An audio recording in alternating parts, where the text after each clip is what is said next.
Chapter 733. Supreme 8 Trigrams Diagram. The bald man and the others wore an anxious expression when they saw the Old Man Ma enveloped the flames. However, they all secretly knew that Old Man Ma had taken out the scroll for a reason. Sure enough, Old Man Ma was standing safely within the sea of flames. His hands were formed in an incantation gesture and the scroll was rolled out in front of him. Then in pulsing white light and roaring gales, a pillar of white wind emerged from the scroll, surging around an area over 30 meters around him. The sea of flames surrounding him had been mostly swept away with ease. Then with a furious howl from Old Man Ma, a streak of silver light shot out from the pillar of wind, directly striking at Xiao without any concern for the flood dragon floating above him. It seemed that Old Man Ma clearly understood that so long as he could injure Xiao, the spirit-connected fire flood dragon would greatly decrease in might. Curling the corner of his mouth, Xiao waved his arm, releasing a translucent flying saber that shined with brilliant scarlet light from his palm. The saber instantly moved to block the silver streak and collided with it in midair, resulting in an unequal clash as red and silver light intertwined. When Xiao saw this, a cold glint appeared in his eye. With a flip of his hands he summoned 2 red-inch-large flags into his grasp before tossing them into the air. In a burst of wind, they instantly grew to 3 meters tall. Following a cryptic incantation from Xiao, red light suddenly glowed from the flags and 2 thick columns of flame erupted, converging onto the fire flood dragon's horn, giving rise to a large cloud of weak flames nearby. Go! Xiao ceased his incantation and puffed a mist of red chi onto the fire flood dragon above him. With roused spirits, the flood dragon roared with delight before charging into the fire cloud, turning it crimson and causing it to roil. But soon it began to rapidly shrink. Down below, Hanli narrowed his eyes at the sight of this with pupils glowing blue. Through the bright sight spirit eyes, he was able to astonishingly discover that the fire dragon hiding inside the cloud was breathing in the fire cloud with reckless abandon. In the blink of an eye, the fire cloud was cleanly devoured and the flood dragon rapidly increased in size, raising to over 30 meters in height. With its head the size of a small building and its bared fangs, it appeared truly malevolent. At that moment the surging white pillar of wind had entirely blown away the sea of flames, revealing only Old Man Ma who stood inside it. As he held the 8 trigram scroll in his hands, he coldly watched the tremendous flood dragon for only a moment before wordlessly flinging the scroll into the air. The scroll then shot into the sky in a streak of rainbow light and promptly disappeared into the skies above, as if attempting to reach its farthest reaches. Xiao blinked in astonishment. In his hesitation he suddenly sensed a series of odd spiritual chi fluctuations from above him. Slivers of rainbow light then began to shine down from the sky, revealing a 100-meter-wide 8 trigram formation enveloped entirely in rainbow light. It directly shot down from the sky without any resistance. Xiao's expression vastly changed and instantly pointed at the fire flood dragon without any further thought. The flood dragon immediately raised its head and spouted a scarlet stream of light from its mouth, directly striking at the bottom portion of the formation. The formation faintly trembled for a moment, but it continued falling as if unaffected. With a paled complexion, Xiao rubbed his hands together before suddenly raising them, shooting a dense barrage of countless fist-sized fireballs into the sky. Han Li's heart stirred at the sight of this. This wasn't something that was a result of many fireball talismans, but something that had been instantly produced by one's own cultivation. Spell warrior spirit techniques were vastly beyond what ordinary elemental Daoist techniques were capable, and were far more useful in battle as a result. As Han Li's mind wandered, the many fireballs struck the underside of the huge formation like shower of meteors. However, this strike also proved to be of little effect. The diagram continued falling down with immense speed as it enveloped Xiao and his flood dragon. At that moment the cultivators and spell warriors watching the battle were no longer able to see Xiao. They only saw the huge 8 trigram formation slowly revolve as they surrounded it. Old Man Ma didn't reveal the slightest delight from having his attack succeed. Rather, he solemnly sat cross-legged with his hands forming an incantation gesture as soft white light twirled around his body. At that same moment, the huge diagram seemed to have merged with the rainbow light and suddenly released rolls of deafening thunder, pulsing with light as it flickered. The shriveled spell warrior wore a worried expression on his face. He turned to the black-robed figure and politely asked, "Sir Heavenweep, will Sage Ku Yao be fine in there? If it's dangerous, we don't need to respect the agreement for a one-on-one. We can just go in and rescue him." It is truly beyond belief that this nascent soul cultivator could possess such an odd ancient treasure. The black-robed figure softly laughed. "Don't worry about him," he said with a careless tone. "While that Supreme 8 trigram diagram is a truly formidable ancient treasure, this cultivator still hasn't grasped the true method to use it. He is barely able to use it by forcing his spiritual power into the treasure. This won't be able to hold fellow Daoist Ku for much longer. This brutish method of using the formation diagram will surely consume a great amount of magic power. How foolish. But still, it is no surprise that few know the true method to use such a rare ancient treasure in this remote area." His words seemed to carry a tone of disdain towards the cultivators of the heavenly south. The shriveled spell warrior relaxed when he heard this and decided to temporarily hold on his plan to organize a party of spell warriors to rescue Ku Yao. As for the bald man and the others, their expressions possessed both worry and joy. They had been excited when they saw the spell warrior trapped by the 8 trigrams formation. But when they saw Old Man Ma still maintaining the formation with a solemn expression with strange sounds occasionally sounded out from within the formation, they knew that the battle was far from over. For a time the old man had actually been cursing without end. This treasure was something that he had only recently acquired, and he had only previously used it against core formation cultivators. Those cultivators had been entirely powerless before this treasure and were each killed with ease. However, this spell warrior was able to temporarily obstruct the diagram through use of his own attacks along with the unceasing, ferocious attacks of his flame dragon. Stabilizing the interruptions caused by these attacks had drained much spiritual power from the formation diagram. The battle in the air grew calm for the moment.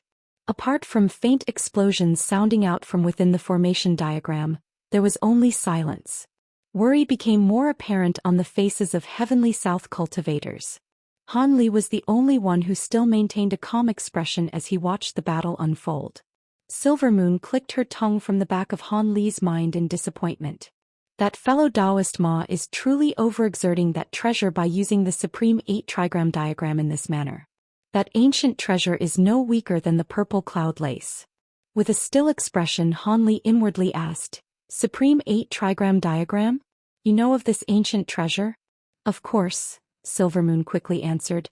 "It was a renowned ancient treasure in the past. However, it seems this particular treasure is of poor quality. Otherwise, that spell warrior should have already perished, despite the old man's ignorance usage of the treasure. If it were a high-quality 8 trigram diagram, the magic power consumption wouldn't be so great." After some hesitation, Han Li asked, "If a poor-quality diagram can display this much power, then what would a good-quality diagram be capable of? When you say that the purple cloud lace is no weaker than this treasure, could it be that there is a secret method that must be used to draw out its full power?" Silvermoon smiled and replied, "The purple cloud lace isn't that troublesome to use. You simply need to pour spiritual power into it and use it. Furthermore, the Jade Sun True Fire only takes a few tries before it is properly grasped." When Han Li heard this, he grew silent. He gazed then turned towards the sky once more and he frowned, thinking, "Not good." A huge explosion rippled through the air and the 8 trigram diagram suddenly distorted. Countless beams of red light shot out from the diagram, tearing away at the formation. As this shocking scene occurred, another series of explosions sounded out from the corner of the formation. A ball raging flames emerged and shot 30 meters straight up before fading away, revealing Ku Yao with a blood-red complexion as he stood on top of the fire flood dragon. The flood dragon had returned to the size of 3 meters from an unknown time, and appeared vastly weakened. To the side, Old Man Ma didn't appear much better. His face was pale and his eyes listless. However, the old man gritted his teeth and waved his arm at the shredded formation diagram. In a flash of rainbow light, it flew back into the sky and dropped back down into the old man's hand as a scroll. Chapter 734. Heavenflash Devil Arts. When the old man saw that the scroll was in tatters, his face greatly paled. It was clearly ruined beyond use. "What a pity!" The black-robed figure spoke with a trace of regret. If fellow Daoist Ku Yao hadn't been in such a rush to break free and used his fire spirit's vitality to stall of time, that cultivator's magic power would have been exhausted and he would have taken the initiative to dispel the formation diagram regardless. The shriveled cultivator pondered for a moment before he found himself agreeing. With the spell warrior broken free, Old Man Ma's complexion turned sickly pale as he grasped onto the scroll. He quickly placed it away in his storage pouch and viciously gazed at Ku Yao. Ku Yao snorted in response and had the flood dragon beneath him surge once more with flames and red light. The shriveled spell warrior suddenly shouted from above, "Sage Ku Yao, cease." He then turned to the Heavenly South cultivators and said, "How about ending this battle in a draw? Both of their magic power is nearly exhausted. Nothing will result from having this battle continue." The bald man was somewhat surprised to hear this. After exchanging a look with Gu Shuangpu, he nodded his head, "That is fine. Let's have this battle end."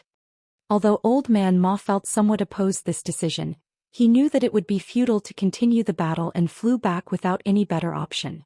Ku Yao also felt gloomy at this decision and begrudgingly recalled his flood dragon before flying back into the spell warrior ranks. Old Man Ma returned down below and received a few consoling words from the bald man, easing the tension from the old man's face. But at that moment the black-robed spell warrior and the shriveled old man was muttering something to each other. As a result, the black-robed figure gently floated in the air and arrived at the location of the previous battle. He gloomily swept his gaze past the other cultivators and a trace of contempt was revealed from his eyes. In his hoarse voice he said, "This time you will be fighting me, but I will say this first. This battle will last until someone is dead. Don't have any delusions of stopping this battle while it is in progress." The black-robed figure's arrogant words infuriated Gu Shuangpu and the bald man. However, the two didn't dare to rise up to the challenge.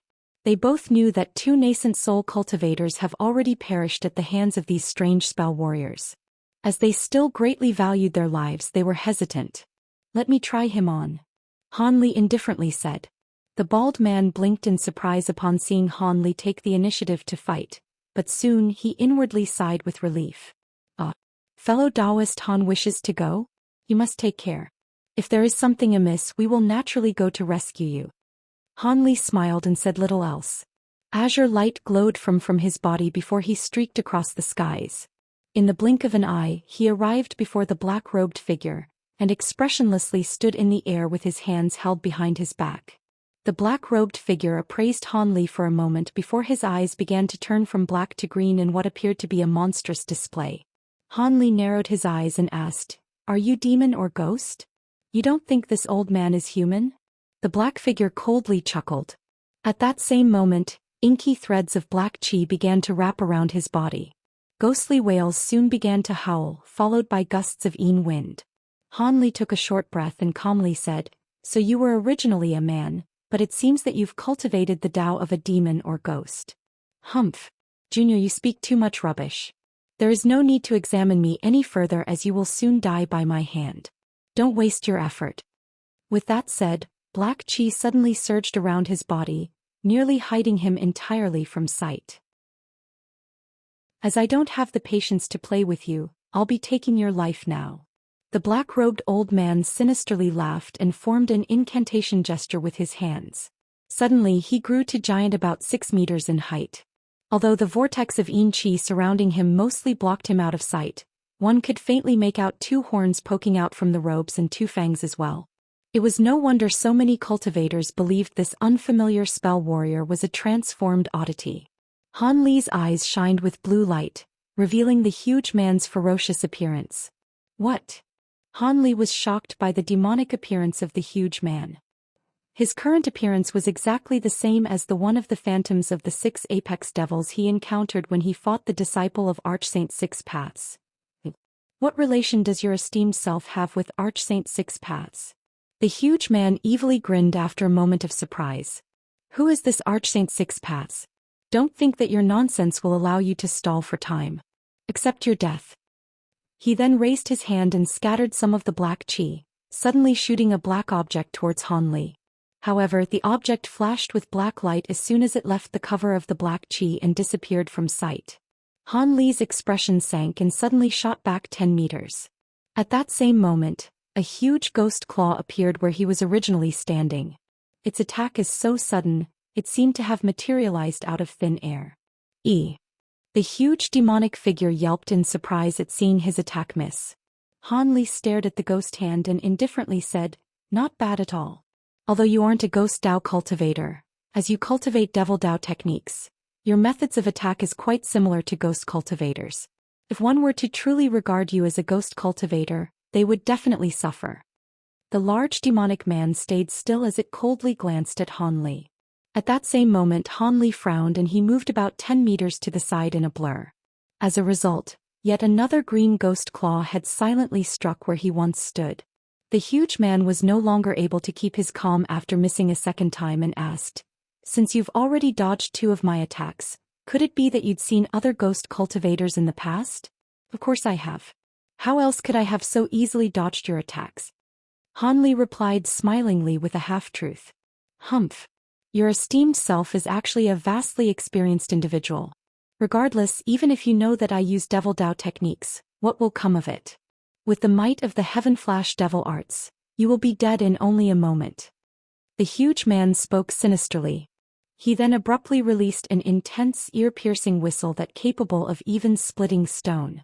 When Han Li saw this, his calm expression turned stern. The black chi enveloping the huge man began to rapidly revolve in place. Soon after, an astonishingly powerful wave of devilish chi suddenly erupted out of thin air, and the huge man shot out from the black chi, instantly arriving before Han Li as he left afterimages in his wake. With a slight movement of his arms, an impenetrable flurry of black-green claws immediately surrounded him. It seemed that he intended to use his claws to cut Han Li into countless pieces. Han Li took a deep breath and wore an odd expression as he remained in place. He slapped his hands together before spreading them out, summoning a net of golden lightning around him. With thunder ringing in the air, Han Li glanced at the claws around him with complete fearlessness. Without any further thought, the huge black figure then ordered the claws to strike Han Li without mercy. From the huge black figure's point of view, common devilish arts might be subdued by lightning attribute techniques, but the Heavenflash devil arts is by no measure common. It wouldn't be stopped by some trifling lightning. However, the cultivator he faced seemed to know quite a bit, much to his unease. He felt it best to immediately dispose of him. But before the black figure finished his thoughts, he suddenly felt his own claws grow hot, soon followed by an unimaginable pain. Golden light then brightly shined from before him. The golden lightning net had actually broken through the claw phantoms and was making its way to envelop him. Unable to protect himself from behind, trapped by the net of golden lightning, a legend he once heard suddenly appeared in his mind. In the past, when he was learning of this devilish art, his master had repeatedly warned him of the greatest nemesis of the Heavenflash devil arts. But because he had never encountered any equal opponents after cultivating this devilish art, he had forgotten about this matter. Golden lightning? It can't be. It's so similar. Don't tell me, dash. The black figure's expression grew completely tense and he felt his heart drop. Unwilling to remain idle in the oncoming danger, he immediately howled and had his tall stature suddenly shrink in size, becoming a dwarf that was only a meter tall, buying him more time before the golden net struck him. In that time that he bought, his shrunken body suddenly fluctuated in size before hastily erupting into countless threads of black light, scattering in every direction. When Han Li fought the disciple of Archsaint Six Paths in Chapter 573. Chapter 735. Two-tailed serpent. A cold glint shined from Han Li's eyes, and he suddenly shook his hands, shooting a bolt of lightning towards the golden net. Countless arcs of lightning began to spark from the net upon impact, causing it to instantly constrict. Then each of the black threads collided against the golden lightning. With a huge flash, the golden lightning turned the black threads of chi into ash, each burned thread accompanied by a wretched and tragic scream. Soon, the remaining black threads returned towards the center of the golden net, condensing into a glossy black demon nascent. Its face was filled to the brim with fear. It opened its mouth and spat out clouds and clouds pitch-black chi. They quickly wrapped around it in layers in an attempt to prevent the divine devilbane lightning from approaching any closer to its body. Han Li's face was expressionless apart from the sneer that momentarily appeared. From his hand he shot a bolt of lightning, so dazzling and bright it was difficult to see, and enveloped the demon nascent. Yet another miserable shriek soon followed and the rolls of thunder quieted down, leaving only silence for a short while. When Han Li saw this, he inwardly sighed with relief before retracting his remaining lightning and taking a pitch-black storage pouch into his hand. He then raised his head and expressionlessly swept his gaze past the spell warriors up above. Then with azure light shining from his body, he flew back down towards the heavenly south cultivators. After an exchange of a few brief words, Han Li exterminated his opponent with divine Devilbane lightning with unbelievable speed. Not only were the heavenly south cultivators dumbfounded, the Mulan spell warriors completely shaken with disbelief. While the heavenly south cultivators didn't know about the finer details of the black-robed figure, they had a general idea. These mysterious cultivators should have arrived at the Mulan Plains from a great continent. Although they didn't know why these cultivators suddenly appeared at the Mulan Plains, they reached some sort of agreement with the 3 divine sages of the Mulan tribes. And it was clear to see that these cultivators had abilities far beyond cultivators of a similar grade. Before the true war even started, 2 heavenly south nascent soul cultivators had perished one after another, earning the confidence of these 2 Mulan sages. As for why the black-robed figure participated in the second battle, it was because he felt that there were too many nascent soul stage cultivators that were guarding the grand formation, and he felt it best to first exterminate one while he could. But who could have known that this ordinary-appearing youth would actually be able to kill the black-robed figure with ease? Not even his nascent soul was able to escape, much to the shock of the 2 spell warriors. When the shriveled spell warrior and Ku Yao regained clarity of mind, he glanced at each other with terror and hesitated for a moment, not knowing whether or not they should continue the battle, or deal with the uproar of the spell warriors behind them. But at that moment, they suddenly heard a faint, nearly inaudible voice speak in their ear. "Retreat for now. Our momentum has already died. Let us further consider our plans tomorrow. When that time comes, that formation may already be. Hee. While Heaven Weep's death will be inconvenient, I'll personally explain the matter to the divine sages." The voice sounded neutral in tone, but the words carried an unmistakable air of command. The shriveled man the Ku Yao were stunned for a moment upon hearing the voice, but they soon complied with their orders and began to give commands to the spell warriors under their command. With some disturbance, the army made an about-face and slowly retreated. The 2 sages naturally brought up the rear, gloomily watching the cultivators as they retreated. They glared at in particularly Han Li before flying off.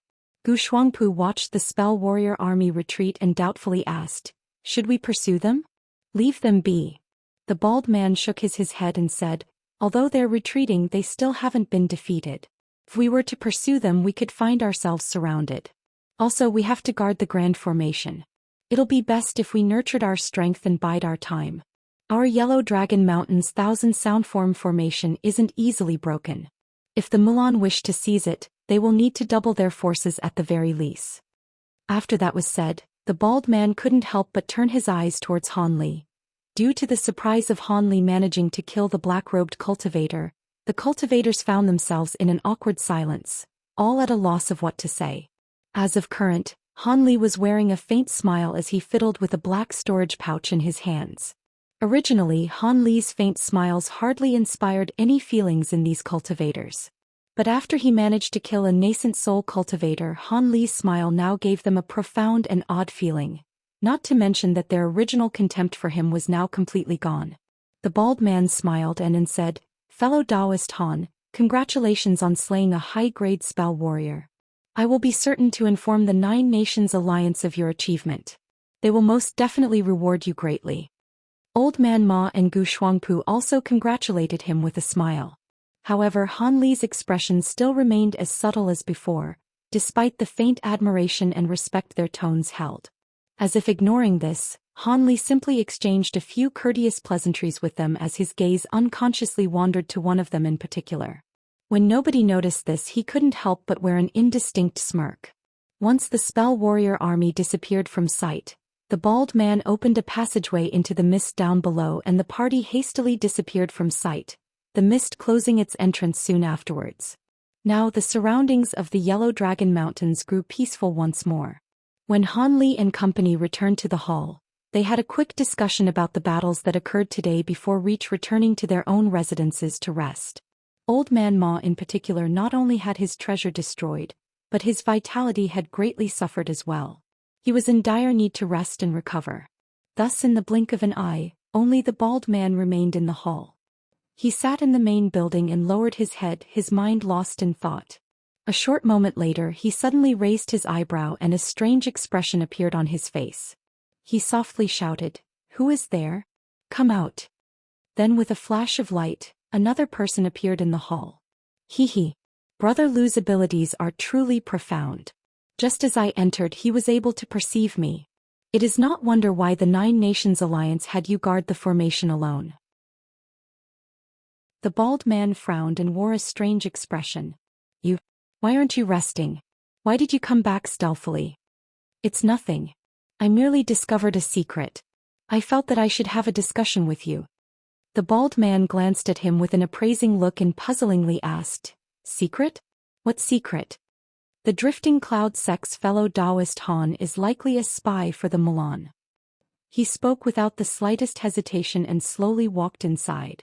The bald man involuntarily laughed and his face was filled with disbelief. Spy? Could it be that your mind is unclear? Fellow Daoist Han had just slain a nascent soul spell warrior today. The thought is ridiculous.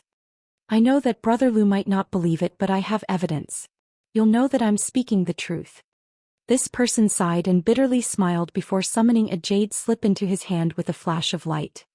He then stepped forward and neared the large man. The bald man wore an expression of astonishment and stood up to face him. He then calmly took the jade slip into his hand. At the same time the bald man took the jade slip into his hand, his expression vastly changed and a fierce expression appeared in his eyes.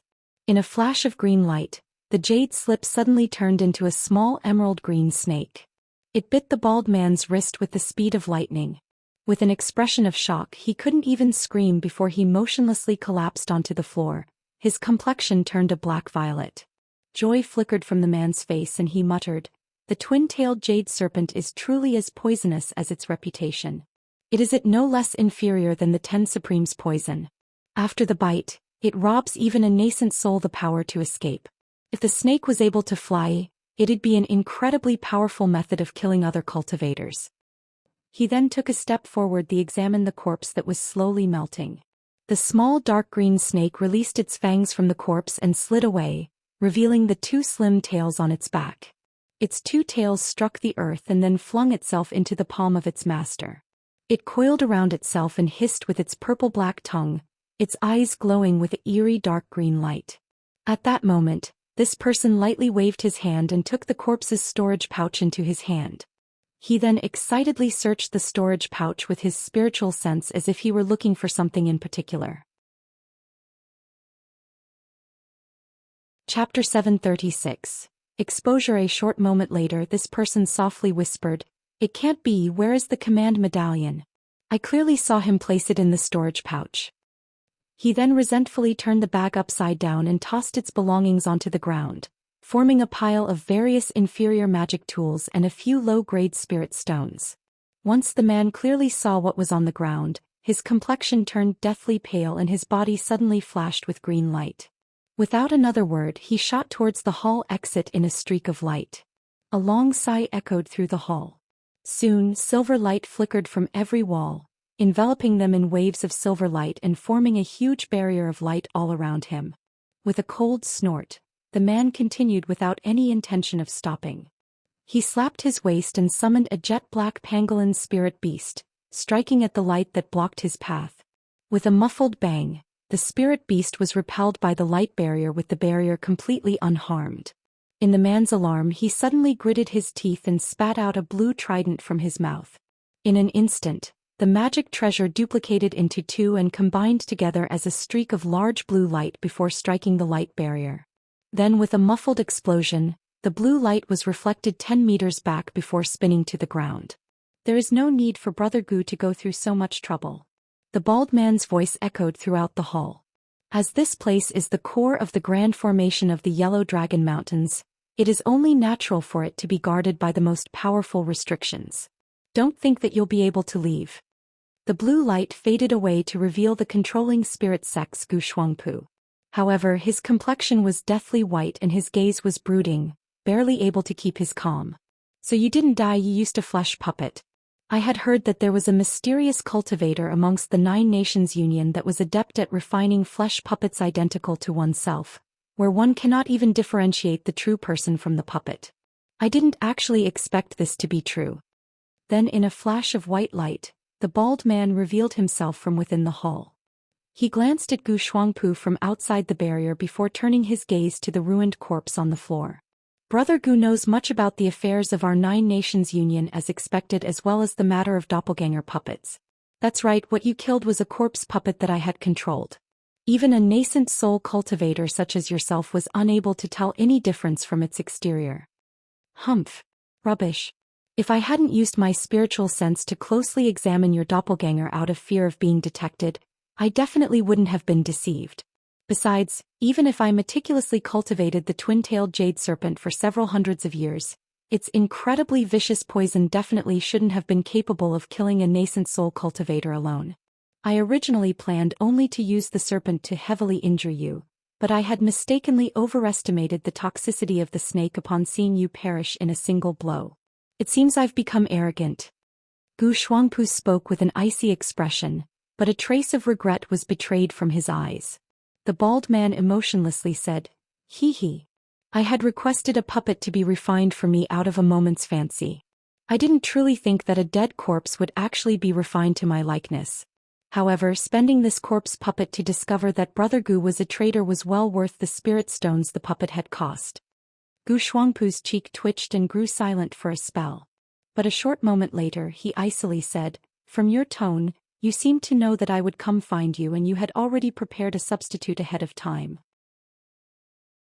Could it be that you've discovered something amiss after I arrived at the Yellow Dragon Mountains?" The bald man shook his head. "Of course not. How could I suspect an elder of the controlling spirit sect without cause or reason? I was merely given a warning from someone else. I originally felt unsure of the matter, but now it has been made certain." He then turned his head to the sides of the hall and shouted, "Fellow Daoist Han Brother Ma, you may come out." When Gu Shuangpu heard this, he was no longer able to maintain his gloomy expression. Alarm was betrayed from his face. Then in a flash of yellow light from both sides of the hall, a calm Han Li and a grave old man Ma walked out. With a pained expression, the old man sorrowfully said, "I didn't expect that fellow Daoist Gu would actually do this. What kind of benefits did the Mulan offer you to do such a deranged thing?" Gu Shuangpu stared at the old man and coldly snorted. "Deranged? I was originally from the Mulan tribes. How could my decision possibly be deranged?" "You're a person from the Mulan?" The party of cultivators couldn't help but reveal surprise. "Of course." A maddened expression appeared on Gu Shuangpu's face. "Did you believe that benefits were enough to rope in a nascent soul cultivator like me? You Heavenly South cultivators should realize how sparse cultivation resources are in the Mulan Plains. There are countless talented low-grade spell warriors that never progress in their cultivation due to a lack of spirit stones and medicine pills, and they turn to a pile of bones after only 100 years because they lacked the optimal circumstances for cultivation. Why is that you Heavenly South cultivators were able to take such a good area, and us spell warriors must make do with a sparse few spirit stones to use? So long as the Mulan acquire the cultivation resources of the Heavenly South, in less than 100 years the number of spell warriors will double. With such vast strength, we'll be able to defeat the soaring tribe's immortals, and rule over the entirety of the Mulan Plains." When Gu Shuangpu said that, the others couldn't help but glance at each other in dismay. Han Li expressionly asked, "Defeat the soaring tribe's immortals?" It seems the Mulan had suffered a decisive defeat by these immortals, and now a majority of the Mulan Plains are being held by these towards immortal masters. Is that why you've staked it all in order to invade the Heavenly South? How? How do you know of this? Gu Shuangpu was stunned for a moment before suddenly something came to his mind and he viciously glared at Han Li. "You eavesdropped on my sound transmissions with Sage Lu." Han Li expressionlessly said, "It seems Brother Gu had realized it quite quickly, but don't blame me. Who was it that told you to so brazenly sound transmissions in front of me? With my slightly superior spiritual sense, I was just able to listen to your voice transmissions, and informed fellow Daoist Lu of the matter." With a pale complexion, Gu Shuangpu rigidly stared at Han Li and resentfully said, "Good, very good. All of my secrets are leaked. I've been concealed in the heavenly south for so long, yet it can't be anything but unjust to fall to such a careless mistake. But to say that your spiritual sense is only slightly superior? Humph. Your esteemed self is far too modest.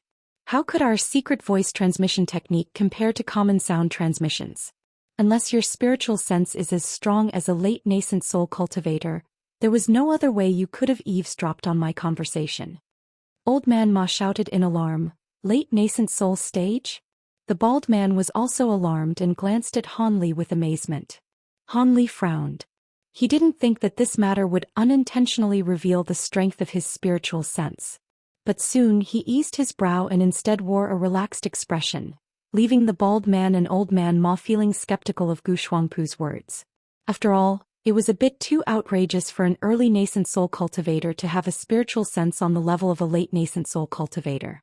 The bald man reluctantly turned his gaze away from Han Li and icily gazed at Gu Shuangpu inside the light barrier.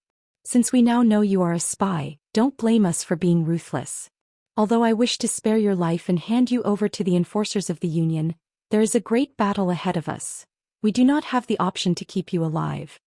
Soon after, he flipped his hand and summoned a command medallion that flickered with silver light.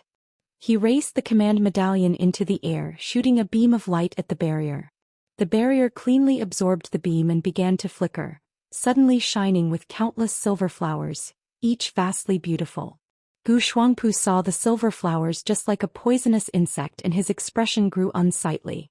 Without further thought, he quickly slapped several places around his body, placing several layers of various colored light around his body.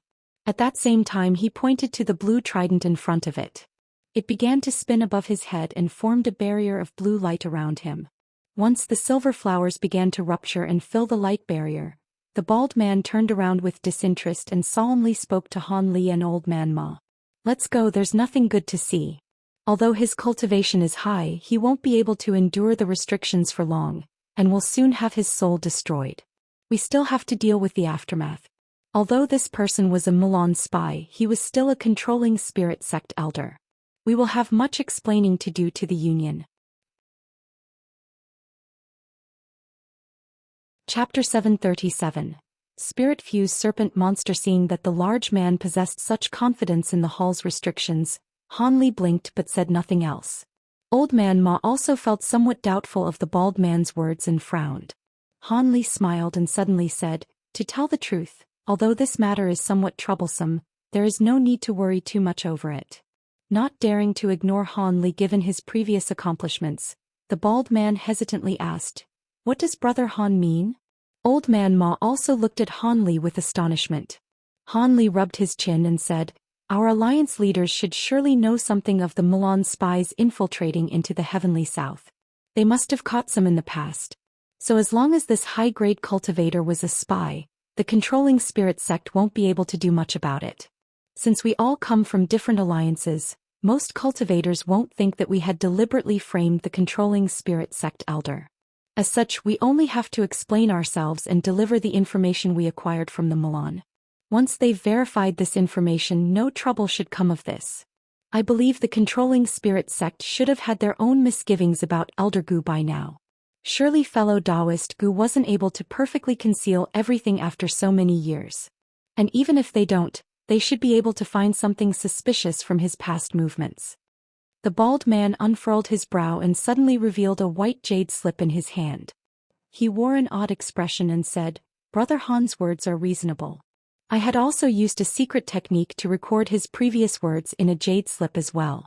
We'll be able to use it as evidence when the time comes." After hearing Han Li's explanation and seeing the bald man's jade slip, Old Man Ma breathed a sigh of relief. "That will do. It is a pity that fellow Daoist Bu wasn't able to come out and stand witness as his injuries were so severe that he had to conceal himself, but it won't pose a problem." Once that was said, the three had a more detailed discussion about the matter when hisses suddenly sounded out from the silver light barrier. The three were greatly surprised by this and they glanced at each other with bewilderment. Just as the bald man thought to take action, a huge explosion of flames ruptured from within the barrier. A green claw flew out and struck the light barrier like a bolt of lightning, causing it to fiercely tremble. What's this? He still has the strength to shock the restriction. The bald man was greatly alarmed and shouted with disbelief. He then formed an incantation gesture and struck the barrier with a white spell seal, causing the numerous flowers of light to cease, revealing the scene inside. The bald man and old man Ma felt their breaths turn cold. Han Li's expression was also sullen. Gu Shuangpu had disappeared, only to be replaced with a half-man, half-demon serpent monster. This monstrosity was wearing Gu Shuangpu's clothes, but its face and limb was entirely covered by green scales. Its 2 eyes were icily eerie and its 10 fingers were razor-sharp. It also had 2-meter-long tails that were gently tapping the floor. The scaly face had clearly belonged to Gu Shuangpu. When it opened its mouth, its serpent tongue flickered and it uttered serpent hisses, much to the disgust and fear of those present. When Old Man Ma clearly saw the monster's appearance, his face turned deathly pale and he flusteredly shouted, "This is the Spiritfuse technique." He had turned into one with the twin-tailed jade serpent. When the bald man heard the old man, he also wore an expression of furious alarm. Spiritfuse technique? Isn't that a lost secret technique? Does he not fear being banished from the cycle of reincarnation? Soon after, he rigidly stared at the serpentine monster as if it were a great enemy and hastily slapped his storage pouch. In a flash of silver light, the restriction command talisman appeared in his hand. The large man puffed a breath of spirit chi on the medallion before tossing it into the air. But just as he began to hurriedly utter an incantation, the monster inside the barrier began to take action. It sullenly swept its gaze past the 3 outside the barrier, and quickly flicked its tongue before splitting open its cheek and spitting out a purple-black liquid towards the 3. At that moment the bald man saw this and ceased his incantation, pointing towards the command medallion instead. The medallion began to radiate with silver light and shot over 10 silver spell seals at the barrier, each absorbed seal releasing a dragon's cry. The barrier then flashed violently several times and grew thicker. And the countless silver flow within the barriers then began to condense at the top. When the black-purple liquid struck the barrier, a small portion of the light barrier instantly turned black, and soon the color spread to nearly an area of 3 meters. A malicious expression appeared on the serpent monster's face. At that same moment, its 2 tails struck at the floor, launching it forward in a streak of green light and fiercely striking at the barrier with its claws. With a bang, a large hole was torn through the hardy barrier as if it were paper. The monster was delighted by the sight of this and its body blurred as it attempted to escape. When the bald man saw this, he wore an expression of horror and spat out a white rod from his mouth, forming a curtain of light around his body. Old Man Ma had also done the same. With a nervous expression, he spat out his ruler magic treasure and covered his body in a layer of light. The 2 clearly understood how fearsome was an early nascent soul cultivator that used the Spiritfuse technique. Let alone its techniques, its cultivation should be on par with a mid-nascent soul cultivator. When the 2 saw the monster was about to escape, they naturally planned to fight it through a battle of attrition. They wouldn't take the initiative to strike until it striked first. But at that moment Han Li sighed with a helpless tone and decided to take action. With a faint blur, he closed the short distance and appeared in front of the tear in the barrier. When the serpentine monster was just about to escape and saw Han Li blocking its way, a malicious gaze flickered from its eyes. Without a single trace or warning, it opened its mouth and spat out purple-black venom. "Be careful. Fellow Daoist Han, quickly dodge." The bald man and old man Ma both shouted in alarm. It wasn't because of any concern from familiarity, but that they needed all the strength they could muster to fight against this monster, not to mention the looming threat of the Spell Warrior's army. Seemingly ignoring the 2's shouts of alarm, Han Li stared at the oncoming purple-black liquid and an odd expression flickered from his eyes. With a deliberate raise of his arm, he bent his fingers, covering them in a layer of flickering blue flames, and stretched his hand forward to grab the poison. The 2 other nascent soul cultivators felt their heart drop at the sight of this. As for the serpentine monster, it spat out another blob of poison without any hesitation. A nearly indistinct sneer appeared on Han Li's face and blue light shined from his eyes. An eruption of light suddenly appeared between Han Li and the monster. The brilliant light wildly flickered several times before quickly dimming. The bald man and old man Ma hastily blinked and glanced over. What they saw left them in shock. They simply saw the serpentine monster wear an expression of rapt delight just as it was about to escape the light barrier, but its body was now covered in sparkling crystal, turning into a blue ice sculpture. As for the venom, it had turned into a slim thread of ice that emerged from its mouth, spanning about a meter long. At an unknown time, Han Li had appeared behind the monster and had placed his blue flaming hand on the back of the monster's neck. Han Li took his hand off of its neck and stared at the ice sculpture. As expected, this is the first time the spirit-fused monster has come to life. Although it was quite intelligent, its experience was far too shallow. There was nothing to be afraid of. He then raised his other hand, and a dense arc of golden lightning shot out from his palm and struck the ice sculpture, swapping a slim net of golden lightning around it. The blue radiance and the golden light fused together before promptly exploding, turning the ice sculpture into inch-sized chunks. With blue specks of light filling the air, a fist-sized black-purple object had shot out, but it was caught by the golden net. Inhuman wails soon began to scream from it. A stern expression flickered from Han Li's face. Han Li closed the hand that emitted the lightning and caused the net to constrict, rupturing it into golden brilliance and causing it to disappear from view. Chapter 738. Beaten at their own game with a screech. The golden radiance turned the demon nascent into a cloud of smoke that soon scattered. It was said that the Spiritfuse technique was an incredibly vicious ancient devil Dao technique. Of course, the demon nascent that resulted from it was likewise incredibly vulnerable to the divine Devilbane lightning, and was quickly destroyed, incapable of using instant movement to escape. In the distance, the bald man had dropped his jaw and couldn't muster the force to open his mouth. As for Old Man Ma, his face appeared calm enough, but his eyes were wide open and he couldn't bring himself to say anything. Han Li had already anticipated that the two would feel shocked, and he maintained his calm appearance. He summoned the storage pouch on the floor and the blue trident into his hands and then observed them with his spiritual sense before tossing them to the bald man. Han Li glanced at the two and slowly said, "Although we did kill him, we should give his magic treasure and storage pouch back to the controlling spirit sect in an untouched stage. That way the controlling spirit sect won't have anything to say." When the bald man heard Han Li speak, he instantly recovered from his shock and immediately agreed. "Brother Han's words are very reasonable. We'll do as you suggested." Old Man Ma's mouth moved several times, but no words were able to come out. Rather, he put away his ruler magic treasure with an embarrassed expression. Han Li's killing the black-robed man could be attributed to carelessness and luck. But this time he managed to empty-handedly kill the spirit-fused monster that possessed cultivation on par with a mid-nascent soul cultivator, an opponent that was beyond their capabilities.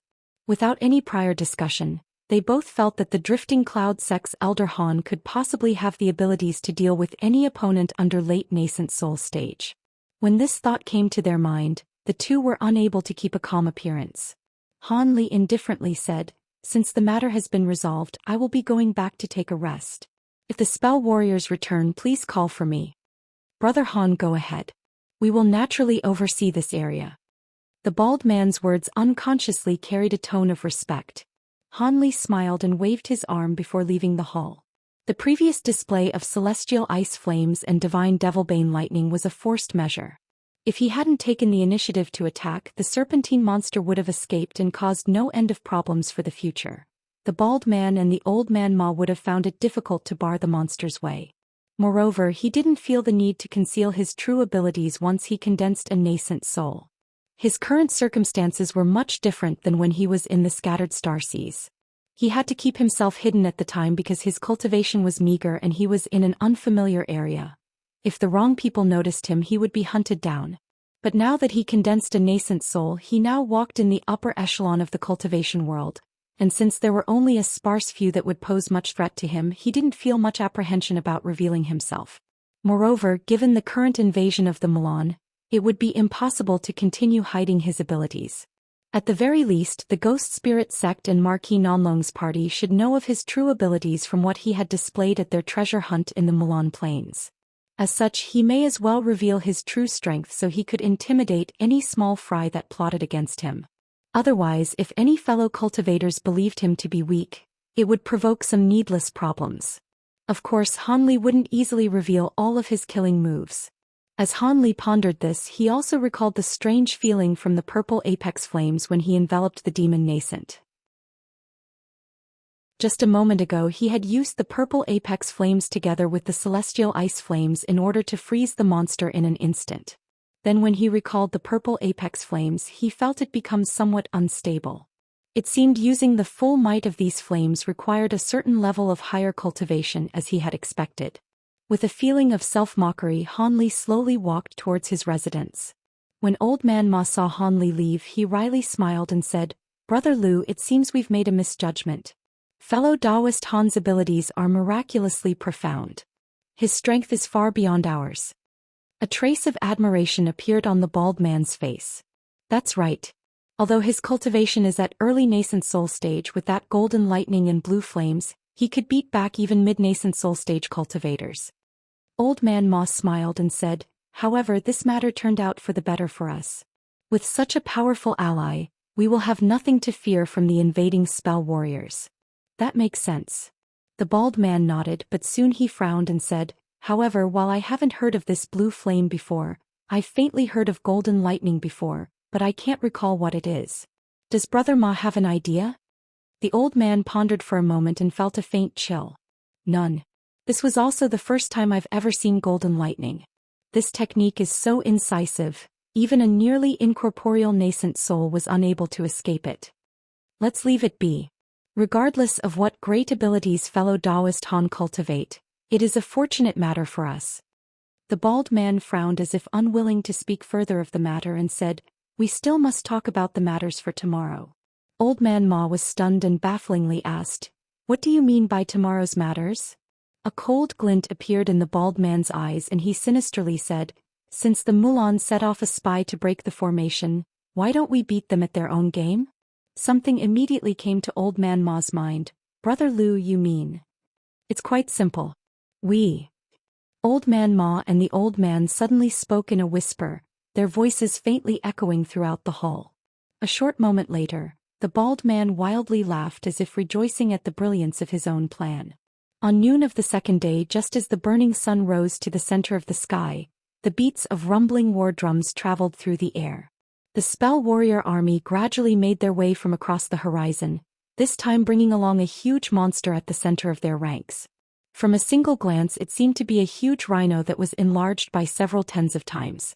At the top of its nose was a lustrous blue horn that was over 3 meters long.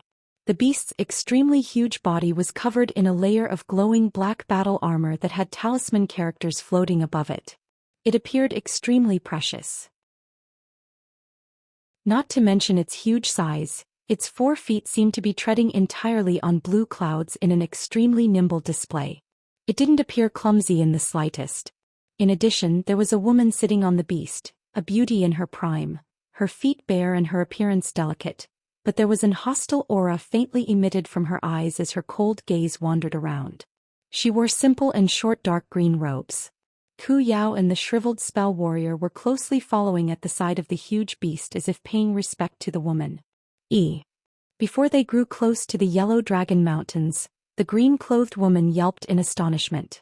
Xiao couldn't help but ask, "What? Has Master Lu discovered something?" An odd expression appeared on her expression and she slowly said, "Yes, there is something strange. Could there be a change in plans?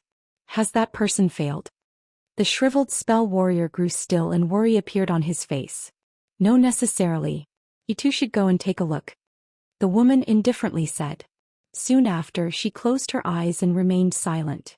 The shriveled spell warrior and Xiao looked at other and bafflingly spread their spiritual sense forward. Soon the two wore astonished expressions. With great amazement, Xiao bafflingly said, "What's going on? The mist has already scattered. Didn't we discuss that the restriction was supposed to break halfway through the attack so that we can exterminate all the cultivators? What happened for the restriction to suddenly disappear?" The shriveled spell warrior hesitantly said, "I don't know. First, let's advance and take a proper look before we decide what to do." With that discussed, the woman on the huge beast remained silent. As a result, the spell warrior army continued forward. However, the warnings of the shriveled spell warrior made sure that their army was especially vigilant. Nothing out of the ordinary occurred when the spell warrior army finished making their way over the short distance to where they were yesterday. The endless sea of dark green mist no longer existed, only to reveal the mountains and their various jade platforms on each mountaintop. However, the fine and exquisite structures were now ruined and scorched black, with a few of them releasing smoke. With the addition of the silence looming over the mountain range and the lack of any other people, it made for a miserable sight. The spell warrior army split into two as the green-robed woman slowly moved her beast forward. They glanced at the beautiful figure on the huge beast with respect and kept silence rather than show their ordinary display of restlessness. Xiao and the shriveled spell warrior followed after her. The woman glanced at the scene before her with bright wandering eyes. After a moment of silence, she brushed her hair back and a cold smile appeared on her face. The shriveled spell warrior bewilderedly said, "It's no good. Although the mist has stopped, there are still restrictions present that are blocking my spiritual sense from looking any further." Xiao puzzlingly said, "That's right. What we're seeing currently is possibly only an illusion. If that person has truly succeeded, he should have joined us by now." With a cold voice, the woman said, "Then you mean to say that we will simply stand here and do nothing?" "Of course not," the shriveled spell warrior explained. "We will only need to be more careful. It is possible that person had only succeeded in part and had escaped after being detached. As a result, the other cultivators must have abandoned this place and made a retreat." The green-robed woman smiled with indifference. "Such a wild guess is pointless. Considering the enemy's cultivation, we have a very high certainty of victory. However, we cannot be careless. A miscalculation could lead to death or capture." Xiao hesitantly said, "Then Sage Lu means." The woman calmly said, "Regardless of whether or not this is a trap, we've come to break the formation. Let's move in accordance to our original location. It will be worth it to sacrifice a few men to gain an understanding of the true situation, as our most crucial resource is time. We've acquired information that the other powers of the Heavenly South are jointly sending reinforcements. It will take 2 to 3 months for them to arrive.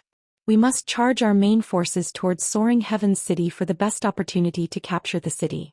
If we allow the 9 Nations Union and the other powers to first join together, we will lose far too much strength even if we won the battle against them. Then let us do as Sage Lu proposes." The shriveled spell warrior hesitated before agreeing. As for Xiao, he didn't particularly care about the lives of the lower-grade spell warriors and offered no objections.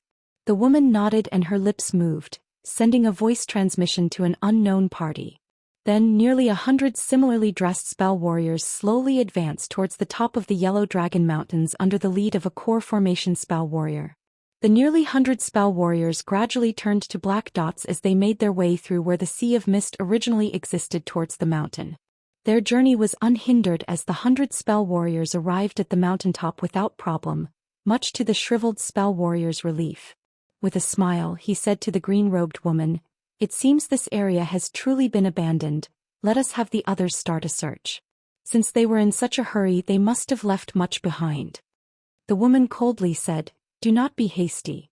Continue the search." The shriveled spell warrior was startled upon hearing this and said nothing else. At that moment, the 100 spell warriors have begun to search through a jade platform as well as a half-burned building, occasionally finding a few spirit stones and other materials. These spell warriors were beaming as they bluntly took these items as their own and placed them into each of their storage pouches. The spell warrior army was originally comprised of different various-sized Milan tribes to begin with. Apart from the resources acquired from spirit stone mines and such, the rest of the spoils in the war were each their own. When the main force outside saw this, they began to grow restless. They were extremely envious of the opportunity to acquire spoils without life-threatening battles or any hardship. Who knew how many good items were held in the buildings there? Not long after, the shriveled man and Xiao were no longer able to keep still. Xiao hesitantly said, "Sage Lu, look." Since a majority of the army's spell warriors came from their tribes, they naturally didn't wish for the spell warriors from their own tribes to miss this opportunity as they were always lacking cultivation materials.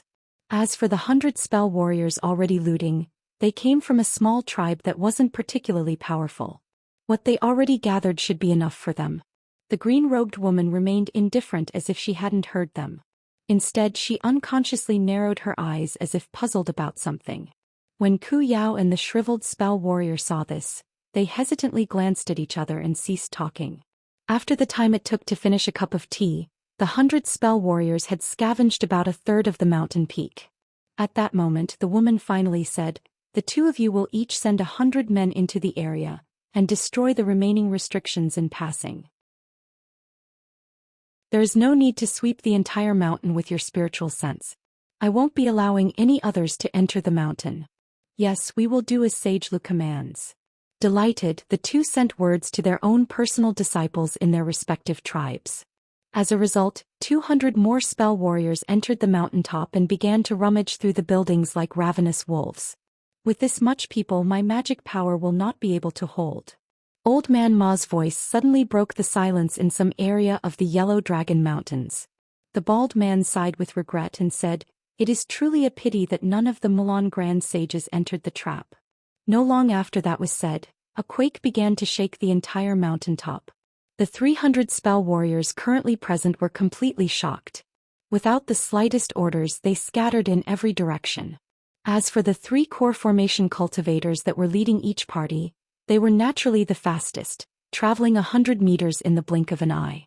But even if they were capable of mustering further speed, they wouldn't be able to escape the vast perimeter of the formation. Lights of all colors suddenly shined from the mountaintop and the green mist began to return, instantly surging through the air, enveloping a vast area around the mountain in a sea of green mist once more with the Yellow Dragon Mountains as its center.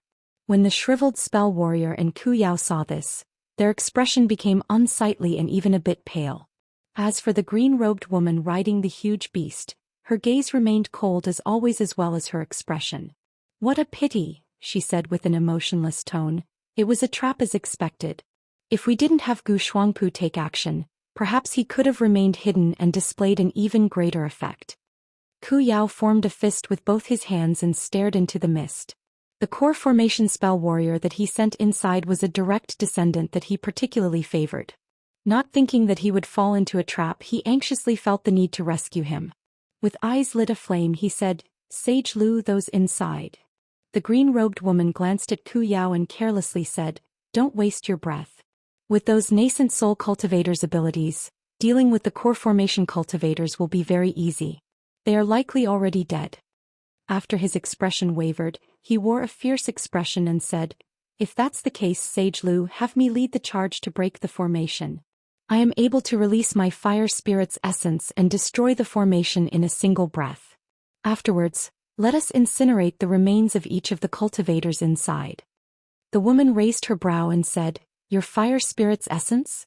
That's fine. Since you've already made up your mind, I will have the giant rhino accompany you.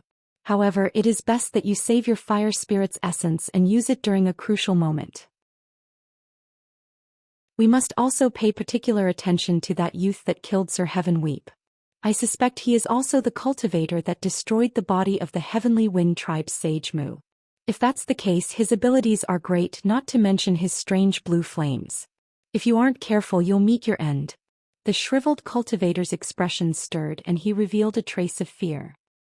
"He's the cultivator that slayed Sage Mu's physical body? I heard that he was capable of the legendary lightning movement. Is that true? Sage Wen, your techniques are weakest against cultivators that are able to close the distance in combat. Take particular care of yourself to never fight with this cultivator. It'd be best if you left him to me." With a cold glint shining from her eyes, she proudly said, "I cultivate the soft wind arts. Its speed should be no less than his lightning movement. Despite how deadly his devil flames and golden lightning may be, if they do not land on me, they cannot cause me harm. As for his other abilities, he is still only an early nascent soul cultivator. How can he hope to compete with me? That is fine. Only Sage Lu will be able to handle him. Against the sage that was able to rival Saintess Tianlan of the Soaring Tribe, he will certainly be outmatched." The shriveled cultivator sighed with relief at the confidence that the green-robed woman displayed. When she heard this, she immediately grew sullen and coldly snorted. "Saintess Tianlan." The shriveled cultivator was alarmed by this. He suddenly recalled that Sage Lu considered the battle her defeat and loathed when others mentioned the matter. This, really? The shriveled cultivator muttered in an attempt to change the subject, but the woman waved her arm and restored her calm. Enough. We must break the formation. Cease other talks and order the start of the assault. Yes. To the shriveled cultivator's relief, he instantly objected alongside Ku Yao. In the dark mist, the corpse of a core formation spell warrior laid headless. Not far away, a figure flashed with azure light. Han Li glanced at the headless corpse before raising his hand and recalled the streak of blue light from the corpse before flying off.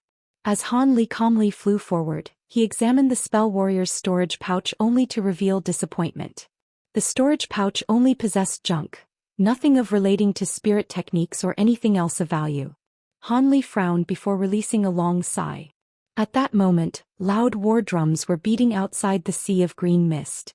Several waves of astonishing spiritual chi fluctuated from the direction of where the drums were beating.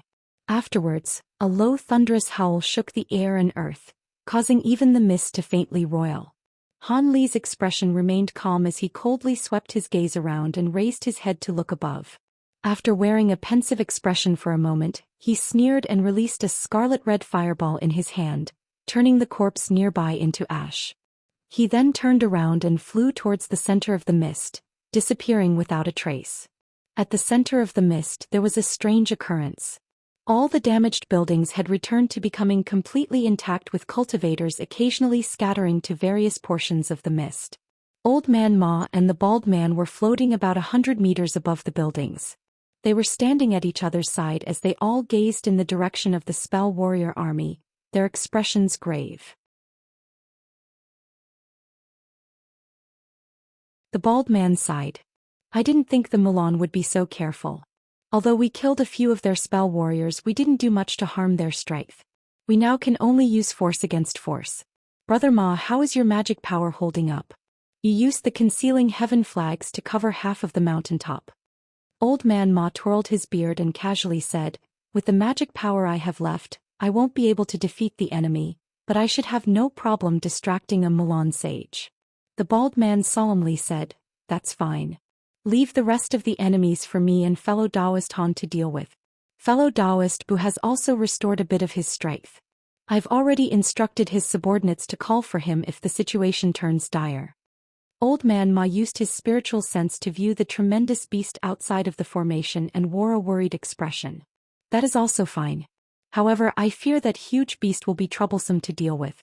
We cannot afford to be distracted, and I suspect our core formation cultivators will not be able to deal with it. The bald man sighed. There is nothing we can do about the matter. We are truly lacking people. But with the Murong brothers watching over the formation, they will be able to provide further assistance. As core formation cultivators that cultivate lightning techniques, they're considerably hard to kill and should prove somewhat effective even against the beast's rough hide. His tone lacked confidence, having heard of the beast's fearsomeness from a few of the defeated cultivators. Old Man Ma nodded with a worried appearance. That is all we'll be able to do in advance. At that moment, azure light flashed from the green mist and flew around the two. The light faded away to reveal Han Li. He smiled at the two and asked, fellow Daoists, it seems the Mulan are about to attack. Do you have any good plans to withstand them? The bald man smiled. It is good that Brother Han has come. We were just discussing this. Preparations. He repeated his previous plan to Han Li. Han Li frowned for a moment before relaxing his brow. That gigantic beast will be troublesome. This strange breed should have only existed during ancient times. Just how did the Mulan acquire them? Anyhow, let us do as fellow Daoist Lu says. The bald man chuckled and respectfully said, for this coming battle, we will be relying much on Brother Han's abilities. Han Li stroked his nose and calmly said, since this matter concerns the safety of the entire heavenly south, I naturally must strive my hardest. However, the enemy forces are truly powerful. My spirit may be willing, but my body might be too weak. Old Man Ma smiled and respectfully said, if even Brother Han cannot match them, let alone us, the same could be said about the others in the alliance.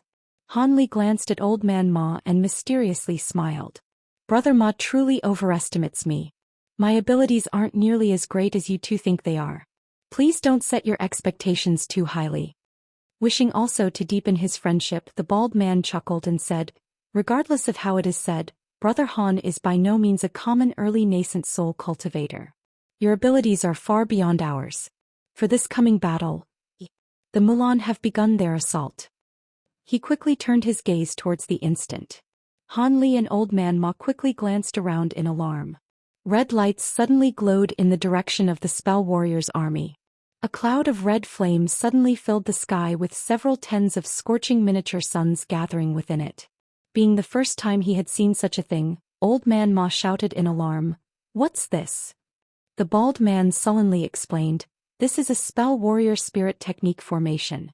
With a large number of Spell Warriors taking the place of formation flags and plates, they are able to quickly form a Spell Formation Spirit Technique.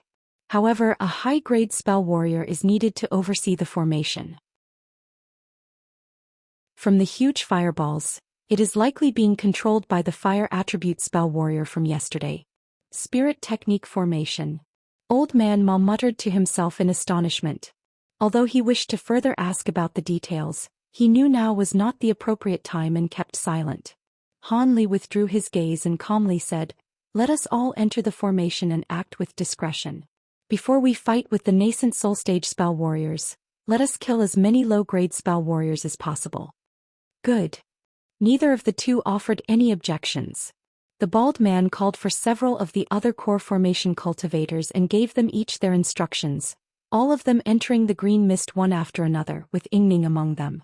Of course, Han Li gave her a few words of warning via voice transmission before promptly disappearing from the mist. At that moment, a portion of the spell warriors were organized into groups of several tens, each of them arranged in a profound and wondrous spell formation. They all raised a sparkling fire-red magic tool over their heads as they gathered around the fire chi and conducted the formation. Several tens of huge fireballs floated hundreds of meters above them, as they surged with broiling heat. The spell warriors underneath were roasting, each of their mouths parched, their vision blurry, their bodies trembling as they bitterly supported the spirit technique formation. At the very center of the formation of tens of fireballs, Xiao was sitting cross-legged with disheveled hair as 6 huge red banners slowly revolved around him. He remained completely motionless while his hands formed a strange incantation gesture. As for the 3-meter-long fire python, it spiraled around his head while its body shined with brilliant red light, stirring clouds of fire around it. Not far away, the green-robed woman had dismounted from the huge beast and was coldly staring at Xiao's actions. As for the shriveled spell warrior, he was further behind them and was glancing at them with concern. Xiao suddenly opened his eyes and shouted, "Go!" The 6 banners around him simultaneously erupted into pillars of scarlet light. At that same moment, 6 fireballs that spanned over 40 meters in length appeared in the air. Suddenly, the pillars of scarlet light were completely absorbed by the 6 fireballs, and they began to tremble for a moment before spurting out flames that were 3 meters tall. Then as the war drums continued to beat, the fireballs shot towards the sea of green mist like huge meteors in a single line as if wishing to forcefully open a passage through the mist. The combined casting of these many spell warriors had condensed fireballs of extraordinary might.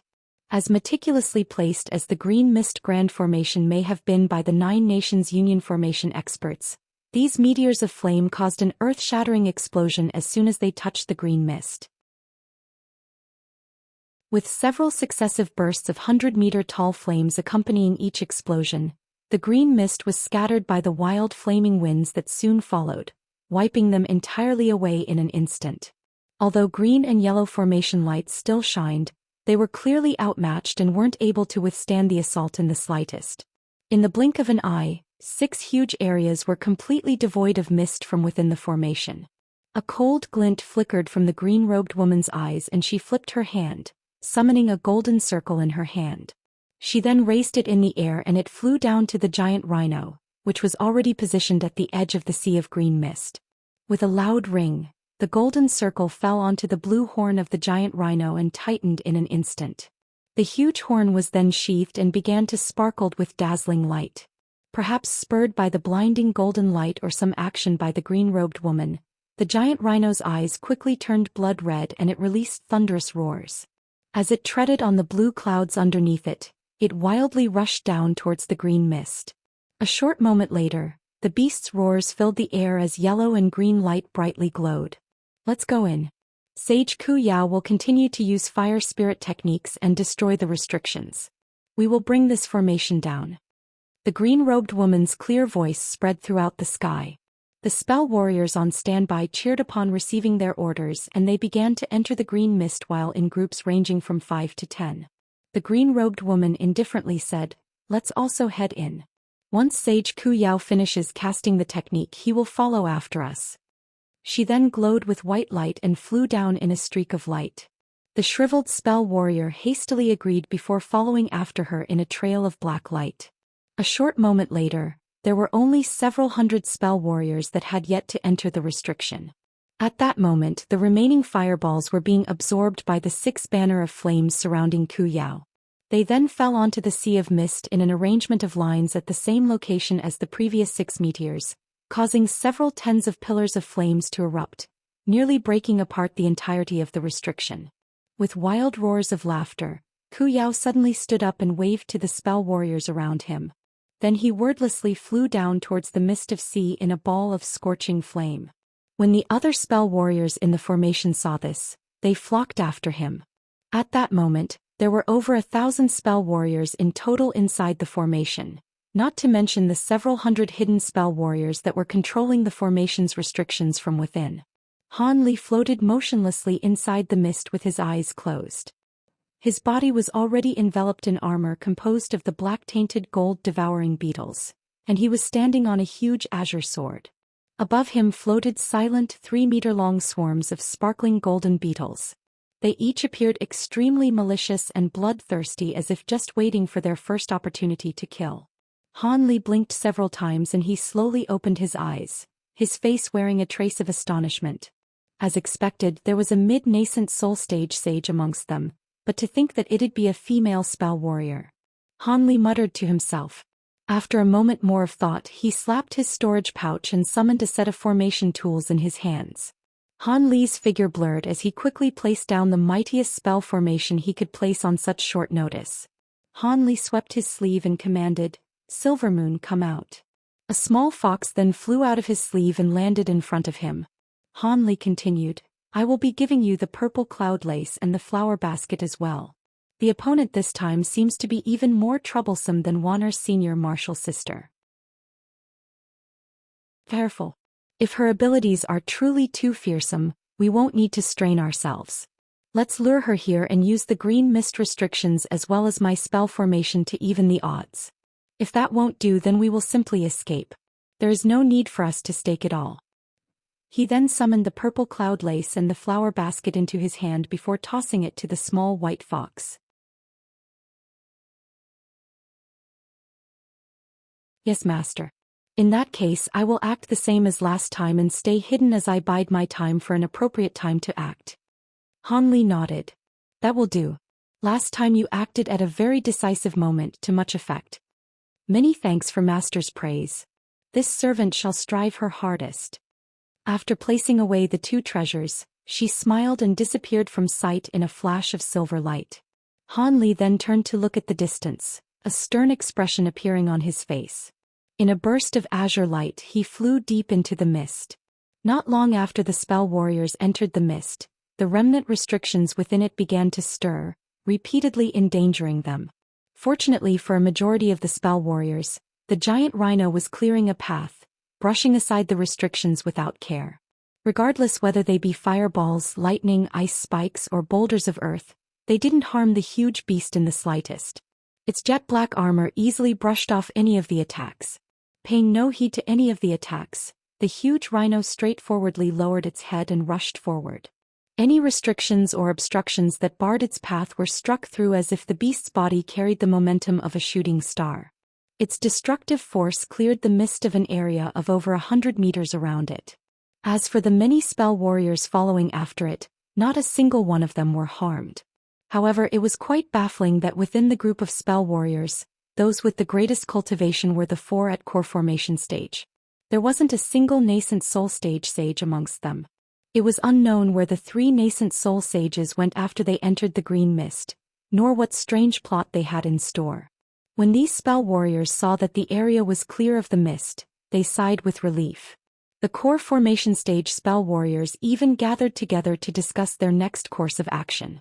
But at that moment, two sparkling silver halberds suddenly shot out of the mist, leaving thunder in their wake as they arced with lightning. Shocked with alarm, two of the core formation stage spell warriors acted first. They immediately raised their hands and released a blue and red streak of light directly towards the halberds in an attempt to block them.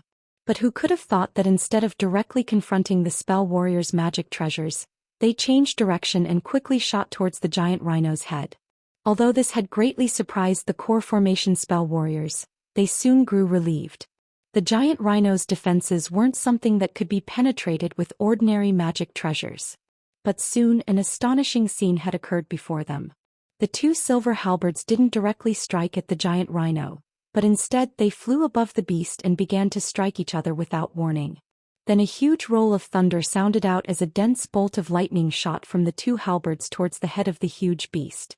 A blue light barrier shined from the beast's body, but it was completely scattered by the bolt of silver lightning and directly struck the jet-black armor. With a loud rumble and a flash of lightning, the giant rhino stood in place unscathed. However, the beast was enraged by the attack and loudly roared to the skies before opening its mouth and shooting out a 3-meter-long spike of ice towards the silver halberds above it. Making no attempt to stand their ground, the halberds dodged away from the ice spike before releasing another silver bolt of lightning and flying back into the mist. When the huge beast saw this, its eyes grew crimson and it chased them down without a further thought. The core formation spell warriors were alarmed and hastily called out to the other spell warriors behind them, each of them intending to give chase to the huge rhino. But before they took action, various colored lights appeared from the mist, revealing over 100 cultivators that had emerged from concealment. Then they launched a massive assault against the Mulan spell warriors as they released their magic tools into the air. In furious alarm, the Mulan spell warriors also sent out their magic tools and unleashed their spirit techniques, sowing chaos amongst the cultivators. With that delay, the giant rhino had already disappeared into the mist. The core formation stage spell warriors were unable to deal with this as they were locked into battle against many cultivators at a similar cultivation. In their rage, they thought to call to the spell warriors behind them to assist them and completely wipe out the cultivations. But suddenly the cultivators had recalled their magic tools and flew back into the mist. When the spell warriors saw this, they glanced at each other with dismay and hesitation, not knowing what they should do next. A late core formation stage old man, the leader of the bunch, pondered for a moment before calmly commanding, "We will split our vast numbers and take action separately. A majority of the restrictions nearby should have already been destroyed. So long as we are careful, it shouldn't pose much of a problem. Since they're using guerrilla tactics, they shouldn't be able to withstand a full-fledged pursuit and will be smoothly exterminated. As for the giant rhino, the core formation cultivators shouldn't be able to harm it. We will find the beast after we kill them." Then taking the lead, the old man flew into the mist pursuing a core formation cultivator that had fled in that direction. Soon the other spell warriors obeyed and chaotically scattered into the mist in their own groups. The thick mist roiled for a moment before soon growing calm, with not a single person in sight. But a short moment later, a silhouette walked out of the green mist with a calm expression and with his hands held behind his back. He was Old Man Ma. Though his complexion was somewhat pale, his eyes shined spiritedly as if he were in peak condition. He walked out to the center of the empty area and he glanced around before suddenly revealing an odd expression. He then stared at an empty location and calmly said, "Since I've already come out, there is no need for fellow Daoists to continue hiding. Your techniques won't be able to hide you from me." With a cold snort, the black light flashed to reveal the tall, shriveled spell warrior. "I didn't expect that your spiritual sense would still be so strong. I originally planned on giving you a pleasant surprise, but it seems things don't always go as planned." As soon as he appeared, he twisted his hands and raised them towards Old Man Ma. In the following instant, several tens of thumb-thick black streaks shot out in a barrage towards the old man. About a kilometer away from Old Man Ma and the shriveled spell warrior, the bald man was expressionlessly staring at a man across from him, Xiao, who was enveloped in a ball of roasting flame. The blaze emitting from his body was so fierce that it turned the nearby mist to ash, creating clear air for 100 meters around him. Xiao originally planned on ambushing Old Man Ma from behind and attacking him together with the shriveled spell warrior. However, he didn't expect that he would be blocked by the bald man along the way, much to his fury. He snorted and said, "You think that you'll be able to save your companion by blocking me? Sage Wen's spirit techniques are ferocious beyond your imagination." The bald man remained still as he narrowed his eyes. "Rather than paying attention on others, wouldn't it be better if you were focusing on preserving your own life? While fellow Daoist Ma didn't recover his strength from yesterday's battle, you must have exhausted much of your power as well. And with the addition of the great amount of strength needed to direct the spirit technique formation, you are in rather poor shape. Unless you have a heaven-defying treasure to assist you." He then opened his mouth and spat out a short white rod. It circled once around his body before suddenly emitting a blinding white light with a tremble. When Xiao saw this, his face revealed disdain. But just as he thought to launch his own attack, his expression vastly changed. The color of the light had suddenly changed and the white light gradually turned golden. At that same moment, a huge golden ape began to form above the short rod.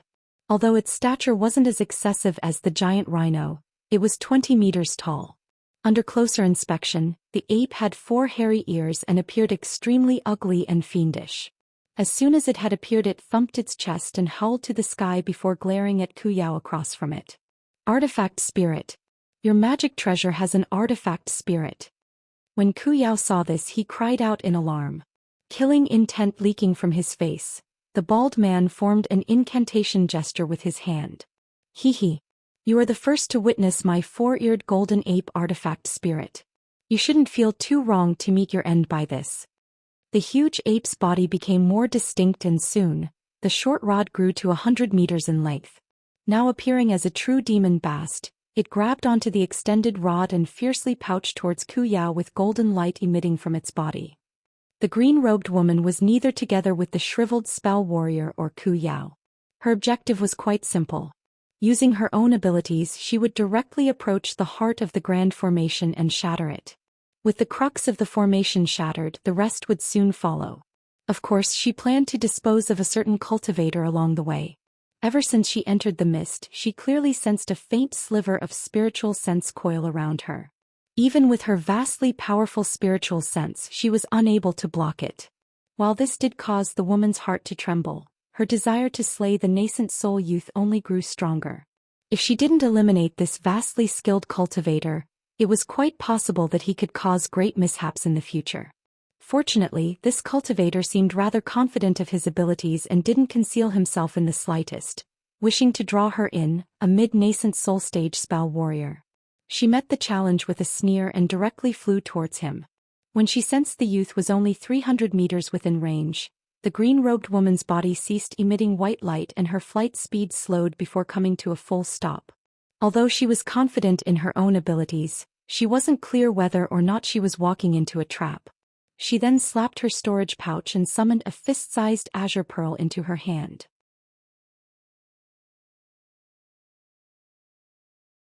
The azure pearl flew above her head and she struck it with a spell seal.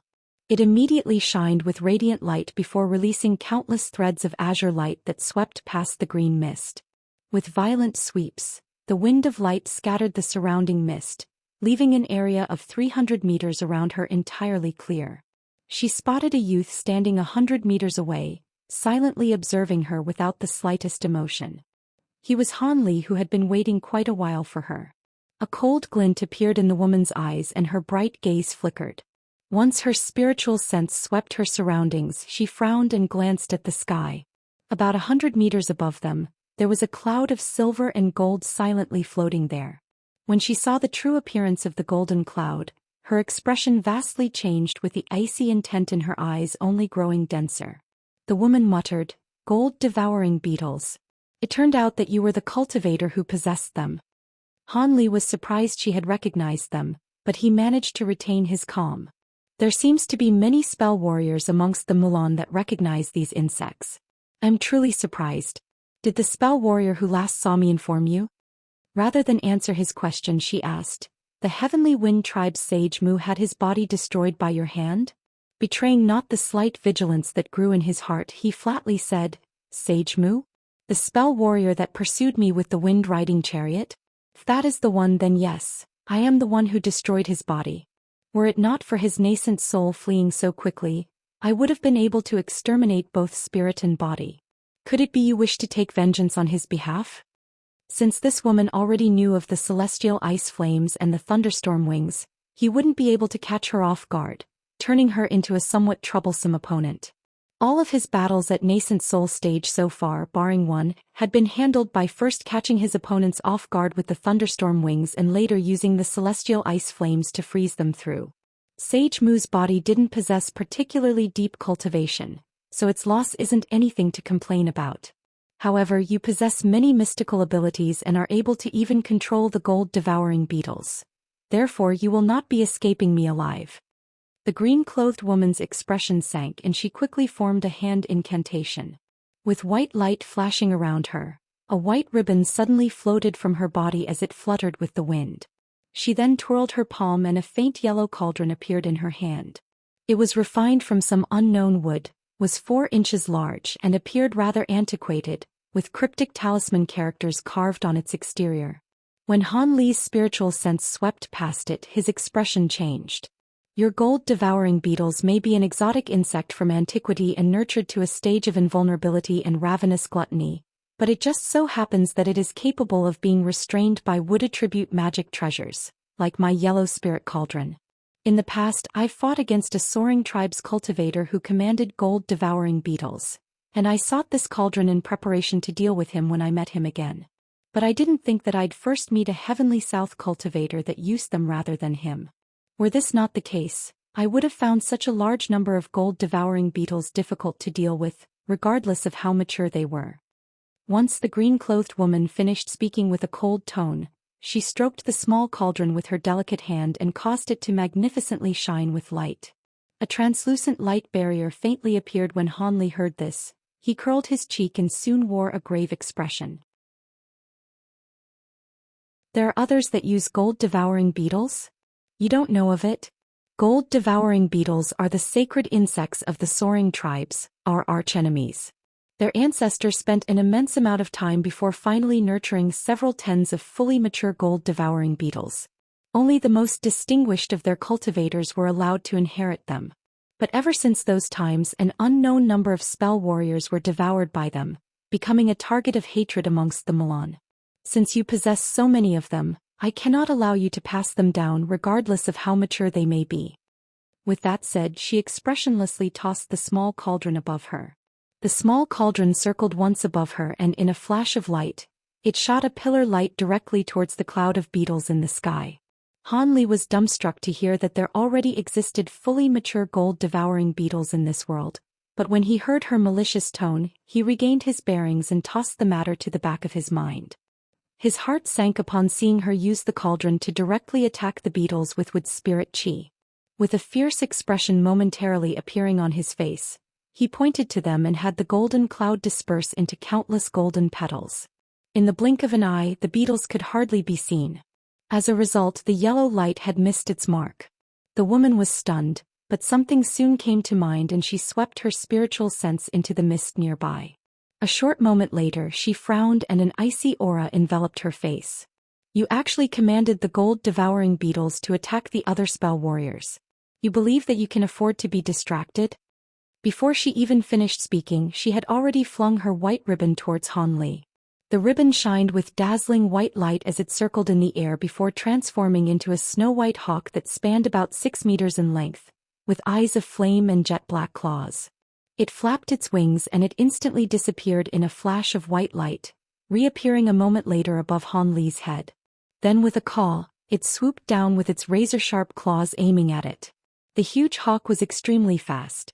In Han Li's alarm, he raised his hand out of instinct, shooting several 10 arcs of golden lightning from his palm, forming a large golden net to meet in the incoming hawk. When the white hawk saw this, its eyes ominously glinted and its wings trembled. The wind boomed. Countless blades of wind shot out in a dense barrage to meet the incoming net of golden lightning. Explosions sounded out as golden and white light intertwined. Upon contact, the golden net had blocked a majority of the blades of wind, but they were too strong. The net of lightning was cut through, and several tens of wind blades shot towards Han Li with the huge hawk closely following after them. Despite the astonishment betrayed from his eyes, the rest of his face remained expressionless. He flicked his fingers, releasing over 10 azure sword streaks to meet the blades of wind. Soon after, he flipped his palm and a small blue shield appeared in his hand. With a slight tremor, the blue shield grew several times larger, extending to 3 meters in length. Lustrous blue light fluidly wandered from its surface as if it were truly made of liquid, making for an exceptionally odd sight. At that moment, the azure sword streaks had shattered the blades of wind and were about to strike the hawk. The hawk showed no fear and flapped its wings, sweeping away the azure chi before continuing its sweep down towards the huge blue shield.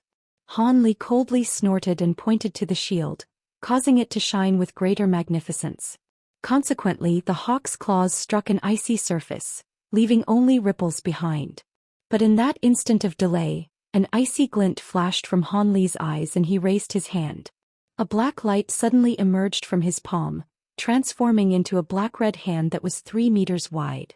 It shot out at a speed greater than lightning and forcefully grabbed the huge hawk. Whoosh! Flames suddenly emerged from the hand and enveloped the hawk in pitch-black flames.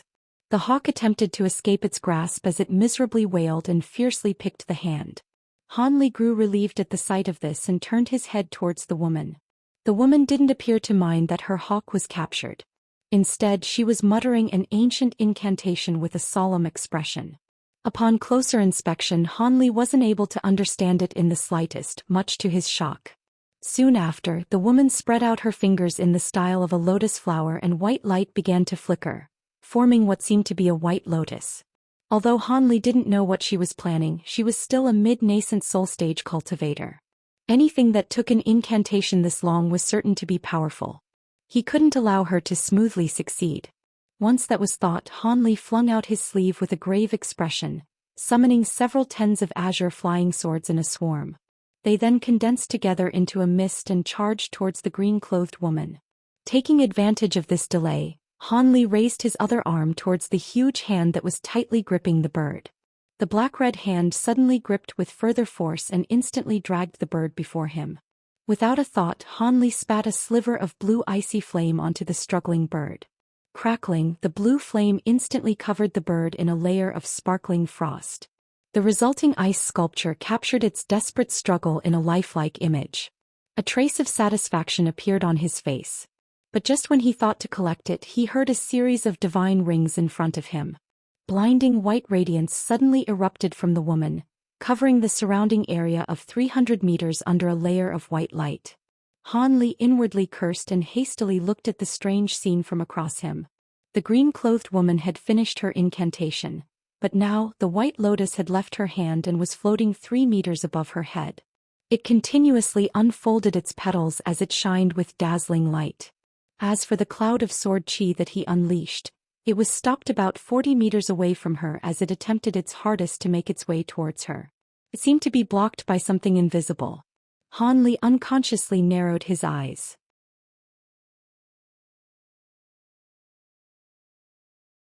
It appeared the white lotus wasn't something that was created from a treasure, but was rather something that was formed from the woman's own magic power.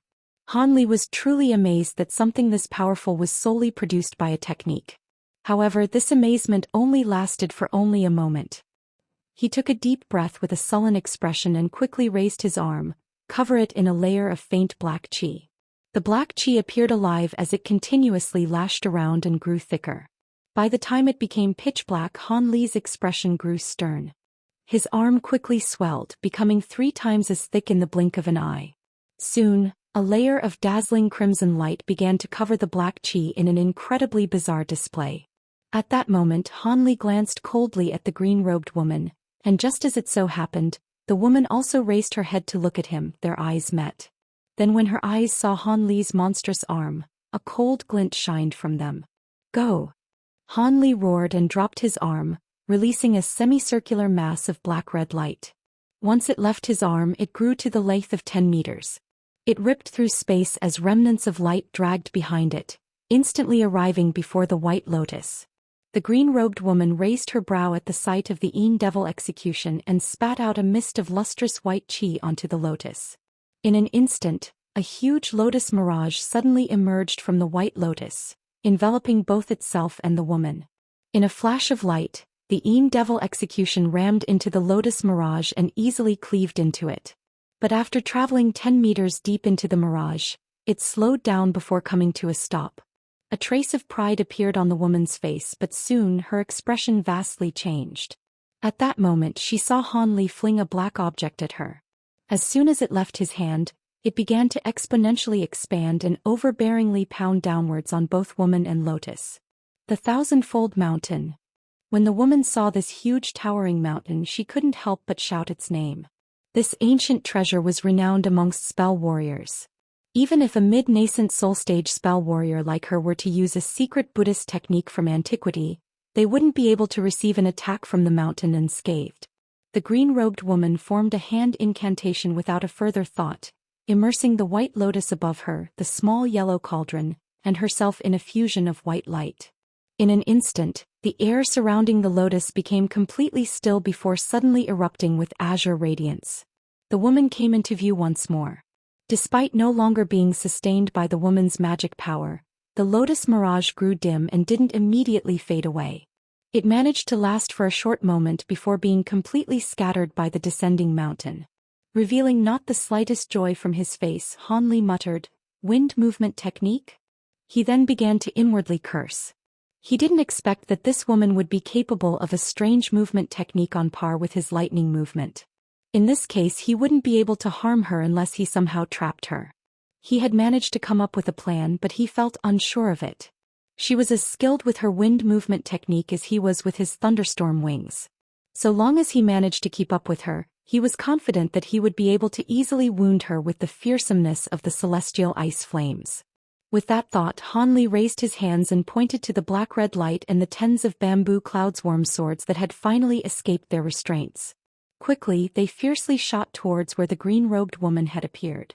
Thunder then roared from behind Han Li and silver wings appeared from his back.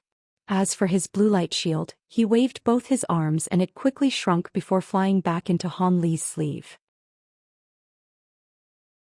At that same moment, the huge black-red hand relaxed its grip on the white ribbon hawk, and it streaked towards the woman in a ball of black light. But that was not the end of his preparations. He raised his arms once more, but this time, a blue flame emerged from his palm. It crackled with a wavering blue brilliance. Finally, Han Li took it upon himself to personally close in on her, having done what he could to restrict her movements. In a flash of silver lightning he disappeared, leaving only rolls of thunder in his wake. When the woman saw Han Li release so many treasures in a single display, she felt her head suddenly ache. She originally believed that this measly early nascent soul cultivator's power only extended to a few strange abilities. So long as these abilities were restrained, she should be able to smoothly deal with him. But she didn't expect that in a single move he would unleash several powerful treasures in succession. In comparison, the only treasure she released had been restrained by her opponent. As someone who was used to being revered amongst the spell warriors, this embarrassment had given rise to fury. However, the woman clearly understood that since he possessed so many treasures, it would be difficult to injure him with ordinary techniques and treasures, let alone kill him. When she saw Han Li flap his wings and disappear in a flash of lightning, she snorted and eventually came to a decision to exhaust a bit of her strength and finish Han Li off with one of her killing moves. Of course, she couldn't allow Han Li to easily approach her during this time. As she pondered this, the white lotus had dropped down onto her head and disappeared into her body. Just as this happened, Han Li's figure appeared about 10 meters away from the woman's body in a flash of lightning. With a blur of his body, he suddenly appeared 3 meters away from her and hastily extended his cackling blue palm against the yellow barrier that surrounded the woman's body. Han Li was confident that the wood attribute barrier placed by the cauldron would be broken by the celestial ice flames. And his attack smoothly succeeded. However, the woman remained still and showed no indication that she was going to use her wind evasion technique. An unease filled his heart as a shiver spread across his back. At that moment, the woman suddenly shined with a soft white radiance as lotus petal mirages blossomed from her body. And against expectation, The faint yellow light barrier that Han Li just struck had actually managed to withstand his attack. Just as the white light and the blue flames made contact, Han Li felt his entire arm tremble. In the instant that the white brilliance shined, the lotus petals began to sweep towards him. Although they appeared slow, he wasn't able to evade their attacks, and he could only helplessly stare as the petals struck his body. Astonished, Han Li was struck back, a wave of pain assailing his chest. He was launched 100 meters away before he managed to barely stop himself, his body swaying. He glanced at the woman with alarm as he held his hand against his chest. He glanced up and saw the green-robed woman was now standing above a lotus that spanned 10 meters wide. White lotus petals were slowly fluttering all around her, and the woman herself was coldly staring at Han Li. The treasures he had launched to attack her, they had been easily stopped by the petals surrounding her. They were far more powerful than the lotus mirage from before. At that moment, Han Li suddenly felt his throat become hot and he couldn't help but spit out a mouthful of blood. He wryly smiled in his mind. He had suffered quite a bit in that exchange. Han Li then spat out the turbulent qi in his body and slowly moved his palm away from his chest. He glanced down at his chest to see that his robes were already shattered, revealing a tricolored luster that laid underneath. The battle armor had a huge dent in it with thumb-sized cracks on it. Han Li felt his breath turn cold and the pain he felt from his chest became far sharper. With a gloomy face, he raised his head to look at the green-robed woman. As a result, he saw both astonishment and disappointment from her face when she laid her eyes on his armor. He coldly snorted and tore away at the remnants of his robe, revealing the beetle armor in its entirety. Then in an azure flash of light, he swept his hand across the armor, and repaired it with an unbelievable speed to its original condition. Shock appeared for just a moment on the woman's face, but her cold demeanor was soon restored as her killing intent against Han Li only grew stronger. Without further thought, she placed her palm against her chest and began to utter a cryptic incantation. A ball of azure light then flew out of her sleeve and dropped into her hand. The light faded away to reveal an azure oil lamp of ancient and worn condition. It appeared even slightly blackened. The green-robed woman looked at the lamp with a faint reluctance to use it, but then she turned her eyes to fiercely glare at Han Li. This scene left Han Li with a slight sense of dread. He didn't know what kind of ancient treasure this bronze lamp was, and this was the first time he ever saw a treasure lamp. Various thoughts quickly passed by his mind before he decided to fly into the sky and recall his treasures. Then with a flap of his wings he disappeared. He reappeared in front of the frozen ribbon hawk, and bluntly took it into his hand before disappearing once more, reappearing on the border of the dense mist. The green-robed woman's mouth dropped in amazement. Ever since she ascended to her current cultivation, she encountered many fearsome opponents that had been her match, but this was the first time she saw a high-grade cultivator turn tail and run. But when she saw Han Li take her ribbon hawk with him, she awoke from her stupor with fury. Grasping onto the lamp, she glided through the air on the white lotus, closely following him in a breeze. Afterwards, she entered the dense fog and disappeared without a trace. Azure light flashed with each appearance of silver lightning, closely chasing after it. The sounds of thunder and wind intertwined. In an instant, Han Li lured the green-robed woman into an unfamiliar area of the formation. It was there that Han Li stopped and glanced at the frozen ribbon hawk in his hand. With a cold chuckle, golden lightning flashed from his hand and shattered it.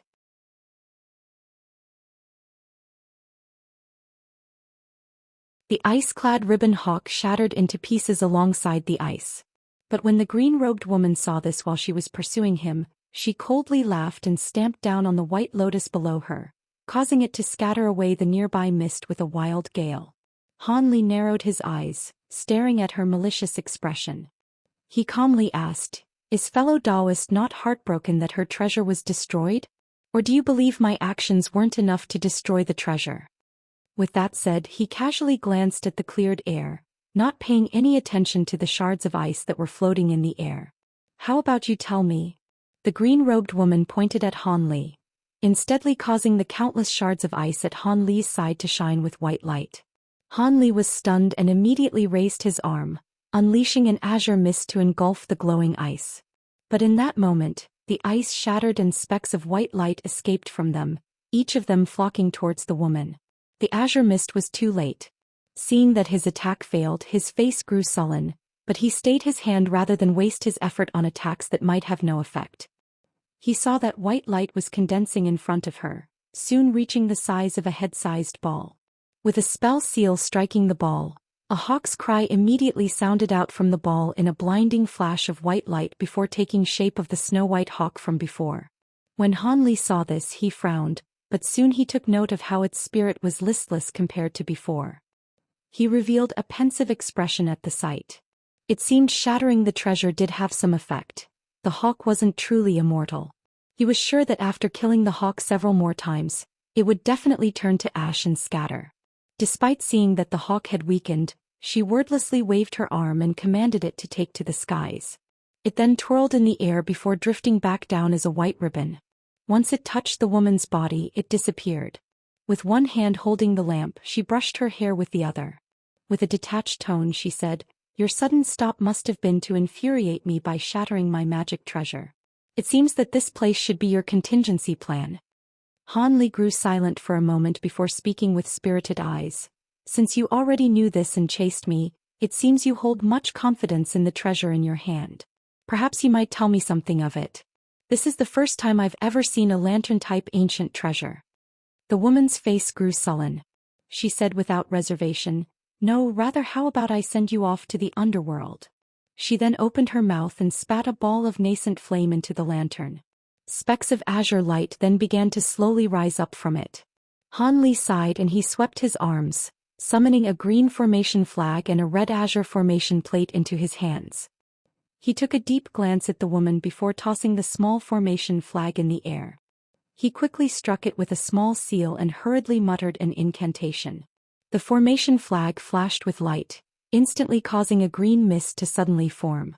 It extended 100 meters around the sky and scattered with the wind before transforming into a 40-meter-long flood dragon of green mist. At that same time, Han Li ordered the flood dragon to attack the woman. He had the formation plate in his hand shine with radiance.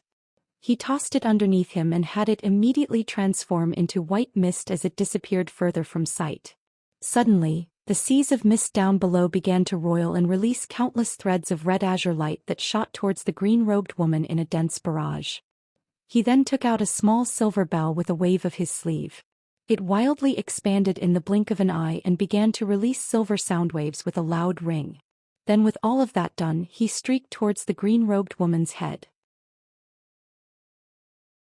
Since he wasn't able to grow close to the woman, he would make use of silver sound waves to attack.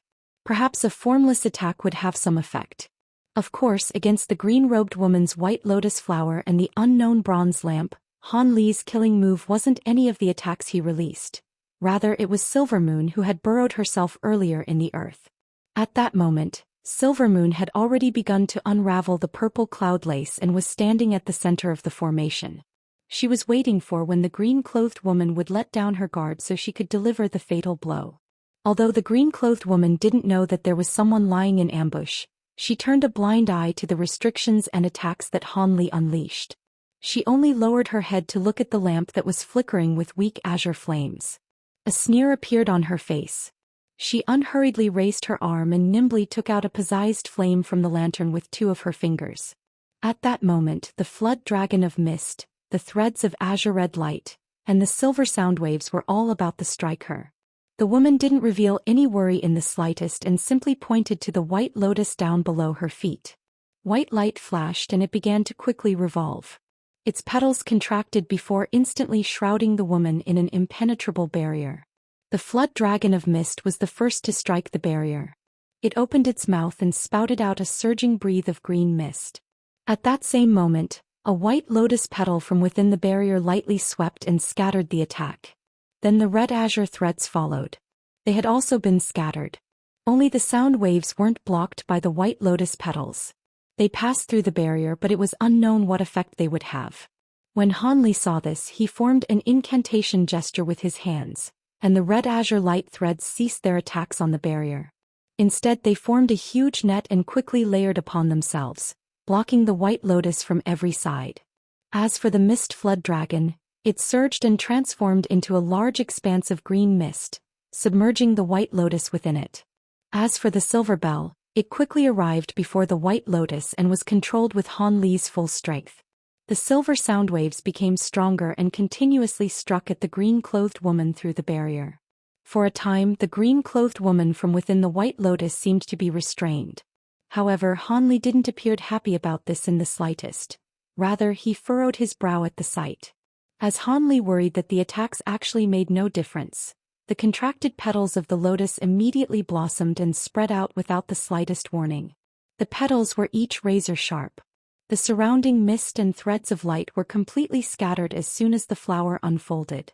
Han Li appeared particularly grim at the sight.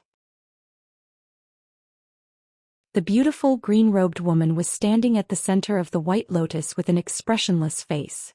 She held the bronze lamp in one hand and clasped a seemingly ordinary blue flame in the other. She glanced at Han Li and then looked above him at the silver bell that was enveloping the woman in silver sound waves. A harsh expression flickered from her eyes. She suddenly raised her hand and sent an ember of flame into the bronze lantern. It crackled and trembled before instantly disappearing from sight. In the next moment, the huge silver bell was struck by an azure fireball out of nowhere, and was enveloped by it. When the woman saw this, she uttered an incantation, and had the surface of the silver bell scorched by the unknown azure devil flame. The silver bell wailed for a moment and released silver light in an attempt to resist the flames. But after an instant, the silver bell was deformed by the silver flames and turned into molten silver. After that, the azure devil flames scattered without a trace. Han Li's face paled at the sight of the ancient treasure being scattered. At that moment, the green-clothed woman swept her hand and picked off another azure ember from the lamp with practiced ease. And malicious glanced at Han Li. Han Li inwardly cursed and flapped his thunderstorm wings without another thought. He then disappeared, leaving only thunder in his place. The woman didn't mind this in the slightest and dropped the azure ember into the lantern. Just as she was about to blow spiritual chi into it, purple light suddenly flashed beneath her and a 40-meter-wide purple net rushed towards her from below. As the green-clothed woman stood in place, she suddenly heard another woman's laughter before being instantly shrouded in a purple net. A beautiful woman suddenly emerged with a yellow flash of light soon after the purple net appeared. She chuckled and said, "Since you're fond of playing with fire, how about witnessing the might of my purple cloud lace jade sun flames?"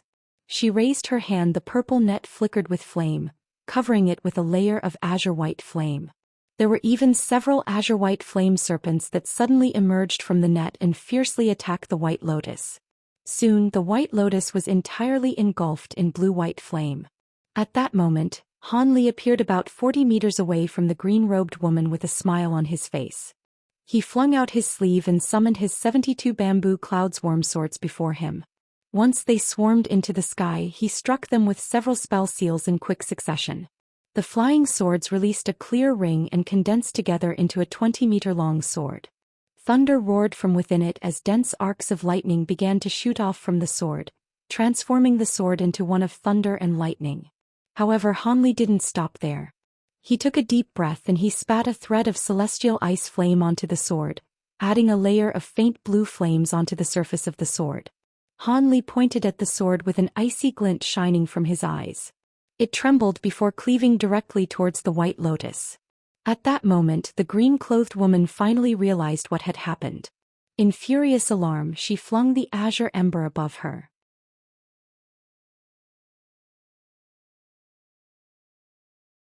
As soon as the azure ember left the green-robed woman's hands, it shined with blinding azure light. Afterwards, it began to revolve around her head and give rise to an astonishing display.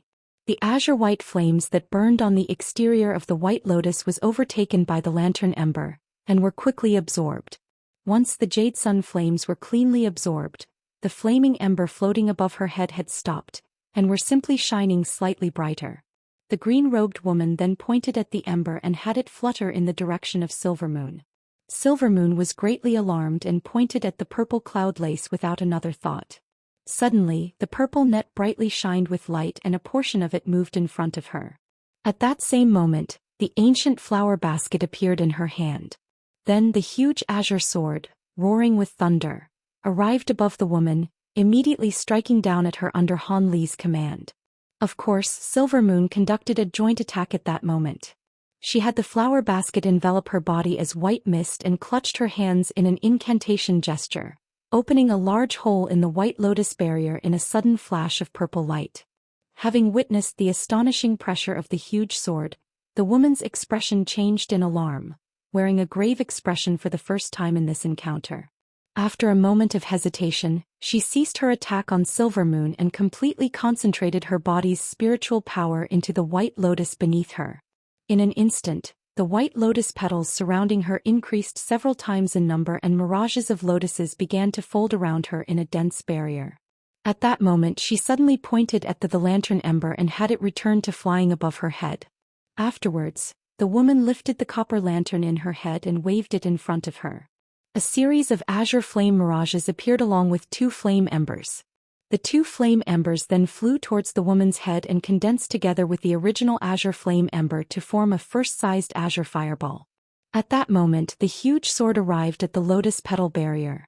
Rolls of thunder and a huge rumbling explosion sounded out as white light, golden lightning and blue flame entwined. While the tensome lotus petals were rather remarkable, the divine devilbane lightning and the celestial ice flames were also a force to be reckoned with. While they alone might not be able to overcome the lotus mirages, when combined together into the huge sword, the combined might of 72 bamboo cloudsworm swords eventually shattered through the lotus mirages despite their greatest attempt to resist, and faded away into specks of starlight. Unimpeded, the huge sword continued its descent, only for the blue ball of flame to unhurriedly meet it. Han Li's expression turned solemn at the sight.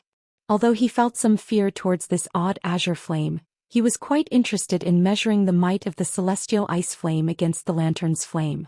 The impact between the huge sword and the azure fireball was completely silent. Regardless of whether it be the golden lightning or the icy flames, they were both instantly consumed by the azure flame. It then began to engulf the huge sword. The bamboo cloudsworm swords were Han Li's bonded magic treasure, so it was natural for him to feel it quite closely.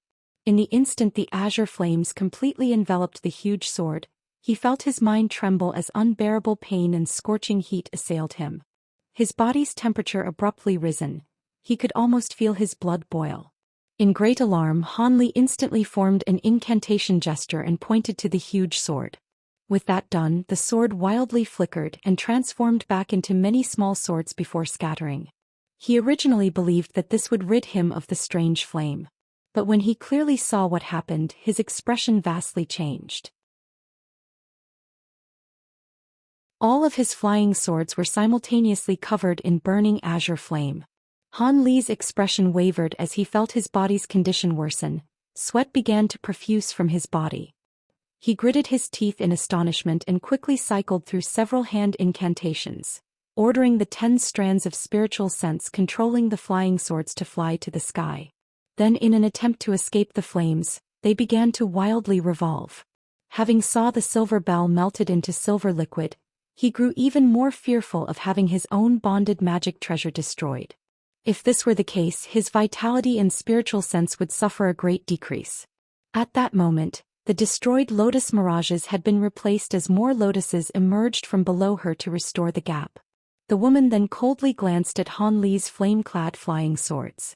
The woman sneered upon seeing the swords flutter around in an attempt to extinguish the flames. However, she didn't rush to act. She simply waited for Han Li's bonded magic treasure to be destroyed, for his cultivation to be greatly damaged. A short moment later, the woman's sneer head froze, soon to be replaced with astonishment. The bronze lamp in her head was no common magic tool. Strictly speaking, it didn't even belong to her. It was one of the 2 lineage treasures that were passed down by the Milan tribes. This sage Lu was able to acquire this treasure not only because of her profound cultivation, but also because she was the most powerful female spell warrior in the Milan. Most importantly, she was the only woman who held a similar rank to the soaring tribe's Saintess Tianlan, and received much esteem amongst other high-grade spell warriors. Even the Milan's 3 divine sages had to treat her with respect. Ever since she acquired this ancient treasure, she had only used the lantern a few times due to its restrictions and peculiarities. When the treasure reached the maximum quantity of uses, it would immediately be revoked and be given to the next suitable master. The treasure was held with great importance amongst the Milan. However, the most important use for the bronze lantern wasn't for battle. Rather, it had a specific and extremely important use. Of course, this treasure was obviously powerful in battle, and was used by its masters to slay many formidable enemies and destroy countless treasures. Be they ancient or magic treasures, the flames were incapable of being extinguished once they were covered. Wood attribute treasures were particularly vulnerable to the flames and would be destroyed in an instant. But while Han Li's set of flying swords were obviously wood attribute magic treasures, they had been enveloped in the lantern's flames for quite a while and didn't show the slightest indication of becoming ash.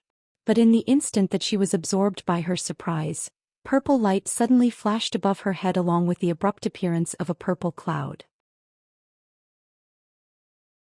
The green-robed woman was stunned and she turned her gaze to look at Silvermoon, who had used the opportunity to launch a restriction with the purple cloud lace.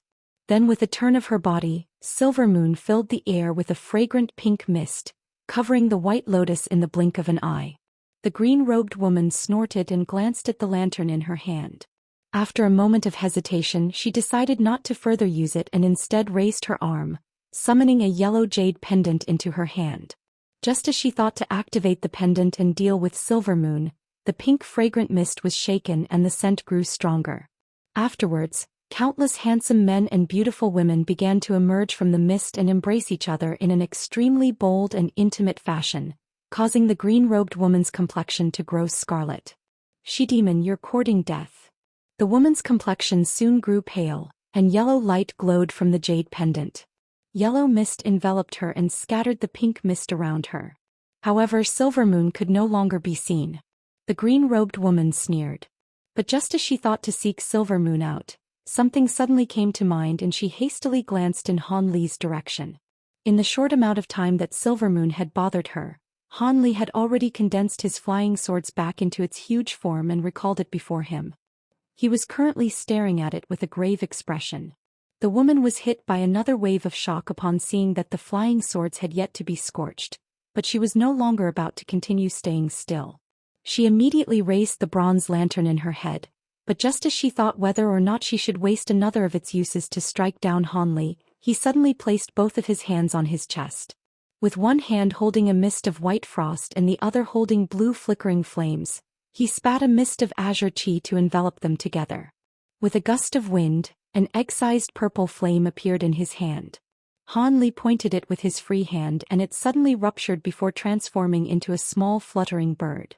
It spread its wings and charged towards the huge sword that was enveloped in the lantern's azure flames.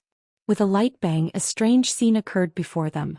The purple flame and the azure flame blazed on the surface of the huge sword. Both of the flames swayed and gave neither way to one another, giving its utmost to consume the other. For a time neither flame had the advantage.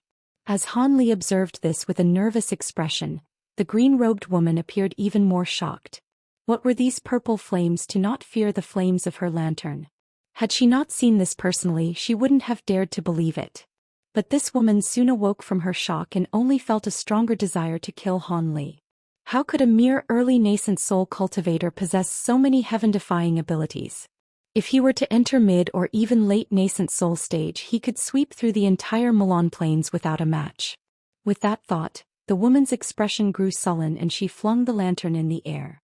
It stopped about 3 meters above her. She then solemnly sat down. At the moment, the woman had truly resolved herself. Even if she consumed all uses of the bronze lantern, she would slay Han Li with complete certainty. Han Li had also taken note of the woman's actions and he felt his heart drop. He bitterly cursed in his mind before deciding to retreat. Although he still had the purple apex flames and the blood devil sword, there was no need for him to stake it all on this fight. The woman before him was no ordinary mid-nascent soul stage cultivator.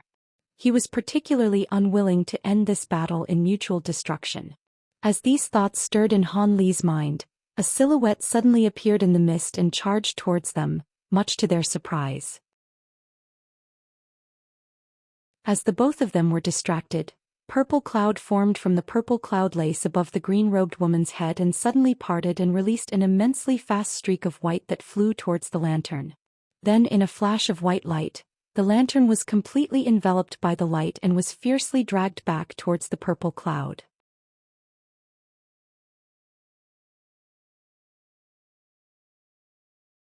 Han Li rejoiced at seeing the bronze lantern seized, much to the green-robed woman's despair. In an instant her face paled with an expression of furious alarm. Soon after she raised her arms, sweeping a white mist around her. The white lotus below her began to wildly revolve, producing a lotus mirage that appeared as large as a mountain. Once the white light holding the lantern returned to the cloud, the huge lotus mirage had already launched after it in pursuit. The purple cloud then transformed into a large purple net and dropped down. In the next instant the lotus struck the net, releasing a glow of purple and white light. Silvermoon's sweet chuckle soon followed.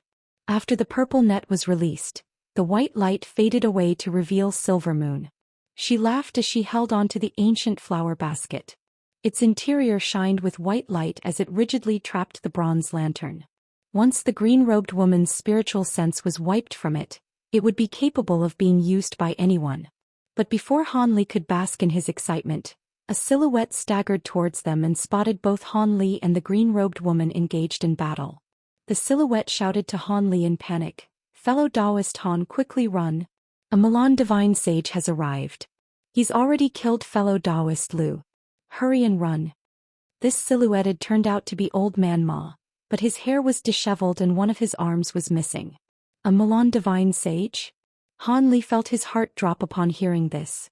Just as he thought to ask further of the matter, Old Man Ma flew away in a flash of white light, not daring to stay a moment longer. But at that moment an indifferent man's voice soon arrived. "You're too late. I've already found you. You had abandoned your arm to escape calamity, but let's see what other secret techniques you have. Surely you didn't refine a substitution puppet out of your other arm as well? If that's the case, I will truly hold you in admire. Is this not the bright origin lantern? You cunning scoundrel, your courage is quite great. A little fox such as yourself dares to take a lineage treasure of the Milan?" The words were spoken in quick succession and the speaker of the voice soon arrived before them. A silver streak of light shot out from the sea of mist in a seemingly slow manner, but it instantly arrived before Silvermoon. Silvermoon's complexion grew deathly pale and she hastily waved her arm, summoning a purple net in front of her. At that same moment she instantly took off without a further thought. The silver streak paused for just a moment before immediately transforming into a large silver hand. It forcibly took the purple cloud lace in its grasp and formed a fist before striking at the air in the direction that Silvermoon had fled. As Silvermoon flew off in a streak of yellow light, she was suddenly struck by a silver ball of light out of seemingly nowhere. With a miserable wail, her yellow light disappeared and she fell from the sky. But in her cunning, she gritted her teeth and bore through the pain, throwing the ancient flower basket towards Han Li in a streak of white light. "You're courting death." The man's voice grew furious and in a flicker of light, the silver hand split into two with one chasing the flower basket, and the other chasing after the falling Silvermoon in an attempt to crush her. The action was conducted as swiftly as a flash of lightning. Silvermoon turned pale with fright and she hastily attempted to draw on her magic power to escape. However, silver light flashed from her body and she found herself incapable of drawing any of her magic power. That surprise strike from before had not only heavily injured her, but it had placed a simple restriction on her body. Although it could be easily broken, she was caught by surprise and didn't have the time to dispel it. The huge silver hand approached her with the momentum of a falling mountain, and she felt her heart tremble. She could only shut her eyes as she waited for death, but at that moment she heard thunder roar behind her. With an arm holding her by the waist, she had somehow escaped from the silver hand's grasp. "We're going." Han Li made a clear appearance before disappearing from sight with Silvermoon in tow. The huge silver hand had missed its mark by just a sliver. In the next moment, Han Li appeared 100 meters away at the edge of the mist with a sullen expression. He carried Silvermoon in one hand, and the huge sword blazing with azure and purple flames in the other. Lightning movement. An astonished voice came from the huge silver hand. As for the other hand, it returned with the flower basket in its grasp. The two silver hands then combined together in a brilliant glow of light, disappearing to reveal a middle-aged spell warrior in scholar robes. He held onto the purple cloud lace with one hand, and he grabbed the ancient flower basket with the other. He was examining Han Li in the distance with a calm expression. When Old Man Ma had seen this person appear, his face became deathly pale, and despite the light that continuously pulsed from his body, he didn't dare to flee. Han Li's gaze flickered as he carefully examined the very first late nascent soul stage cultivator he had seen for the first time. Apart from the few sparse cultivators that managed to reach deity transformation stage, late nascent soul stage cultivators were peak existences in the cultivation world. At that moment, the middle-aged spell warrior glanced around and spotted the green-robed woman surnamed Lu. With a wave of his hand, he tossed the ancient flower basket containing the bronze lantern towards her. Many thanks for Divine Sage Zhong's assistance. Had Brother Zhong not come? The green-robed woman was delighted that she managed to regain possession of the bronze lamp and felt immense relief. Even as arrogant and cold as she may be, she was facing one of the 3 Milan Divine Sages, and she didn't dare to offend him in the slightest. The scholarly middle-aged man calmly said, "It's nothing. I've simply heard that the Heavenly South cultivators were sending reinforcements towards this grand formation. After hearing about Heavenweep's death, I grew somewhat worried and came over to take a look. It'd be best to give those from the state of Great Gene a reasonable explanation as we are currently intertwined with them. But since our enemy is capable of using lightning movement, it is no wonder even Sage Lu has a problem dealing with him." Afterwards he turned to look at Han Li and asked, "That small fox is yours? It is quite courageous to dare to act against our Milan's lineage treasure. Since you're her master, then I'd best deal with the both of you." Han Li narrowed his eyes and took a deep breath. He snorted and icily replied, "Your tone is quite arrogant, but even if we didn't touch that lantern, would you still let us go free? I don't know if you have the skill to take my life." When the scholarly man heard this, his gaze swept past the huge sword in Han Li's hand. His face revealed astonishment upon seeing the azure and purple flames tangle against one another, but soon he chuckled as if he hadn't seen it. "It has been many years since a cultivator dared to say that in front of me. Sage Lu, I'll hand that one-armed cultivator over there to you. As for our young friend capable of lightning movement, I'll be personally dealing with him. Let's see just how long he can last." Ruthless intent revealed from the man's face as his body suddenly blurred and silver light flashed from both his sides. Suddenly, 2 exact replicas of the scholarly man appeared at his side with the exact same clothes and face. They both stared at Han Li as if he were already dead. Han Li felt his breath run cold.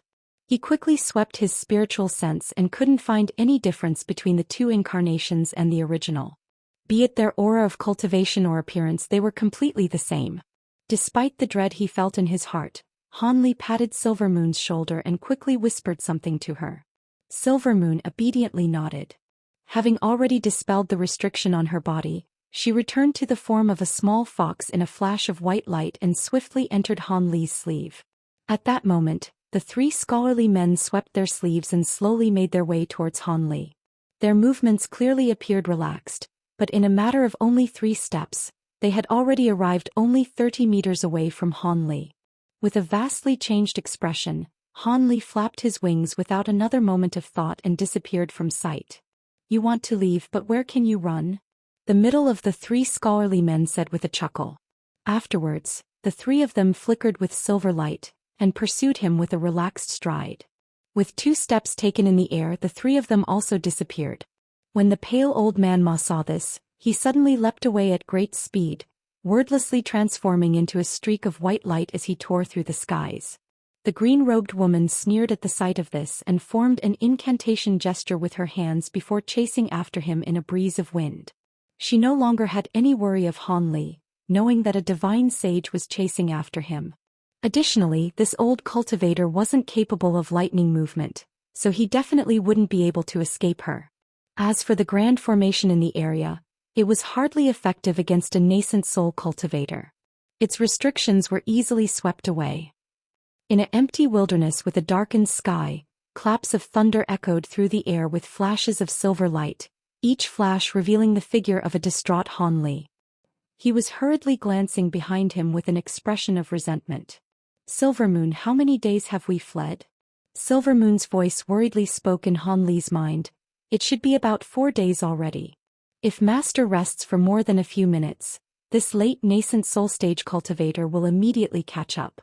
Is there truly no way to escape his spiritual sense mark?" This is far too dangerous. Although you have the myriad-year spirit milk to restore your magic power, you've almost exhausted your divine Devilbane lightning. Without the lightning movement, you won't be able to escape his pursuit and movements. Such profound abilities are on par with instantaneous movement itself. There are hardly any differences to be said. Were it not for Master's shrewdness to completely avoid fighting and continuously flee, we would have been tangled down without a method of escape. Han Li wryly smiled and resentfully said, "The trace of a late nascent soul stage spiritual sense can be tracked down by a couple hundred of kilometers. Although my own spiritual sense is beyond that of a mid-nascent soul stage cultivator, it is still quite lacking to a true late nascent soul stage cultivator. After all, I didn't learn the great development technique to completion.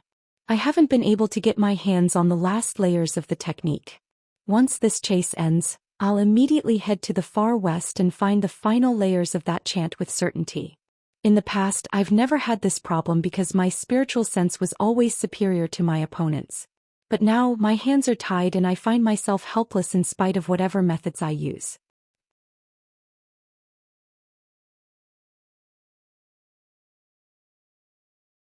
Chapter 747.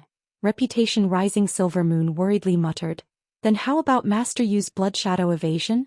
In a single use he'll be able to traverse over 50 kilometers. Surely you'll be able to break free of his spiritual sense tracking."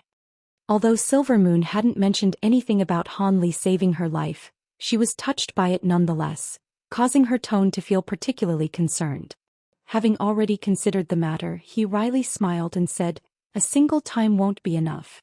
I'll have to use the blood shadow evasion at least 2 times in succession, perhaps even 3, and exhaust all my remaining divine Devilbane lightning for a good chance at escaping.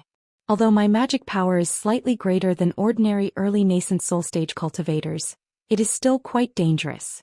Even if I come out unscathed, I will be weakened for quite a long while. Now that no other methods will work, this is the only option left." "Master Yu." Han Li's expression suddenly changed and he turned his head behind him. He gloomily snorted. "That person is grower closer to the second. I can no longer continue like this. I can only take the risk." When Silvermoon heard this, she chose to keep silent. Soon after, Han Li deeply sighed and his hands quickly blurred as they formed a series of strange hand incantations. At that same moment, his body began to pulse with azure light and an astonishing spiritual pressure suddenly released from his body. He then spat a mist of scarlet blood essence from his mouth. It scattered in the air and seeped into the azure light surrounding his body, transforming it into a demonic fusion of crimson and azure light. Soon Han Li's hands and face became dark red, and countless threads of crimson blood began to spurt from all over his skin, making for a frightful sight. Han Li didn't seem to mind this in the least and continued forming hand incantations at great speed. Spitting out another 2 mouthfuls of blood essence, Han Li became completely enveloped in a mist of blood and could hardly be seen. At that moment, radiance began to shine from the distant sky. 3 silver balls of light were slowly moving towards them. Silhouettes could be seen moving from within them. They were Divine Sage Xiong in his 2 incarnations. Their scholar robes fluttered as they calmly flew in Han Li's direction. However, they moved at an incredible speed in spite of their appearances. In an instant they had already traversed a distance of over 400 meters and could see Han Li from the naked eye. One of the men wore a surprised expression, but he soon frowned. The azure crimson blood mist suddenly bursted with dazzling crimson light. As Han Li stood in place, he coldly glanced at the incoming Mulan Divine Sage before unfolding the thunderstorm wings behind his back.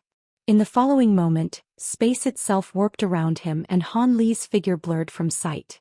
A sharp, ear-piercing shriek faded into the distance as suddenly as it had appeared.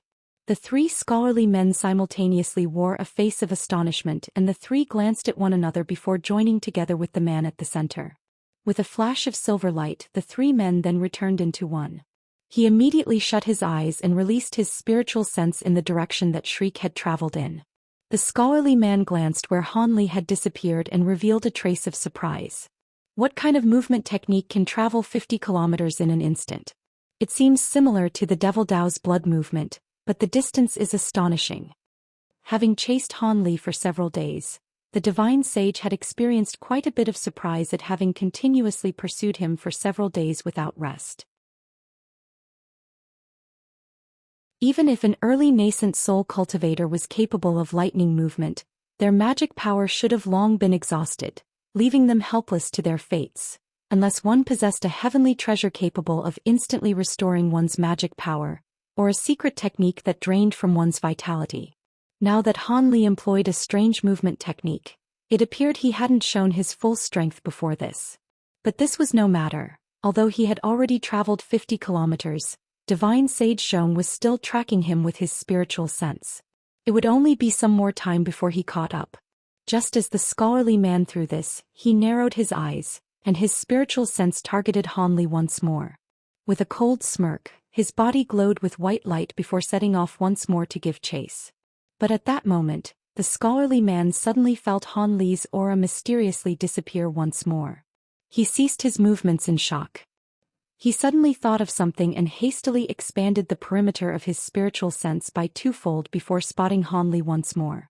Yet before he could set off once more, Han Li's aura disappeared yet again. This time the scholarly man simply stood in place with a face of amazement. Although his spiritual sense was vastly powerful, it could only reach a distance of a little over 100 kilometers. He could forcibly stretch his spiritual sense to acquire an approximate understanding of the environment, but it was beyond him to track someone at that distance. Of course, unless something impossible occurred, like Han Li waiting in place for him to sweep his spiritual sense past him. Han Li was a truly cunning opponent. The moment he felt the divine sage's spiritual sense speed past him, he employed that strange movement technique several times in succession and slipped away. This was perhaps the first time in many years since the scholarly man had ever been played around with in this manner. He was a magnificent Mulan divine sage. Once it became known that an early nascent soul cultivator was able to escape him, his reputation would be greatly tarnished. However, he didn't have any intention to immediately continue the chase. Without any spiritual sense tracking along with Han Li's strange techniques, it would be difficult to track Han Li down again, even with the use of secret techniques. Not to mention that he had already wasted several days chasing Han Li down. He couldn't continue the pursuit, especially given the uncertainty of success. After all, since he, a divine sage, had made an appearance, the other late nascent soul stage cultivators in the heavenly south could no longer remain idle. He needed to return and join with the other Mulan divine sages in preparation. If they were jointly attacked by enemy late nascent soul stage cultivators, it would be extremely dangerous. After pondering for a long while with a restless state of mind, his face grew sullen and he flew back in the direction from where he came. In the blink of silver light, he disappeared from sight. In an area 150 kilometers away, Han Li was flying through the sky in a streak of azure light in a different direction from before. He was continuously taking out medicine bottles from all over his body and pouring whatever vitality healing medicine he had down his throat. His complexion was deathly pale and his eyes were listless. Silvermoon's voice echoed through Han Li's mind. "Master, are you all right?" Using the blood shadow evasion 3 times in succession was truly dangerous. Were it not for the many medicine pills Master had taken along the way, the third use of the technique would have. "It's nothing. Although I've lost much blood essence, fortunately I refined a few medicine pills in the past. So long as I consume them and properly rest for a few months, my cultivation should be fully restored." Han Li slowly replied with an exhausted voice. Having heard this, Silvermoon sighed and hesitantly asked, "Will you be returning to Soaring Skies City?"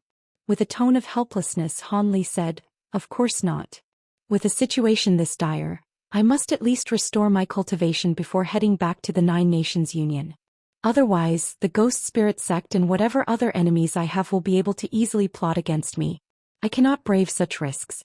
Fortunately, I don't need to seek out an area with spirit veins, given the efficacy of the medicine pills alone. I simply need to find an uninhabited area and rest for a while. Furthermore, the bamboo cloudsworm swords are still tainted by the azure lantern flames. Although I've used the purple apex flames to forcibly restrain them, I must think of a method to remove the azure flames entirely, or there will be later consequences." Silvermoon smiled and said, "That bronze lantern was a lineage treasure belonging to the Mulan tribes, so it should have some closeness to the ghost Dao. This servant is confident that so long as Master spends some time, he will be able to refine those flames entirely. Regardless of what is said, the purple apex flames possess truly remarkable abilities. Han Li bitterly smiled and calmly replied, with how things played out, these problems can only be solved slowly in the end. Afterwards, Han Li spoke no more and used the remaining spiritual power in his body to urge the light around him to fly faster. After flying for a day, Han Li ceased his flight and dropped down to an unremarkable valley. The Milan divine sage should be unwilling to search this far away. He glanced around several times and found 2 suitable barren hills. Not only were they completely lacking any spiritual power, but they were also completely bare and inseparable from the other hills in the area. Han Li cautiously swept his spiritual sense past a 50-kilometer radius. Finding that there were no cultivators or spell warriors nearby, he felt safe and released Silver Moon. The small silver fox then obeyed Han Li's orders without any objections and twirled around, sweeping a yellow light around her and enveloping Han Li within it. In a flash of light, she brought Han Li directly with her into the side of the hill. The valley became desolate once more. With Han Li brought to the center of the mountain through Silver Moon's earth movement technique, Azure Sword Chi was shot out in a dense barrage, quickly carving out a crude 10-meter wide room. In a blur, Han Li entered it and promptly sat down cross-legged. Not long after, Han Li opened his eyes and azure light began to revolve around him. Over 10 medicine bottles of various sizes laid before him. He needed to first refine the medicine pills he had taken before he dared to take any more medicine. As such, he calmly secluded himself as he restored his vitality. However, Han Li didn't anticipate that the damage to his vitality would be far greater than he had predicted. The amount of time he would need to recover would be much longer. As time dryly passed by, he meditated and focused on recovering with the aid of medicine pills. After around half a year slowly passing by, Han Li still remained within the center of the mountain. However, countless changes began to surge around the world. A battle to the death between cultivators and spell warriors was just off the horizon. And beyond Han Li's knowledge, his fame as the Drifting Cloud Sect's Elder Han had spread widely not only throughout the cultivators of the Heavenly South, but also through the ranks of the spell warriors. Whenever they heard of his name, none dared to hold him in contempt. His repute of matching a mid-nascent soul stage cultivator was already well known.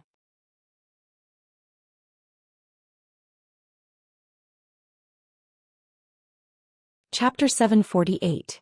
Return. Ever since the battle at the Yellow Dragon Mountains, the 3 Milan sages had taken the initiative to lead the war effort. In only half a month they had already managed to push all the way towards Soaring Heaven's city. Caught unprepared, the 9 Nations Union could only stand alone against the incoming enemies.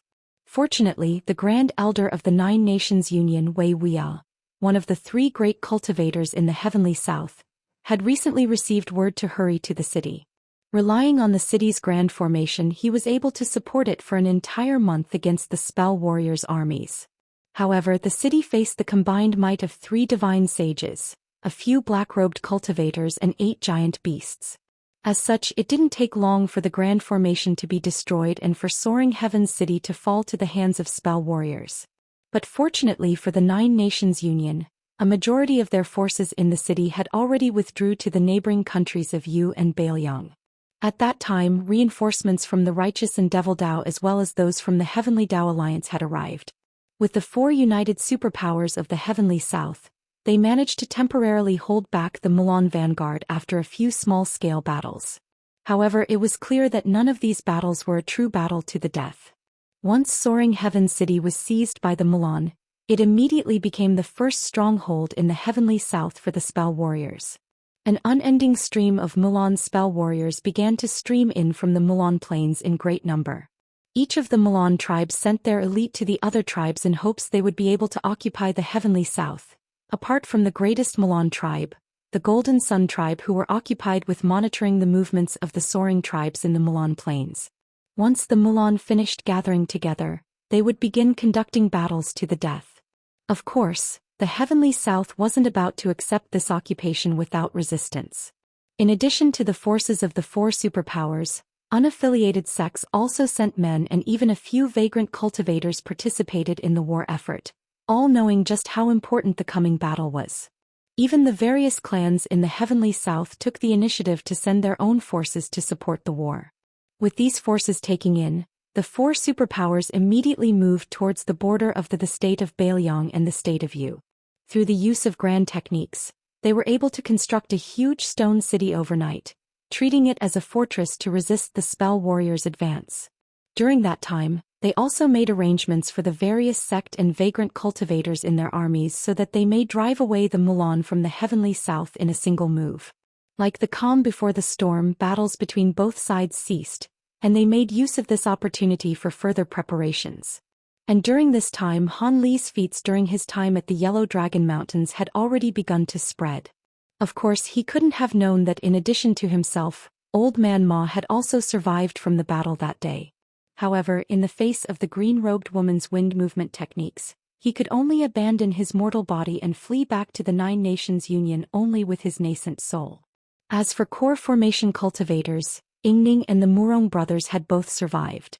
Once they saw the battle was lost, they all took the initiative to flee. With these survivors, Han Li's feat of killing the black-robed nascent soul cultivator in an instant became known by others, and his reputation soared.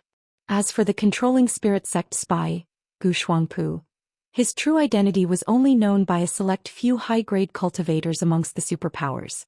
It was not widely spread. Of course, what truly made Han Li's reputation soar was the news that he managed to escape from the grasp of a Mulan divine sage. When divine sage Zhong had returned to the spell warrior army, his failure to kill Han Li had caused quite a commotion amongst the spell warriors. The scholarly man as a result had given Han Li a very high assessment in order to save face and avoid embarrassment, rating his abilities slightly beyond that of a mid-nascent soul stage cultivator. Naturally, none doubted the assessment of a divine sage. With the addition of the many abilities Han Li displayed in his battle with the green-robed woman surnamed Lu, and his earlier victory over the Heavenly Wind tribe's sage Mu, resulting in the destruction of his physical body, his repute amongst the spell warrior armies were even greater than those of the Heavenly South cultivators. Of course, this information eventually made its way to the Heavenly South and had caused quite a ruckus as well. Needless to say, many other obscure nascent soul cultivators had also made a name for themselves in that way.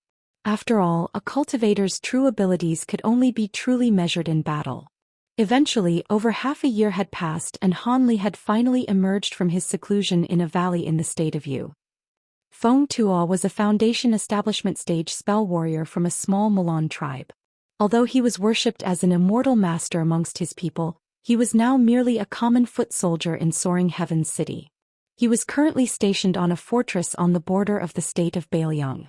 He had to patrol an area of over 100 kilometers with a party of chi condensation spell warriors in between the fortress and the city to warn of any sudden attacks by the Heavenly South cultivators. After patrolling for about half a day, it was about time for him to be relieved by another spell warrior. Once he patrolled a few tens more kilometers, he would be able to return. Feng Tuo pondered for a moment, thinking about the tens of spirit stones he had received in the past 2 days. With those spirit stones, he felt confident he would be able to break through the bottleneck to mid-foundation establishment stage. He couldn't help but feel an impatience to return to cultivating and become stronger before the next battle. If he would be able to acquire a few merits in the upcoming battle, he would surely be rewarded with an appropriate number of spirit stones. This spell warrior was indulging in fantasy as he slowly flew on his magic tool, guiding a party of chi condensation stage spell warriors. At that moment he happened to fly across an ordinary cliff that few ever visited. When he thought to brush through the area, he suddenly saw a flash of azure light emerge from the rock, revealing an azure-robed youth that appeared to be in his early 20s. The youth glanced at the party of spell warriors with a cold, emotionless expression. When Feng Tuo clearly saw this youth, he swept his spiritual sense past him and felt his breath turn cold. Heavenly South cultivator. He's at least core formation stage. I cannot see the depth of his cultivation. Quickly withdraw. This person isn't someone we can handle. Feng Tuo acted rather keenly and hastily called for his 6 low-grade party members to retreat. He then tossed an exquisite spirit beast pouch through the air. At that same moment, A streak of red light shot out of the pouch and spun in the air before shooting in the direction of the fortress. At that moment, a beautiful white-clothed woman appeared in a flash of white light. Red light suddenly appeared near her and she chuckled before spitting out a fragrant pink mist and forming a barrier around the streak of red light. With a clear cry, the red light faded away to reveal a small red bird floating in the air. The young woman extended her hand and had the small bird fly into it. Having seen this, Feng Tuo felt his heart drop. Unable to look after the others, he quickly formed a hand incantation and had his body glow with yellow light and instantly shot several kilometers away by using a life-saving technique. But at that moment the youth narrowed his eyes and snorted. The sound was ordinary as it could be, but when Feng Tuo heard this, he felt his ears ring and his mind grow dark as he felt the very earth twirl around him. The other Qi condensation stage cultivators didn't fare any better either. In the instant the youth infused magic power with his snort, the spell warriors dropped to the ground in succession. As for Feng Tuo, the young woman arrived by his side in a blur and lifted him into the air by his neck. Once she landed in front of him, she sweetly smiled at the youth and said, "Master, this person is their leader. He should know a bit more." Needless to say, these two were Han Li and Silvermoon, who had discovered that the state of you had fallen during their time in seclusion. They already had a rough understanding of what had happened. He already had Silvermoon sneak into the nearby area and gather some information. Just as he was passing through this area, he discovered Feng Tuo's party patrolling nearby. Han Li felt his heart stir and decided to capture the party of spell warriors, questioning them about the surrounding affairs and saving him the hassle of treading into any areas that may be guarded by a divine sage. Combined with Silvermoon's bewitchment techniques, Han Li's dream tear technique allowed him to easily acquire what he wanted. Han Li greatly sighed with relief. The three divine sages took alternative turns guarding the border, but this span of the border was far from the fortress the divine sage was guarding and was being guarded by only a Mulan sage. With Han Li's cultivation, he should have no problem sneaking past him. Han Li then looked down at the captives with a frown. In order to acquire the information as quickly as possible, Han Li had used a forceful method to extract information, resulting in a near total annihilation of their minds. Even if they woke up, they would empty husks. With a light sigh, he turned each of the spell warriors into ash with a fireball. He then took to the skies in an azure streak of light and took Silvermoon in tow. On the border of the state of Bailiang, in a remote building in the newly constructed city of Skyfirst, Han Li's senior martial brother Lu was currently talking with a few other high-grade cultivators of the Heavenly South cultivators.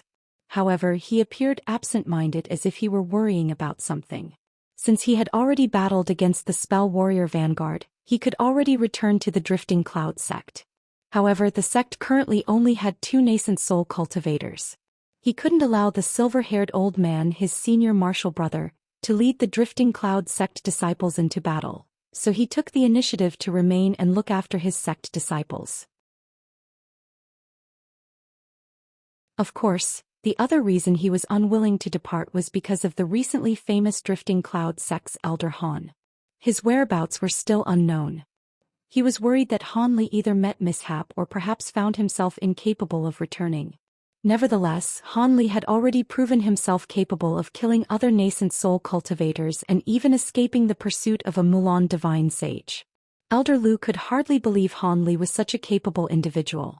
After all, others might not know this, but he personally knew that Han Li had just condensed a nascent soul several years ago. How was it possible that he had developed such heaven-defying abilities in such a short amount of time?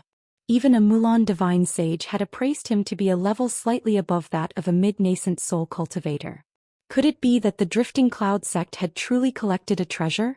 Was junior martial brother Han a cultivation genius that appeared once in 10,000 years? As of current, Lu Luo was sitting in the hall as he pondered about this matter, oblivious to what the others were saying.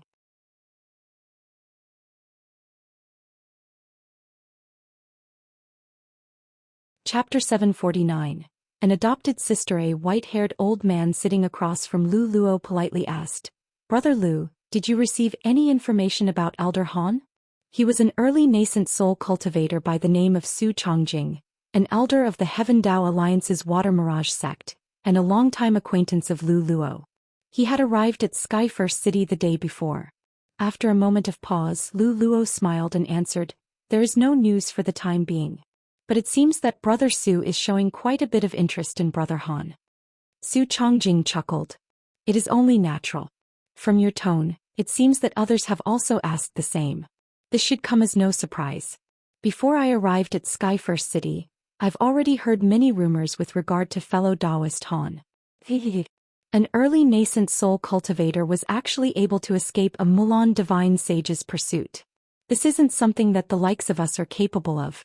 Furthermore, I've also heard that fellow Daoist Han had condensed a nascent soul only a few years ago. If that was true, then it'd be all the more shocking." As the old man spoke, the other cultivators nearby glanced at each other and turned their curious eyes towards Lu Luo.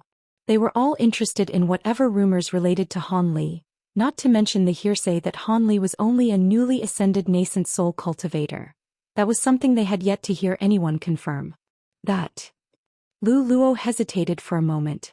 Then, having recalled that this was a fact already known to quite a few people, he honestly replied, "It is true.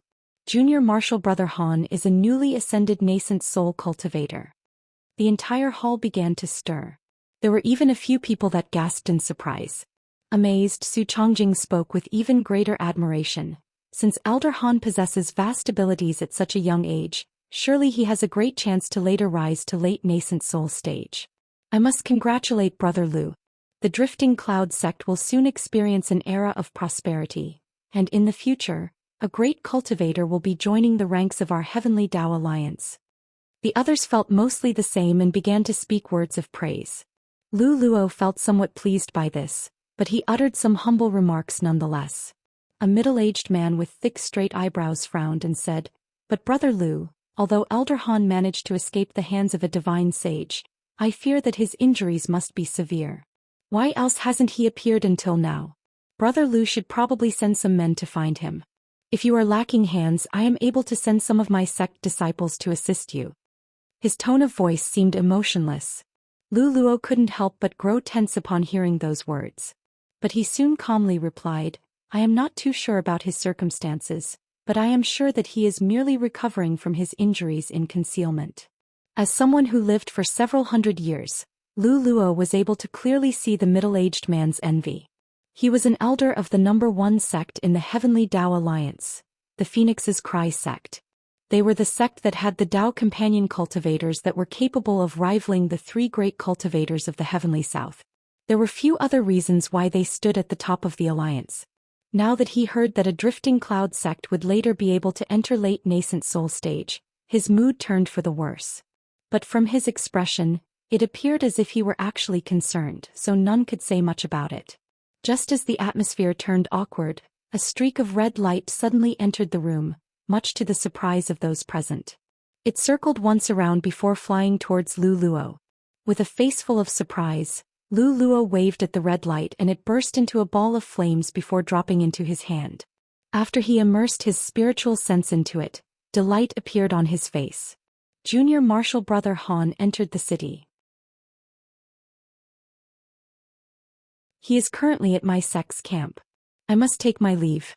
Forcefully suppressing his excitement, he gave a brief explanation before hurriedly departing. The others were left dumbstruck for a time after seeing him leave in a blur, each of them wearing all sorts of expressions. They didn't expect that the legendary Elder Han would appear now. Su Chongjing twirled his beard as he wore a pensive expression. As for the middle-aged man, he appeared calm, but if one looked closely, one could spot a trace of gloominess from his face. Although Skyfirst City was a newly constructed city, it was where the various sects of the 4 superpowers stationed their forces, each faction taking up a different section of the city. As for the middle section of the city, it was public grounds where a few famous vagrant cultivators lived. The Heavenly Dao Alliance were situated in the west section of the city, with the Drifting Cloud sect occupying an area of about 5 acres in the southmost portion. Over 200 Drifting Cloud sect disciples occupied it, consisting of 7 core formation cultivators and the rest being at foundation establishment stage, a majority of the Drifting Cloud sect's forces. Han Li was currently sitting in a wooden chair at the center of the main hall in the Drifting Cloud sect's camp. He was holding his chin in hand as he wore a calm expression. At his side stood 2 core formation cultivators, the Fire Cloud Mountain Lord, a red-clothed old man, and the White Phoenix Mountain Lord, the woman surnamed Song. They were both waiting at his side in a solemn and respectful manner, but complicated expressions occasionally surfaced from their faces. At that moment, Lu Luo hurriedly rushed into the hall and spotted Han Li.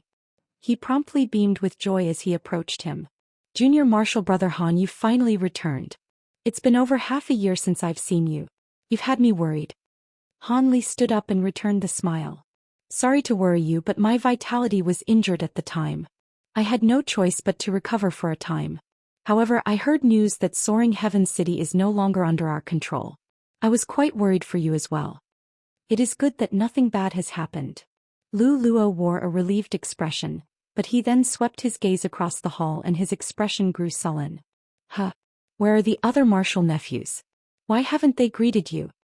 The red-clothed old man respectfully answered, "Reporting to Martial Uncle, the others are on rotation today." Lu Luo's expression then relaxed. "Oh, so it was like that. Then it can't be helped." At that moment Han Li said with a smile, "When I returned I discovered that I had become quite famous.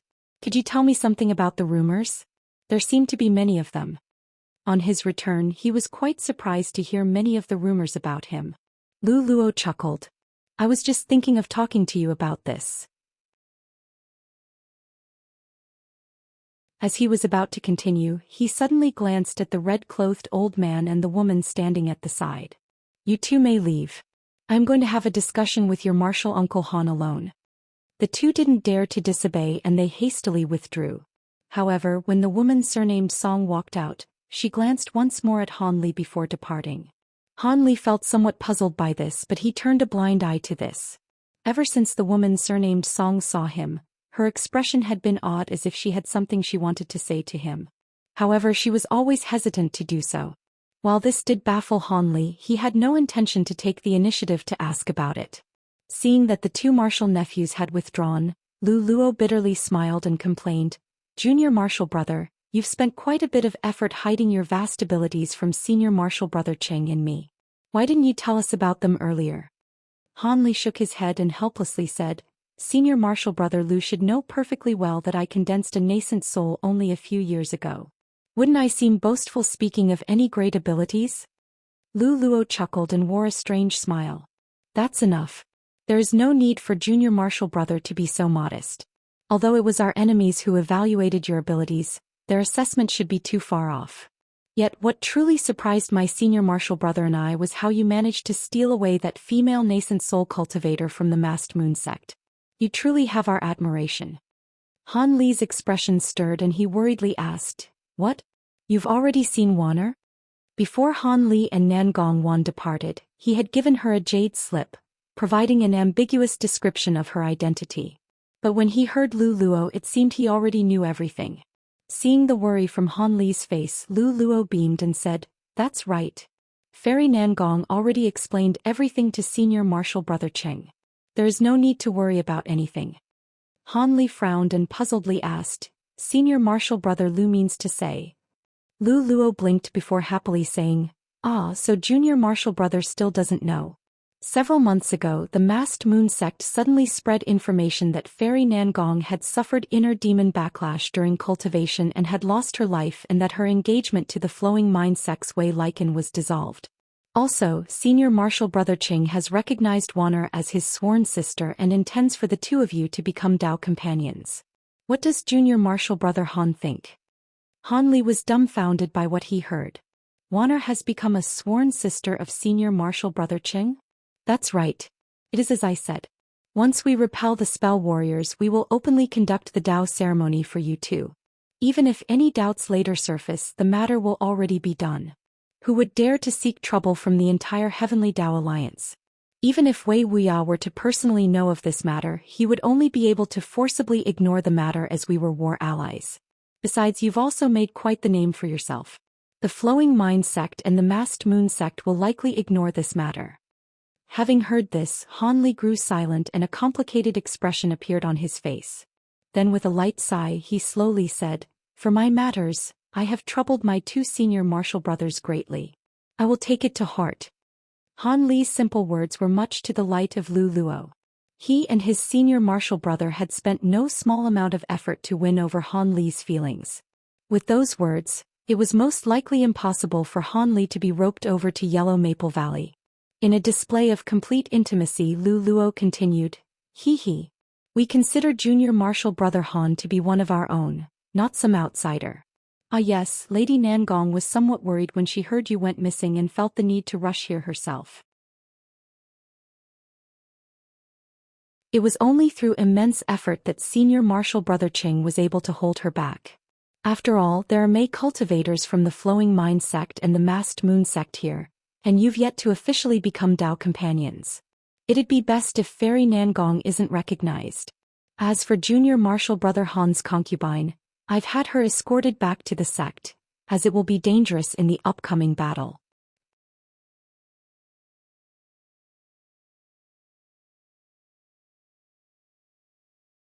Chapter 750.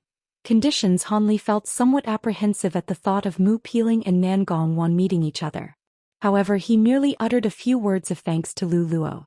What does junior martial brother Han plan on doing now? According to the arrangements, you no longer need to participate in any upcoming battles due to your previous service. However, a few days ago the Righteous and Devilish Dao, the Nine Nations Union, and our Heavenly Dao Alliance held a meeting with regards to war countermeasures, and junior martial brother Han was mentioned. Since you were able to slay the Blackrobe spell warrior in an instant, his techniques will be certainly capable of restraining the other Blackrobe spell warriors. As such, they hoped junior martial brother would be able to participate in the battle soon to come. Lu Luo then revealed a hesitant expression before continuing. The representative of the Heavenly Dao Alliance also believes that junior martial brother will be a great military asset, and that it would be inexcusable if he doesn't fight. That is. Somewhat to Lu Luo's surprise, Han Li didn't reveal any anger. Instead, he coldly smiled and asked, "I find it acceptable to continue fighting. If the Heavenly South was to be truly occupied by the Mulan, nothing good would result of it for our Drifting Cloud sect. However, how will the previous agreement be dealt with? Surely it won't just be waved away with solely words." Lu Luo bitterly smiled and said, "Of course not. With the addition of junior martial brother's merits of slaying the black-robed cultivator and ferreting out the Mulan spy, the Alliance promises that it will adhere to any conditions junior martial brother will raise, given that he continues to fight in the war. So long as these conditions are fulfillable, they will attempt to satisfy you as much as they can as compensation." Han Li's expression stirred for a moment, but he remained calm. "They are willing to compensate me? That is easy to say, but I'll need to have a discussion about these specific conditions with the person in charge." Lu Luo smiled and said, "That is also good. I was just about to bring junior martial brother to go see the acting leaders of the Heavenly Dao Alliance. So long as your conditions aren't excessive, they should be willing to agree." Han Li smiled and slowly said, "Be at ease, senior martial brother Lu. I will not attempt to overreach myself and make it difficult for you." Seeing that Han Li understood to act within reason, he felt relieved and said, "Junior martial brother must be joking.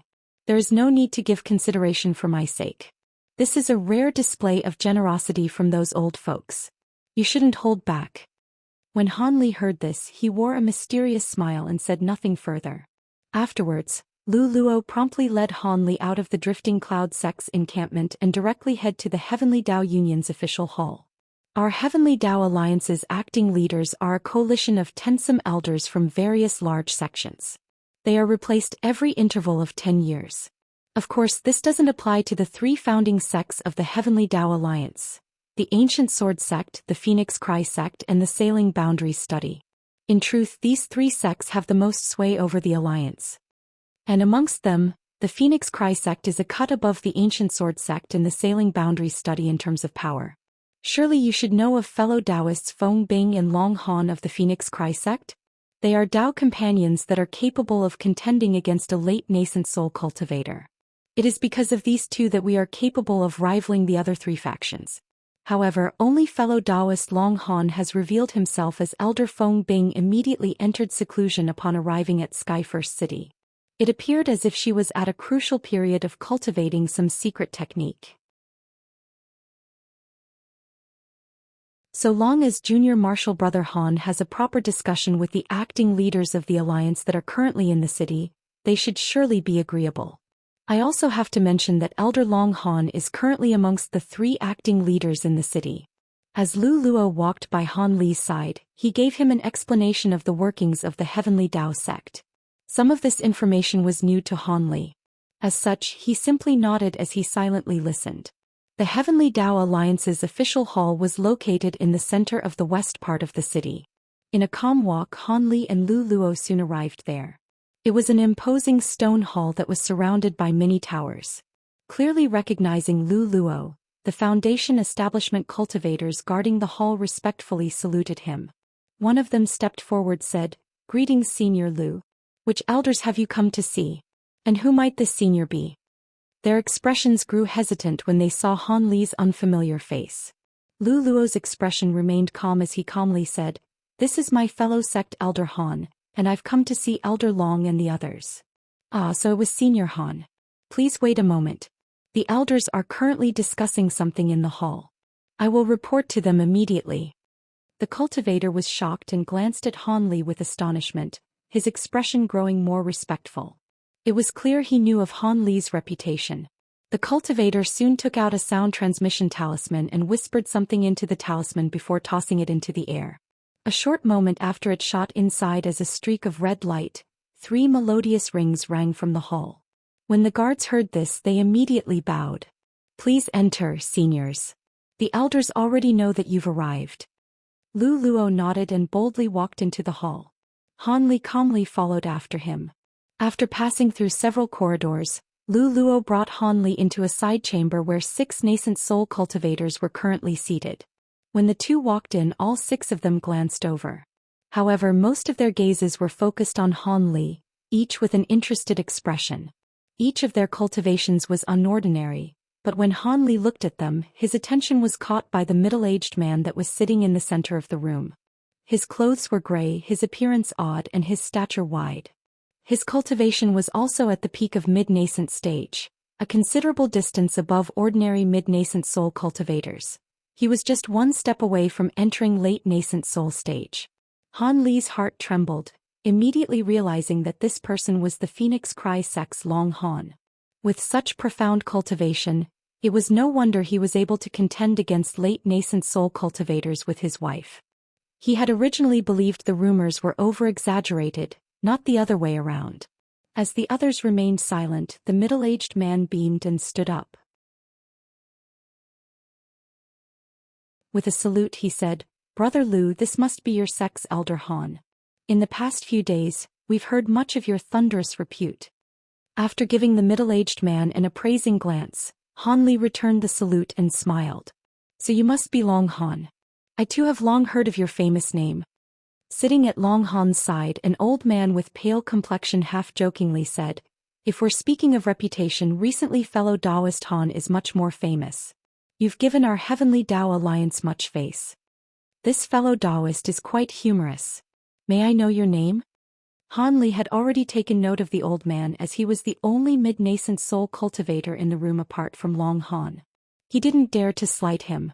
Before the old man could reply, Lu Luo rushed to introduce him. "Junior Marshal Brother Han, this is Brother Kwang of the Sailing Boundaries Study. His heavenly earth arts have repeatedly shaken the continent for several hundreds of years." Astonished, Han Li said, "So it turned out to be Brother Kwang. I've also held you in much admiration for a long time." Han Li's words weren't lies. This old man was truly renowned, and was second in the Heavenly Dao Union only to Long Han and his Dao companion. Of course, the Drifting Cloud sect Elder Qing had repeatedly mentioned them in the past, but Han Li didn't think he would actually meet them. Afterwards, Lu Luo introduced the other cultivators to Han Li. They weren't particularly noteworthy apart from the ancient sword sect elder, an ugly man surnamed Tian, who Han Li particularly took notice of. With the introductions over, they all took a seat. Long Han smiled and calmly said, "Since fellow Daoist Han has come to visit the official hall, he should know of our wishes for him to continue fighting in the war. In truth, we did break our previous promise. But with war approaching, your abilities will prove to be of great strength for the cultivators of the Heavenly South. We have no other choice.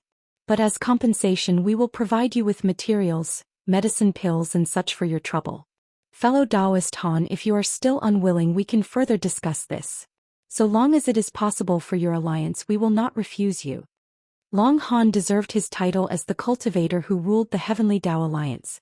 Before Han Li could even mention why he had come, he already took the initiative to apologize to Han Li. He would be put in a bad position if he were to reveal his objections. However, Han Li wasn't angry to begin with. Having escaped from the hands of the Milan Divine Sage, he had proved he should have more than enough strength to spare to preserve his life when a battle turned for the worse. Since he had no worries over his survival, he didn't have much to be unhappy about. Rather, he felt that this was a rare opportunity.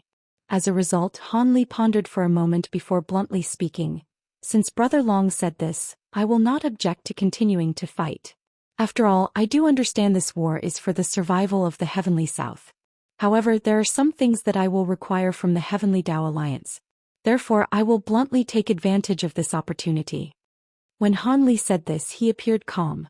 He knew that these old eccentrics were extremely sharp, and felt that it would be easier to handle such matters directly. As expected, his honest words left a positive impression on most of the cultivators in the room. The cultivator surnamed Kwang was particularly happy, and he honestly replied, "Fellow Daoist Han's quick and direct words are very much to my liking. Please tell us of your conditions. I am quite curious." Long Han's expression wavered several times before he silently smiled. As for the others, they all glanced at Han Li, wondering what it was that he wanted. With an indifferent expression, Han Li calmly said, "It is quite simple. I hope to draw support from the Alliance to help me find a certain type of tool refinement material. I won't hide this from you. This item is extremely important to me. If you are able to gather together these items for me before the grand battle, I will have more confidence in dealing with those black-robed cultivators." Tool refinement material. Those in the room glanced at each other, none revealing surprise. They all knew of materials that were certainly precious and difficult to find. Why wouldn't Han Li want to use this opportunity to seek them out?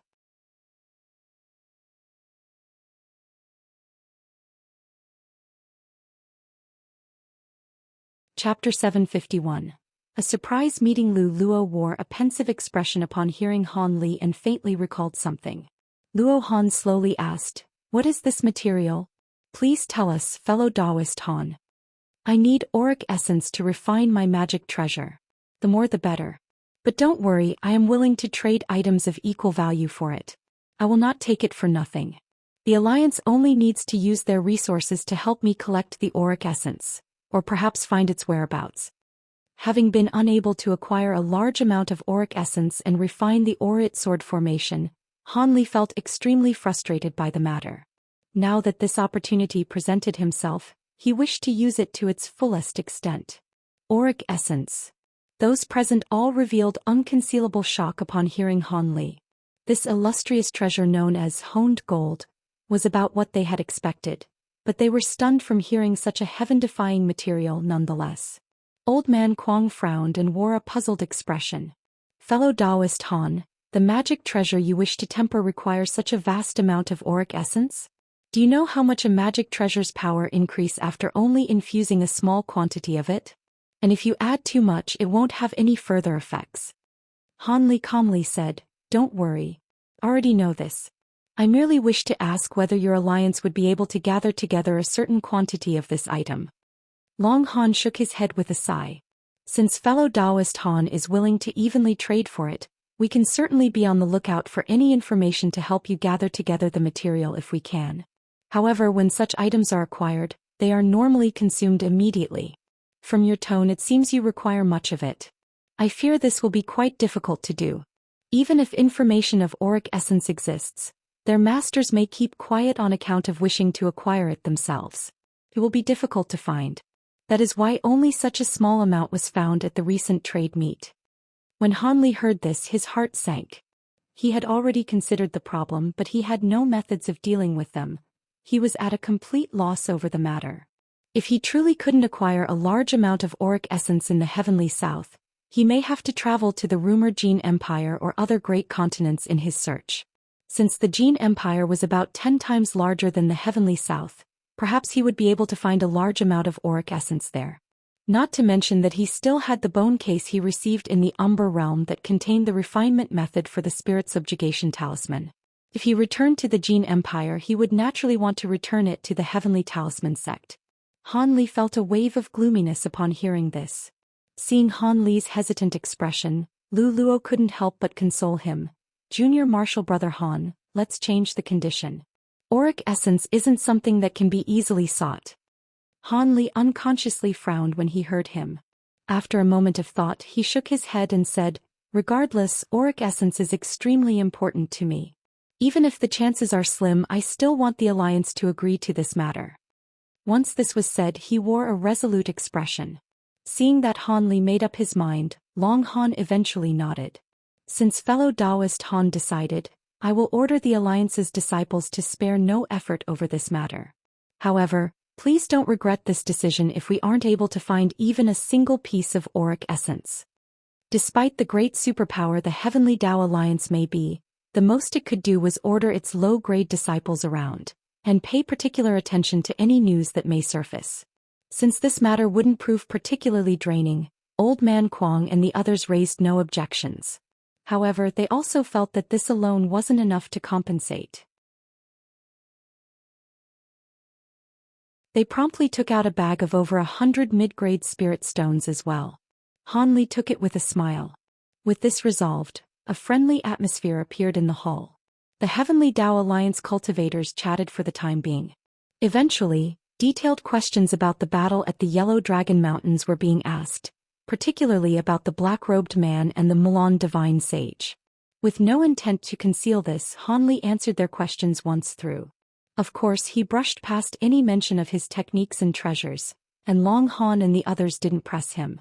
However, they were doubtful when they heard that the black-robed man weren't heretical demon or ghost cultivators. Long Han was particularly surprised to hear that they were merely devil Dao cultivators. When a half-day had passed, Han Li and Lu Luo eventually took their leave. Shortly after they departed, a voice transmission talisman suddenly shot towards Lu Luo's hand. Lu Luo gave Han Li a helpless smile and said, I have urgent business to attend to. I'm afraid I can't continue to keep your company. Junior Martial Brother Han should take a stroll around the city. Let us have a proper chat when night comes. Han Li kindly smiled in response. Senior Martial Brother Lu, please don't mind me. I also wish to go take a look at the city alone. Feeling relieved, Lu Luo saluted Han Li and hastily flew off in a streak of light. The matter seemed truly important. As Han Li watched Lu Luo depart, he shook his head, but after some thought he smiled instead. He pondered for a moment as he looked at the sky before heading towards the city's central district. But after taking a few steps, he stopped and slowly turned around to face Mountain Lord Song, who stood at the entrance of a nearby alley. She stood there with bit lips and a hesitant expression. Han Li blinked and waved at the woman. With a moment more of hesitation, she walked over with lithe steps. The beautiful woman respectfully shouted, Junior pays her respects to Martial Uncle Han. How long have you been waiting here? Han Li looked at the woman's face with hands behind his back. The woman lowered her head and softly replied, It has been about an hour already. Han Li glanced around and calmly said, It seems you have something you wish to say to me. However, this isn't a good place to talk. Follow me. Without waiting for her reply, he began walking. The woman's expression wavered for a moment before she closely followed after him. Once Han Li brought her to a secluded place, he turned around and said, What is it that you wish to say? The woman kept silent for a moment before taking out a jade slip from her robes and handing it over to Han Li. Someone had this martial niece pass on a letter to martial uncle. They wish to see you. A letter. Han Li wore a face of surprise and swept his spiritual sense past the item. However, he didn't immediately sink his spiritual sense into it. He stared at the woman and asked, Who gave this to you? You must know. With the jade slip no longer in her hands, she managed to retain her calm. It is a good friend of mine. She says that she knows you and wishes to pass something on to you. She knows me. Han Li narrowed his eyes and his expression stirred. After pondering with a tilted head, he eventually pressed the jade slip against his head and looked into it. A short moment later, he was wearing an odd expression on his face. Where is she? Bring me to her. The woman blinked and astonishedly said, "Martial uncle truly recognizes my friend." Han Li casually said, "That's right. There is some friendship between us. I didn't think that martial niece Song would know her." Spirits roused, she sweetly smiled and said, "I met her in only the last 2 years. I originally believed it to be a joke that she knew you. I didn't think that it would be true. I've arranged an empty place for her outside of the city. I'll bring you to her." Afterwards, Han Li and the woman walked towards the city gate one by one. After they left Skyfirst City, the woman took to the skies and led Han Li south. They traveled tens of kilometers before arriving at a small, uninhabited valley. The entrance of the valley was enveloped in a pure white mist, concealing its interior from sight. The woman surnamed Song silently waved her hand as she grabbed onto a command talisman. The streak of red light then shot into the mist and caused it to roll away and reveal a narrow green path. The woman respectfully stood to the side and said, "Martial uncle, please go first." With Han Li's current spiritual sense, he clearly saw everything within the valley. He wore a slight smile on his face and walked down the path. This exquisite valley wasn't large. It was only a mere 300 meters in an area with nothing aside from several small buildings at its center, making it appear only as a temporary residence. Yet it was completely clean near the buildings with not a single weed to be found. However, someone in the room was alarmed by the formation being broken. In a blur, a gorgeous yellow-robed woman emerged from the building.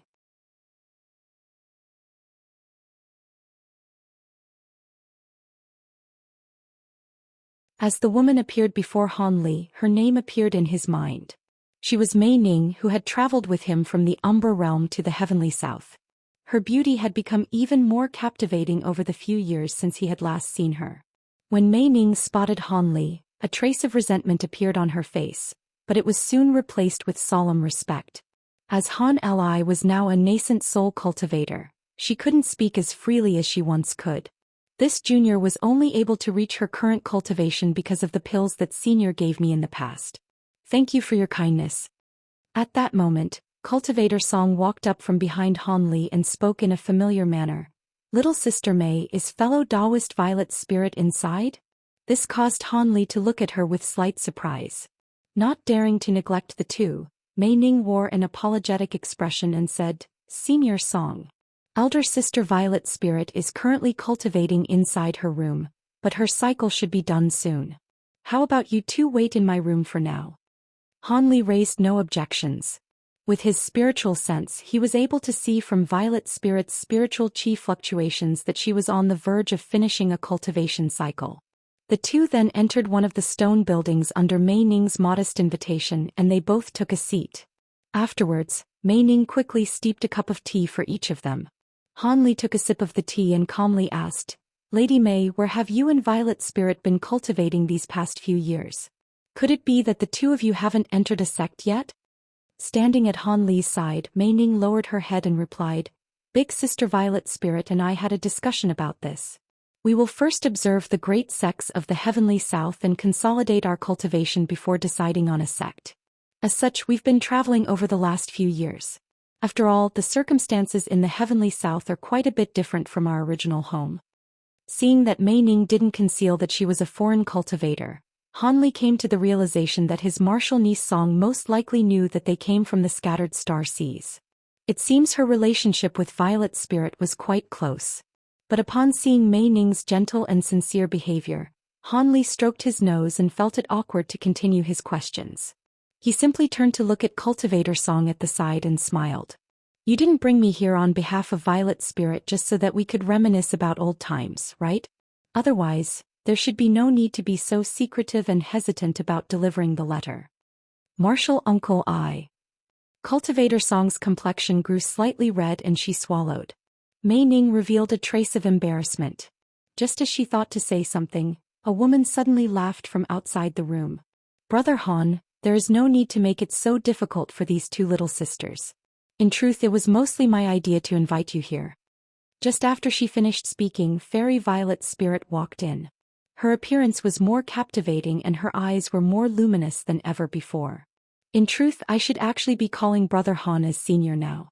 However, I feel that Brother Han is a more appropriate title as your age isn't necessarily greater than mine. Brother Han certainly won't mind. Violet's spirit spoke with a smile.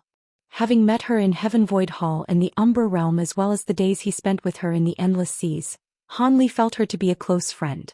Han Li shot the woman an appraising glance. Despite his current cultivation at nascent soul stage, he felt his spirit shake upon seeing Violet's spirit's true appearance. She was no doubt a country-shattering beauty from legends. Solely with regards to beauty, even his beloved was an entire level lower. Of course, Nangongwan's calm temperament and charm belonged to a completely different category. The two couldn't be compared. It makes no difference to me. However, if Lady Violet's spirit were to walk out of this valley with her true appearance, she will bring about chaos in the heavenly south. If any of those old eccentrics were to see you, I fear they would attempt to take you by force. It was only in the presence of this old friend that Han Li was able to say a seldom heard joke. Violet's spirit smiled and gave Han Li a glance before calling out towards Cultivator Song. I've troubled you quite a bit, big sister Song. Mei Ning and I found it difficult to travel into Skyfirst City. It's nothing. Since I am also involved in this matter, exerting a bit of effort is only natural. The woman still appeared somewhat astonished. Although she knew Violet's spirit and Han Li were truly old friends, she was quite astonished to see them acting so casually with one another, and it greatly bolstered her confidence in the matter to come. At that moment, Violet's spirit sweetly smiled at Han Li and casually said, "Every time I see Brother Han, it seems his cultivation has vastly increased. This unknown cultivation art of yours is truly astonishing, and now Brother Han's resounding fame has left us at a loss for words. Rumors have spread everywhere that Brother Han's strength is greater than even a mid-nascent soul stage cultivator. Is this matter true?" Once that was said, Violet's spirit mysteriously smiled at Han Li, her eyes faintly revealing a trace of anticipation. Han Li's heart stirred and he pondered for a moment. Rather than offering a direct response, he calmly asked, "Lady Violet's spirit, why is the first thing you ask me about is my strength? Isn't that too impatient? Can you tell me why you sought me out first? I hope to understand this before we move on to other matters." When she heard Han Li, she blinked and wore an embarrassed expression. "You're right, I was impatient. However, it should come as no surprise. This matter is truly important. If you have the abilities of a mid-nascent soul stage cultivator or greater, our plan will have a chance to succeed." Han Li's expression flickered and his smile disappeared. He calmly asked, "What is so important? If you need my help, you may as well ask me clearly." Violet's spirit's expression grew solemn. "It seems there is no need for me to say. Brother Han has already guessed. We truly sought fellow Daoist Han for help. But before this, I want to ask you a question. Not longer before, did fellow Daoist Han accompany a few nascent soul eccentrics to the Mulan Plains and acquire Master Song Kun's remains?" With slight surprise, Han Li asked, "How do you know about that? This matter should only be known to a few people." Mei Ning sweetly smiled and said, "It was something we found out from a ghost spirit sect cultivator. They are of direct lineage with a ghost spirit sect elder. He accidentally saw Big Sister Violet's spirit's true appearance and became entirely captivated her. There is nothing he won't tell her." "Stupid girl, what nonsense are you saying?" Violet's spirit snorted and her cheeks blushed. It seemed the two had grown quite close over the years. Han Li nodded and suspicion appeared on his face. If the ghost spirit sect is involved, this matter can't be ordinary. Violet's spirit's bright eyes flickered and she said with a sweet voice, "I didn't expect brother to still be so cautious after entering the nascent soul stage. I've only recently entered nascent soul stage. If I don't want to die, I must be careful. Being careful is only natural. However, why does it matter that I headed to the Mulan Plains in search of treasures? Could it be that you acquired another connected secret from the ghost spirit sect?" Han Li asked curiously. Seeing that Han Li was truly familiar with Violet's spirit, Cultivator Song felt more at ease and interjected herself. "Martial uncle is truly insightful. This matter involves a treasure inside Devilfall Valley. The ghost spirit sect disciple unintentionally revealed this as we were talking about it." After a moment of surprise, Han Li wore an odd expression and said, "Devilfall Valley? I recall that only Master Song Kun was able to leave there alive. How does the ghost spirit sect know of a treasure inside it? Were you not deceived?" Violet Spirit's eyes shined and she said, "That isn't the case. At the time, we were curious and joined hands to perform a charming technique on the man. Not only did we manage to acquire the treasure's name, but we also found out the treasure's approximate location. As for why the Ghost Spirit sect knows of this matter, the person in question also didn't know. However, this matter is most likely true." Han Li frowned. If this matter is true, then this must be an unordinary ancient treasure. What is this treasure that you covet so greatly? The three women quickly exchanged a glance. Cultivator Song then solemnly asked, "Has Martial Uncle Han ever heard of the Spirit Kindle fruit?"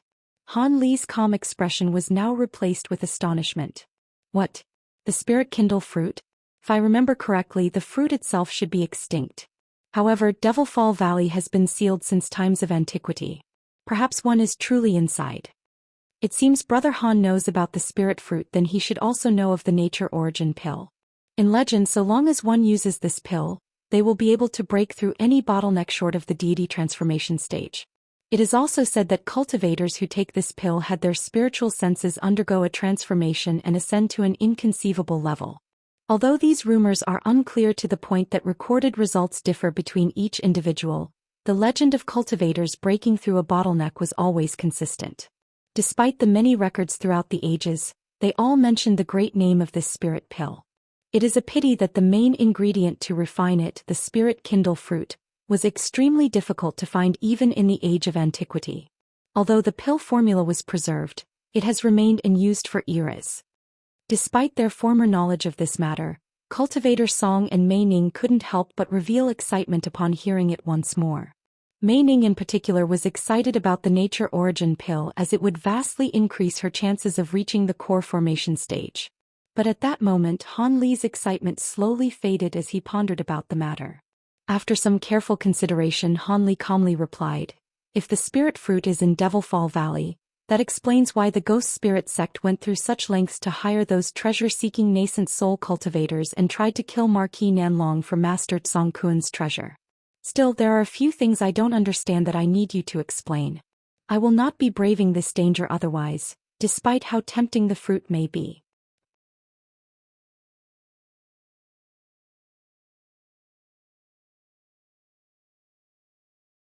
Chapter 753. Making an appointment. Brother Han, please don't hesitate to ask about anything. As this matter is important, we cannot have anything overlooked. Violet Spirit felt some admiration for Han Li, having seen him so calm at the mention of the nature origin pill. Han Li stroked his chin and asked, "While I did make a trip to the Mulan Plains, why is it that you sought me out? The one who knows best how to enter Devilfall Valley should be Marquis Nanlong, unless you know of some other method to enter the valley?" "I know that Marquis Nanlong holds the method to enter the valley. However, with his rumored temperament, how could I dare to have a secret discussion with him? As for Brother Han, we know you to be someone who doesn't forget past friendships, and we feel far more at ease with you. With regards to entering the valley, that same Ghost Spirit sect disciple told me that their sect has been researching this method for a while now and their research is growing close to completion. While this person doesn't know the specific details, they did mention that the Ghost Spirit sect will be certain to act the next period where the spatial tears in Devilfall Valley stabilize. If Brother Han's cultivation isn't enough, then let's leave the matter be. After all, even if he safely enters the valley, who knows what calamitous dangers lie within." Once this was said, Violet Spirit revealed a hesitant expression. Han Li pondered to himself for a long while before sighing. "The Ghost Spirit sect also has a way to enter the valley? This is the first time I've heard of this. But from your tone, it seems there isn't much information about it. How about this? It is still a few years before Devilfall Valley's spatial tears stabilize. Before then, make a few deeper inquiries and make certain that the information is true. If the Spirit Kindle fruit is truly within the valley, I will take the risk. As for cultivation, you don't need to worry about it. If I cannot succeed, then a mid-nascent soul cultivator likely wouldn't be able to either." Han Li didn't mention that Marquis Nanlong had earlier made contact with him about Devilfall Valley. Although the Spirit Kindle fruit was truly tempting, Han Li need to further consider the matter. If the Ghost Spirit sect's method of entering the valley was safer, he didn't need to mention Marquis Nanlong's matter to them. Violet Spirit wasn't dejected in the least from Han Li's vague answer. Rather, she was happy about it. Knowing his cautious attitude, those words were practically an agreement. Moreover, his tone may as well have confirmed the rumors to be true.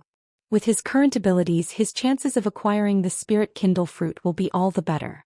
At that moment she smiled and said, "In truth, the reason why we so impatiently sought out Brother Han was because we felt that if we didn't find a capable partner, this entire matter would result in nothing, and any further action would have been wasted effort.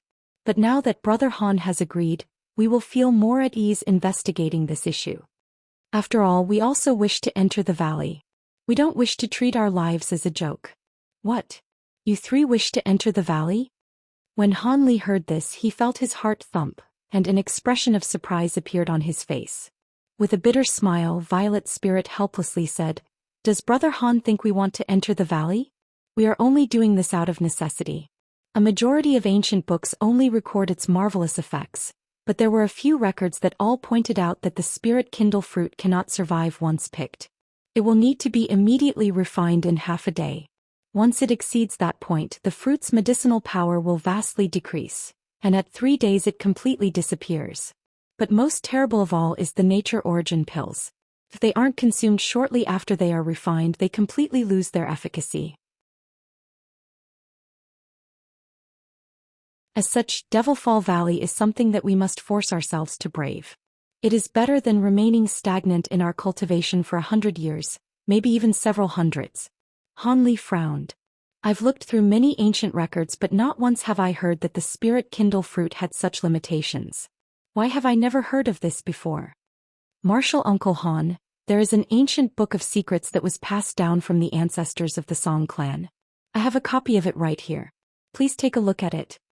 Much to his surprise, Cultivator Song took out a jade slip from her storage pouch and respectfully offered it to Han Li. An astonished expression appeared on his face, and he gave the woman a cautious glance before nodding and reading the jade slip with his spiritual sense. This ancient book introduced pills and medicines from times of antiquity, including a few that Han Li have seen before. They even gave a detailed explanation of the 9-curl spirit ginseng and included the pill formula that the bone sage had given him. He found many medicine pills that were quite useful towards nascent soul stage cultivators. Although the pill materials were lost since times of antiquity, it was always best to be prepared in case he found some unknown spirit medicine pill in the future, else he wouldn't know what to do with them. It appeared cultivation clans still had a few good things even large cultivation sects didn't have. Using his powerful spiritual sense, he was able to quickly find the Spirit Kindle fruit among the many entries in the jade slip. Sure enough, he found the limitations of the Spirit Kindle fruit and the nature origin pill within. He unconsciously frowned after reading them. A short moment later, he withdrew his spiritual sense, but rather than speaking, he rubbed the glossy surface of the jade slip and muttered to himself for a short moment. With great tact, Cultivator Song said, "I heard Big Sister Violet Spirit mention that Martial Uncle Han obtained great attainments with regards to pill refinement. This ancient record is of little value to our Song clan. Although there are many ancient pill formulas, the main ingredients for each of them aren't something that our Song clan are able of acquiring. If Martial Uncle doesn't find it disdainful, he may take the jade slip. Please consider it a gift for accepting our request, Martial Uncle." Han Li paused and took a deep look at the woman before smiling. With a moment of thought, he calmly said, "I've never been a cheap individual in my life. If the Spirit Kindle fruit is truly within the valley, I will also greatly benefit from it, so there is no need to reward me. It is likely that I would have gone to the valley anyway. However, this ancient book of yours is quite useful to me. How about I exchange it for some medicine pills for cultivation progression? These pills should be suitable for your current cultivation." Han Li then took a small green bottle from the storage pouch on his waist and handed it over to Cultivator Song.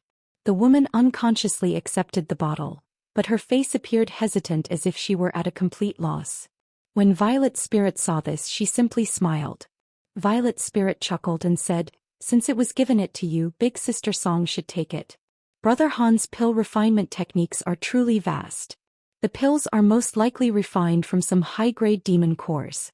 It will definitely bring your cultivation to the next stage. There is no need to hold back with business." Cultivator Song revealed delight upon hearing Violet's Spirit. She repeatedly uttered thanks to Han Li before carefully putting the medicine bottle away. Han Li smiled and took away the jade slip. Since the Spirit Kindle fruit and the Nature Origin pill cannot be preserved, it seems you three will be heading into the valley. If you are going straight to the spirit fruit and head nowhere else, there is a good chance of leaving intact. But for now, you should first gather together the supplementary materials for the Nature Origin pill. Although these ingredients aren't nearly as rare as the Spirit Kindle fruit, they will be difficult to find. Han Li then sighed and solemnly said, "With regards to the details, I will only make a decision once everything is understood. After all, this matter is still quite a while away. If we are defeated in the war against the Milan, the matter about Devilfall Valley can't even be considered.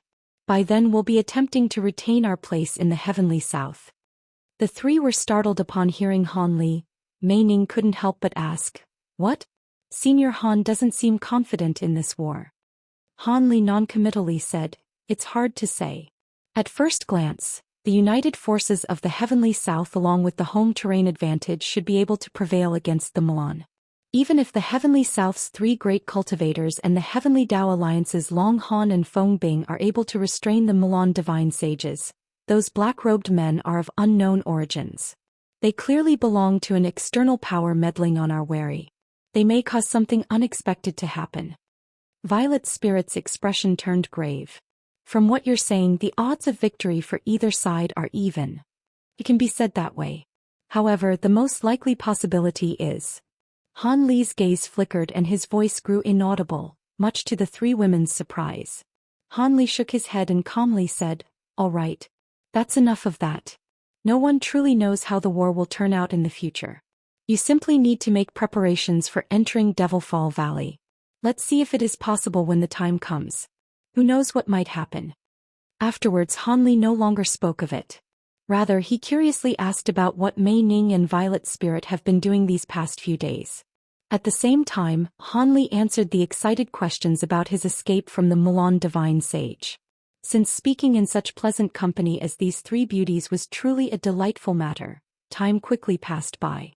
When Han Li saw that the sky had darkened, he took his leave. Cultivator Song also parted with him, with Violet Spirit and Mei Ning seeing them off at the valley's entrance. When they departed, Han Li saw that Mei Ning hesitated to say something several times, but in the end she bit her lip and remained silent. Han Li felt his heart throb at seeing her blush, and he turned his gaze to Violet Spirit, who looked at him with a mysterious smile. Unconsciously feeling a trace of embarrassment, he didn't dare to say any longer. With a parting word, Han Li flew off as a streak of azure light, bringing Cultivator Song with him back to Skyfirst City.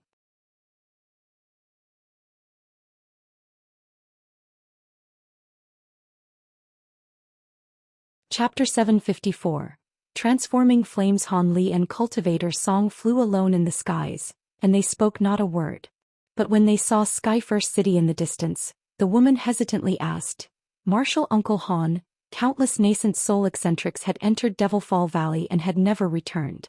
Would core formation cultivators be able to find the spirit fruit and safely return from the valley?" Han Li was somewhat surprised by her question, and the light around them pulsed, causing them to slow down. He then astonishedly glanced at the woman. After a moment of silence, he calmly said, "On cultivation alone, you are lacking much in comparison to the other cultivators that have sought treasure in the valley. If you encountered any danger, your chances of surviving would be vastly inferior. However, it is likely due to greed that these cultivators have perished. With so many nascent soul cultivators, there had to be some cultivators that could safely leave with one or two treasures, but most of them were blinded by the temptation for treasure, wishing to acquire just another item or perhaps some spirit medicine that can extend their lifespan or break through their bottleneck.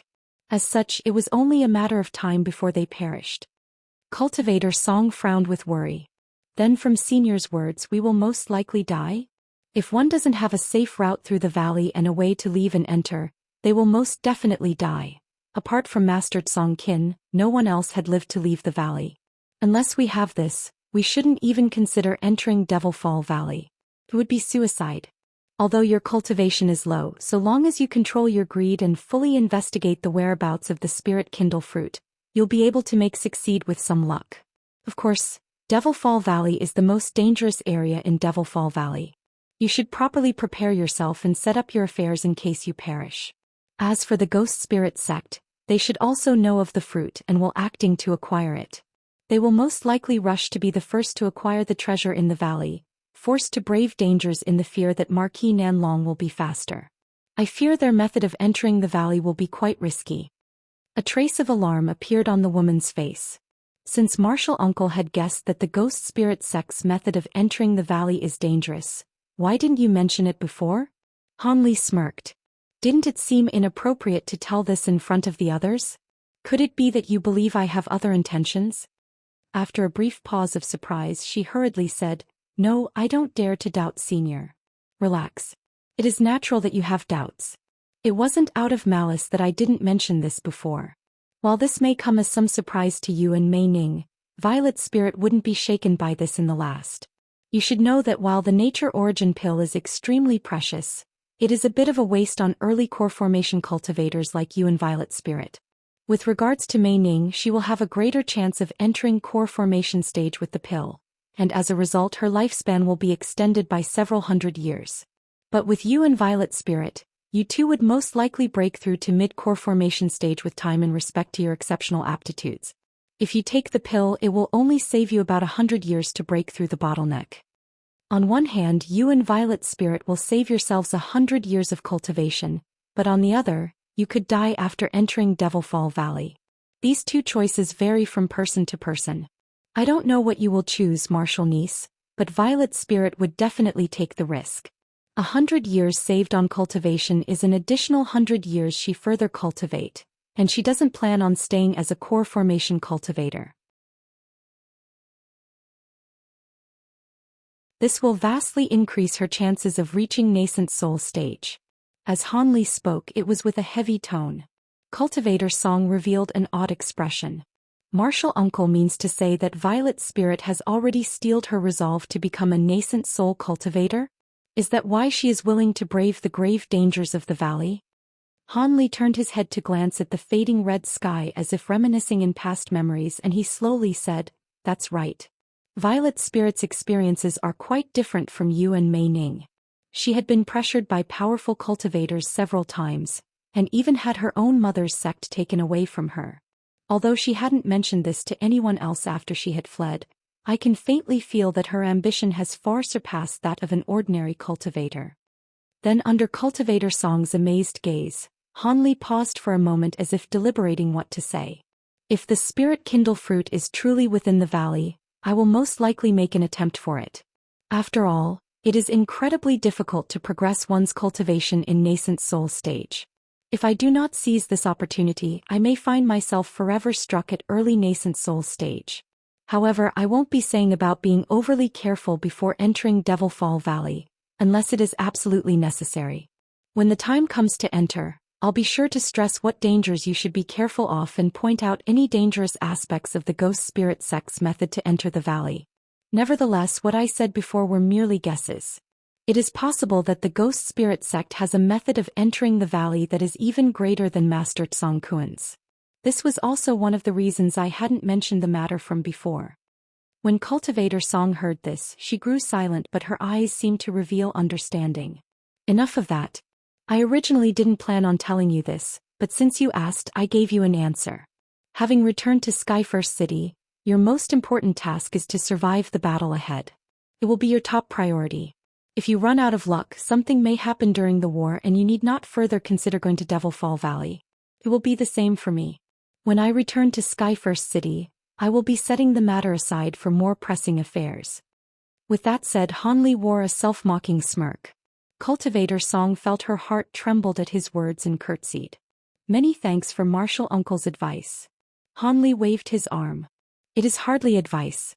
Just needlessly said things that you would have come to understand after some thought. Let's enter the city, the sky is nearly dark. Yes, Martial Uncle. The azure streak of light shot forth at full speed once more and entered through the gates of the city. Several days later in the Drifting Cloud Sect's encampment, Han Li was sitting cross-legged in a hidden room surrounded by layers of restrictions. He was holding up a 15-meter-long sword in his hands and was thinking of something with a frown. Strange azure and purple flames were currently burning on top of them. The purple apex flames and the azure flames of the azure lantern. After he came back from his meeting with Violet Spirit, Hanli had Lu Luo introduce him to many nascent soul cultivators with good relations to the Drifting Cloud sect. During that time he asked this various cultivators to take a look at this difficult problem. However, they were at a complete loss over the matter. These cultivators naturally knew of Han Li's great reputation, so they didn't dare to be negligent and wished to establish good relations with him instead. There were a few that even had a rather pleasant conversation with him, but nevertheless Han Li gained little from his discussions. Afterwards he immediately sought out a quiet room to deal with the lingering damage of the battle. The azure flames that had never ceased burning. The swords weren't harmed as the flames burned. They were in balanced competition with the purple apex flames. While it was unknown what kind of devil flame this azure flame was, its might was just as astonishing as his own purple apex flames. He could now rely on quantity to forcefully restrain the flames, but it was still a problem with how he could refine them. If these azure flames weren't eliminated, he wouldn't be able to use his bamboo cloudsworm swords, nor would he be able to easily draw on the celestial ice flames and purple apex flames to attack. At that moment Han Li was staring at the sword with wandering eyes. After a long moment of consideration, he raised his hand above the huge sword and struck it with an azure spell seal. The huge sword revolved once in the air and split into several tens of small flying swords with a ring. Han Li's spiritual sense stirred and a majority of his flying swords shot back into his body as streaks of azure lights. Only one sword remained in the air, slowly floating in front of Han Li. Han Li glanced at the sword's azure and purple flames. He narrowed his eyes and he suddenly opened his mouth, spitting out a streak of purple flames directly onto the surface of the flying sword. It flourished with purple flames, restraining the azure flames. Then, under the control of an incantation seal, roiling purple flames slowly pressured the azure flames to the tip of the swords before turning into a possessed ball of azure light. Having seen this, Han Li wore a grave expression. With a deep breath, he began to form incantation gestures in a flurry, sending streak after streak of various colored spell seals onto the sword. In an instant, the sword's purple flames grew turbulent and more powerful as they formed wave after wave of flames towards the tip of the azure sword. The azure flame began to sway and grow unsteady on the sword tip as if it were about to be extinguished.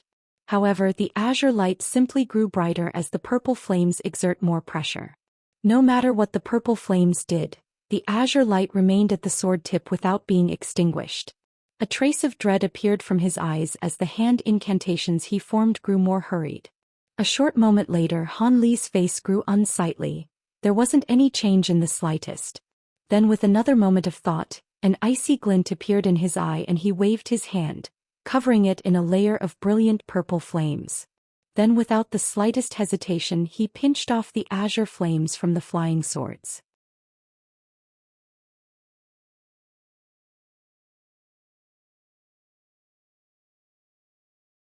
Chapter 755. Lightning Bead. Han Li pinched the azure flames at the tip of the sword and held them in his inflamed fingers.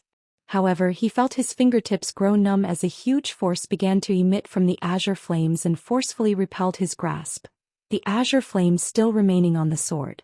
Han Li was dumbstruck, but something soon came to mind. He widened his flaming hand and had the purple flames alone envelope the azure flames. Han Li's hand remained still as his fingers continued to spout blinding violet flames, causing intertwined azure and purple light to pulse. This continued for quarter hour more before he sighed and shook his hand. The purple flames in his hand disappeared without a trace, leaving behind only a dazzling and translucent ember of azure flame. This strange flame was more troublesome than he had anticipated. The violet apex flames may be able to contend against them, but it found it difficult to refine them. After some further deliberation, Han Li raised his hand and pointed to the flying sword in front of him. With muffled claps of thunder, the flying sword burst forth with arcs of golden lightning. As soon as the lightning appeared, it shot towards the azure ember in countless tendrils and completely enveloped it. The possessed ember glowed and cleanly absorbed the golden lightning as if it were a bottomless pit.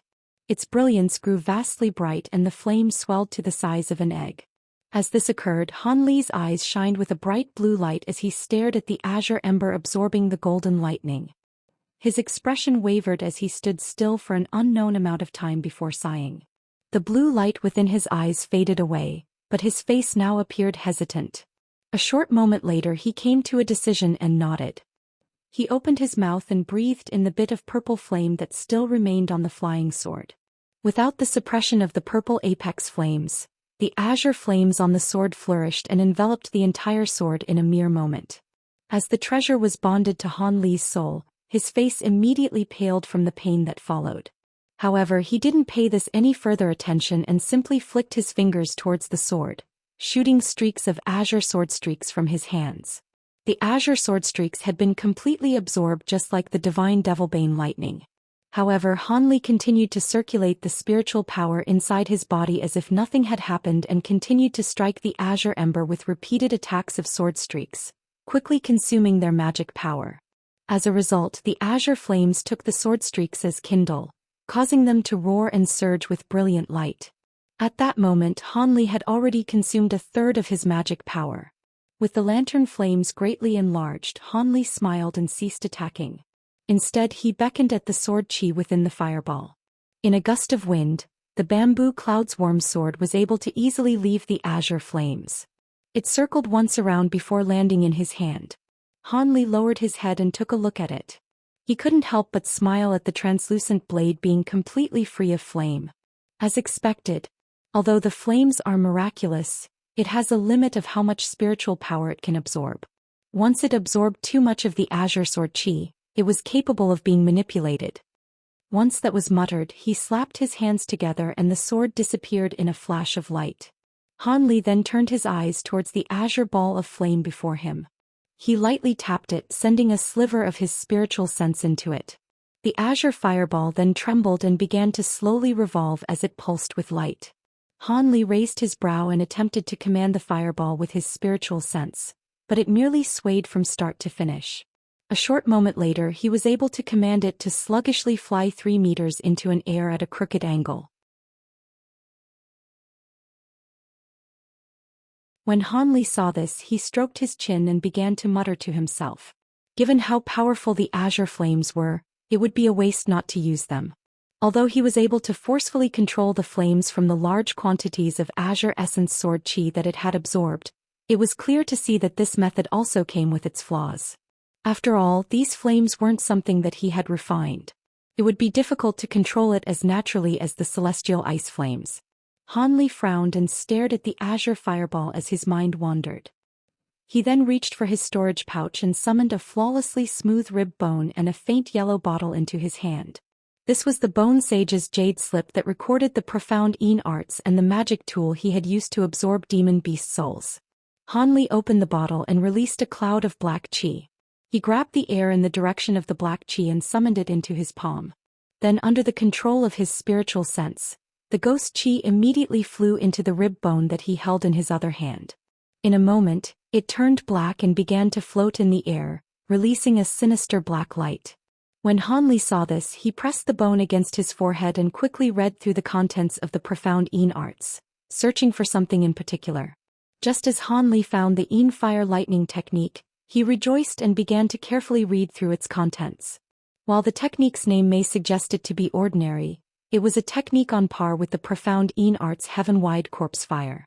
However, it wasn't some secret devil Dao technique. Rather, it was a secret technique to refine lightning beads like the heavenly lightning seed that Han Li had used in the past. According to its description, the Een fire lightning possessed astonishing might when successfully created, displaying a destructive might even greater than the heaven-wide corpse fire. 1. First introduced in Chapter 163 while Han Li was still in Qi condensation stage. In principle, condensing such a large quantity of pure Een fire into an explosive required other materials in order to stabilize it, creating a weapon that was capable of inflicting devastating damage. But it was a pity that these mines were only single-use items.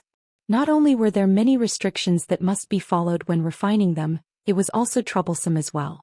It was only refinable by cultivators who could control lightning attribute spirit power. As a result, Zenith Een and the Bone Sage had never been able to refine these items. When Han Li first saw the Een fire lightning refinement method, he didn't pay much attention to it. He was able to control divine Devilbane lightning, but he swept past it since he only wished for secret techniques that were easy to learn, such as the Een Devil execution. But now that this troubling azure flame had appeared before him, he recalled the refinement technique for the Een Fire Lightnings. Originally, refining the Een Fire Lightnings required a large quantity of spiritual power, and the rate of success wouldn't be large either. Also, there were sparsely few cultivators capable of controlling lightning, and these weapons were short-lived as they were consumables. Although Han Li couldn't use the profound Een arts, he no longer needed to strictly follow the Een Fire Lightning refinement technique with his current knowledge and cultivation. He simply needed to alter the refinement method to make sure of the azure flames in order to refine them. And since the azure flames were no less than the purple apex flames, they would be no less powerful than the Een Fire Lightnings that were originally described. In the past, he had thoughts of using the celestial ice flames or even the purple apex flames to refine the mines. But because the two flames were too difficult to refine and he lacked the amount needed to face enemies, he didn't dare to squander them on this idea and tossed the matter to the back of his head. Now that he had the azure flames, which he could neither store nor refine, he could now put his plan into action. This way he would have another devastating weapon to use in the incoming war. With that thought, Han Li took a look at the other items in his storage pouch. Han Li was eventually able to find the materials needed to refine the lightning beads. These items weren't rare in the least. They were all common materials used to refine tools and pills. After taking out all these items one by one and arranging them in front of him, he faced the flickering fireball and he raised his hands with a grave expression. With a series of rumbles, 2 arcs of lightning shot out from his palms, striking the azure fireball. In the main hall of the Drifting Cloud Sect encampment, Lu Luo was motionlessly sitting in his chair without a trace of emotion. There were several Drifting Cloud Sect core formation disciples standing on front of him, the red-clothed cultivator Song among them. They all appeared somewhat apprehensive. Lu Luo calmly asked, "Martial Nephew Duan, your martial uncle Han still hasn't left seclusion after these many days?" Reporting, Martial Uncle Han has remained in seclusion for 2 months. Junior Martial Sister Song and I have been guarding his room since the very beginning. He had yet to leave. Lu Luo sighed and muttered, "When your martial uncle Han entered seclusion, he had already told me that he had to make preparations for the coming war and wished that we wouldn't bother him during his seclusion. However, the Mulan have just about finished gathering together and are about to move. There is a meeting being held amongst the high-grade cultivators, and they want your martial uncle Han to attend." They had used this as a reason to delay the meeting, but now that the 3 great cultivators had arrived at Skyfirst City, they sent a request for Han Li to attend it. Since this is a meeting that only mid-nascent soul cultivators can attend, this clearly illustrates your martial uncle Han's importance to them. We can't push this off any longer. Furthermore, I reckon that this meeting will decide the final decisions for the battle. If someone from our sect were to attend, it would bring great benefits. Having heard Martial Uncle Lu, the other cultivators in the hall wore a bitter smile. After a moment of hesitation, Cultivator Song worriedly said, "However, Martial Uncle Han is certain to be at a crucial moment of his seclusion. If we were to rashly disturb him, wouldn't we spoil his efforts?" The middle-aged cultivator with a long, thin mustache also appeared hesitant and said, "Even if there are some apprehensions, Martial Uncle Lu can no longer delay the matter. The meeting is being held tomorrow. If Martial Uncle Han doesn't come..." "What's going on, everyone?" At that moment, a soft voice was clearly heard throughout the hall. When Lu Luo heard this, he wore a face of delight.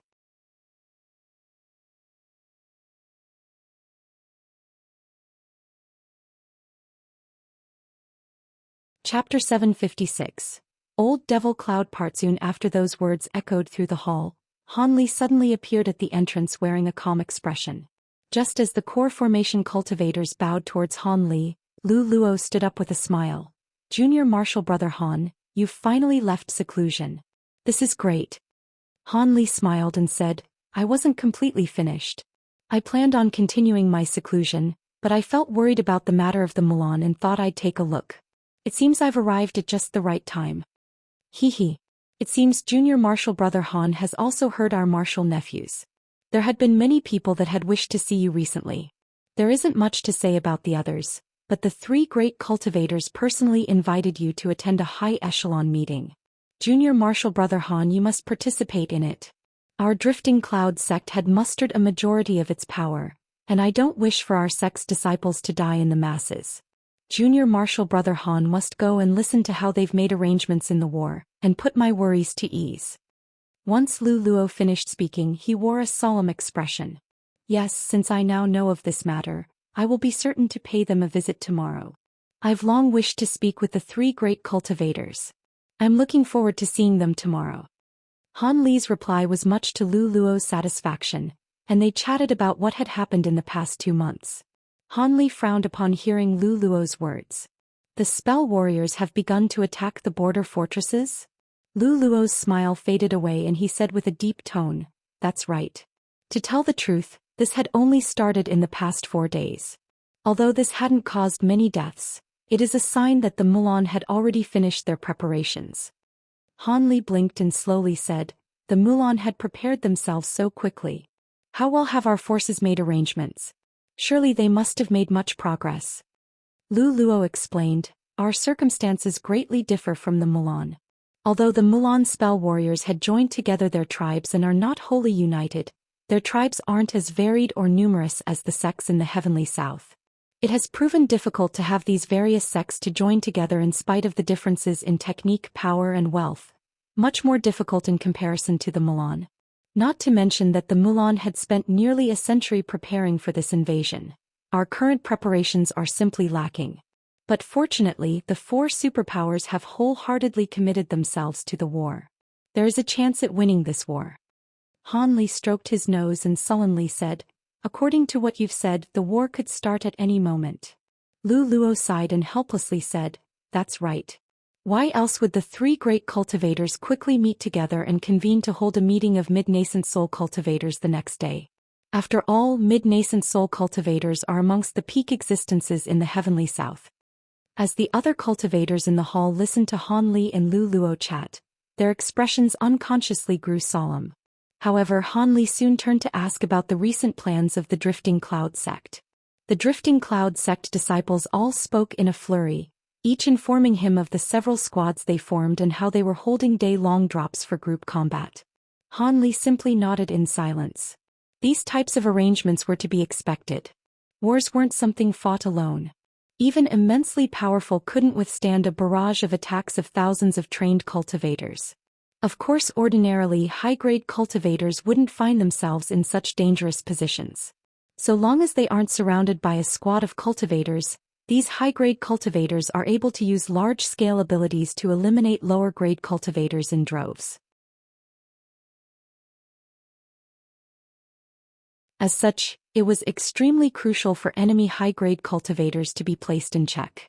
This was true for both cultivators and spell warriors. In a battle between high-grade cultivators, whichever side lacked the forces to check the other was already bound to lose.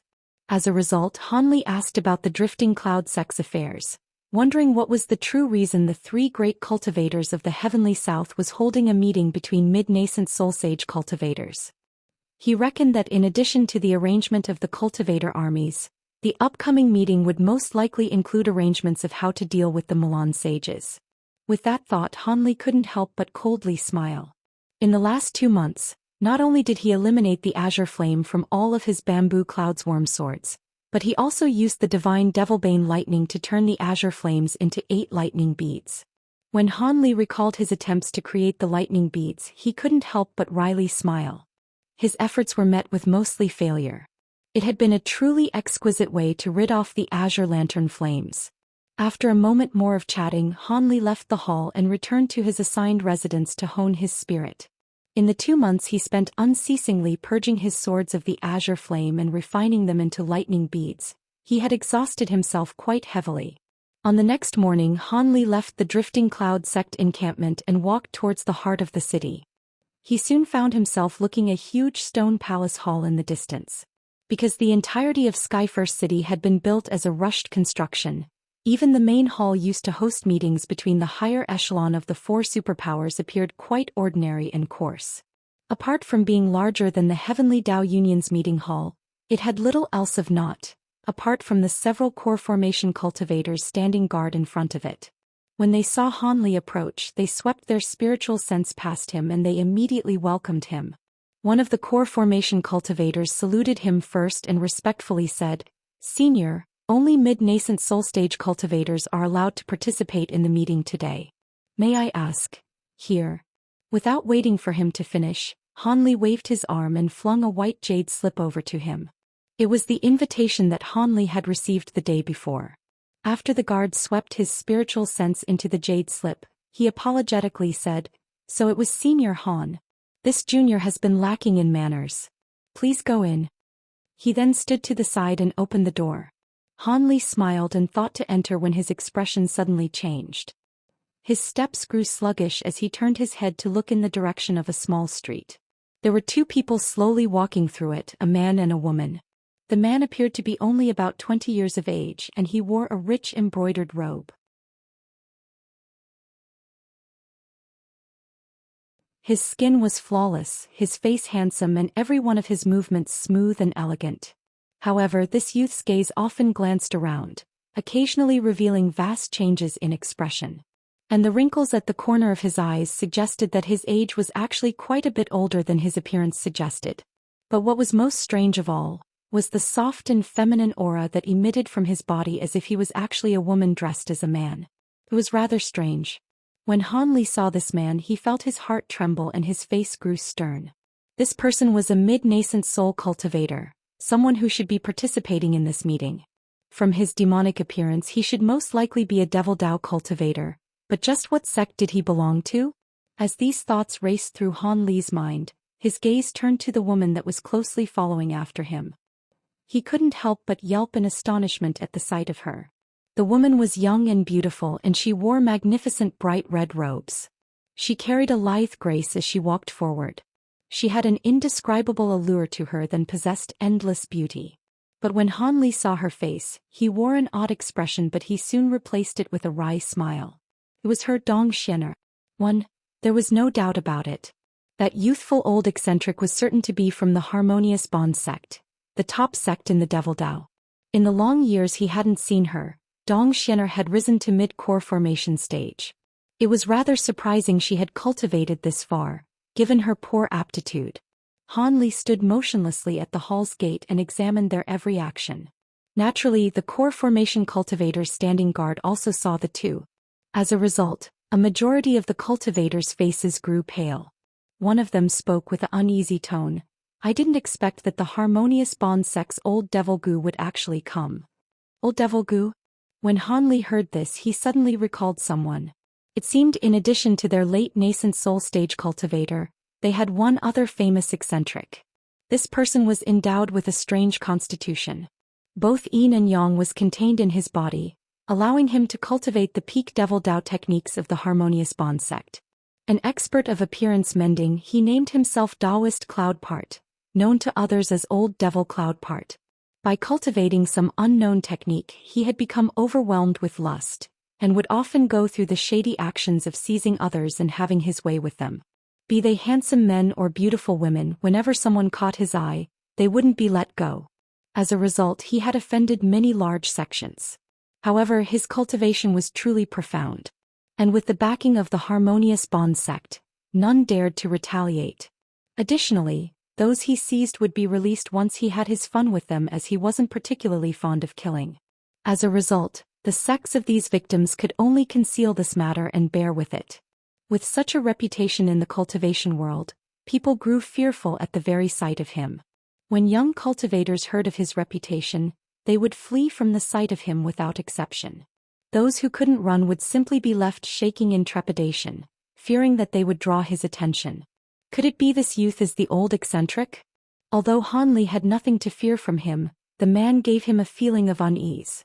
Just as it so happened, the handsome youth had taken notice of Hanli, who was standing in front of the gate. He examined Hanli with narrowed eyes before smiling at him, faintly exuding a trace of seductive intent. When Hanli saw this, a cold chill shot up his back, but he forced himself to return the smile. But when Zhou Xian spotted Hanli, she wore an expression of shock. The handsome man walked towards the hall as if he took no notice of this.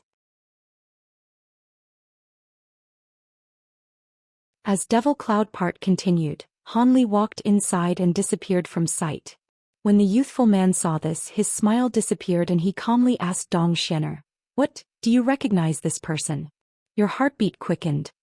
1. She was an unruly woman that used her wiles to charm her fellow disciples in Yellow Maple Valley, and was paired with Han Li in Chapter 246 as a result, who was immune to her seductions. She was later captured in the Devil Dao invasion by the Harmonious Bond sect and joined them.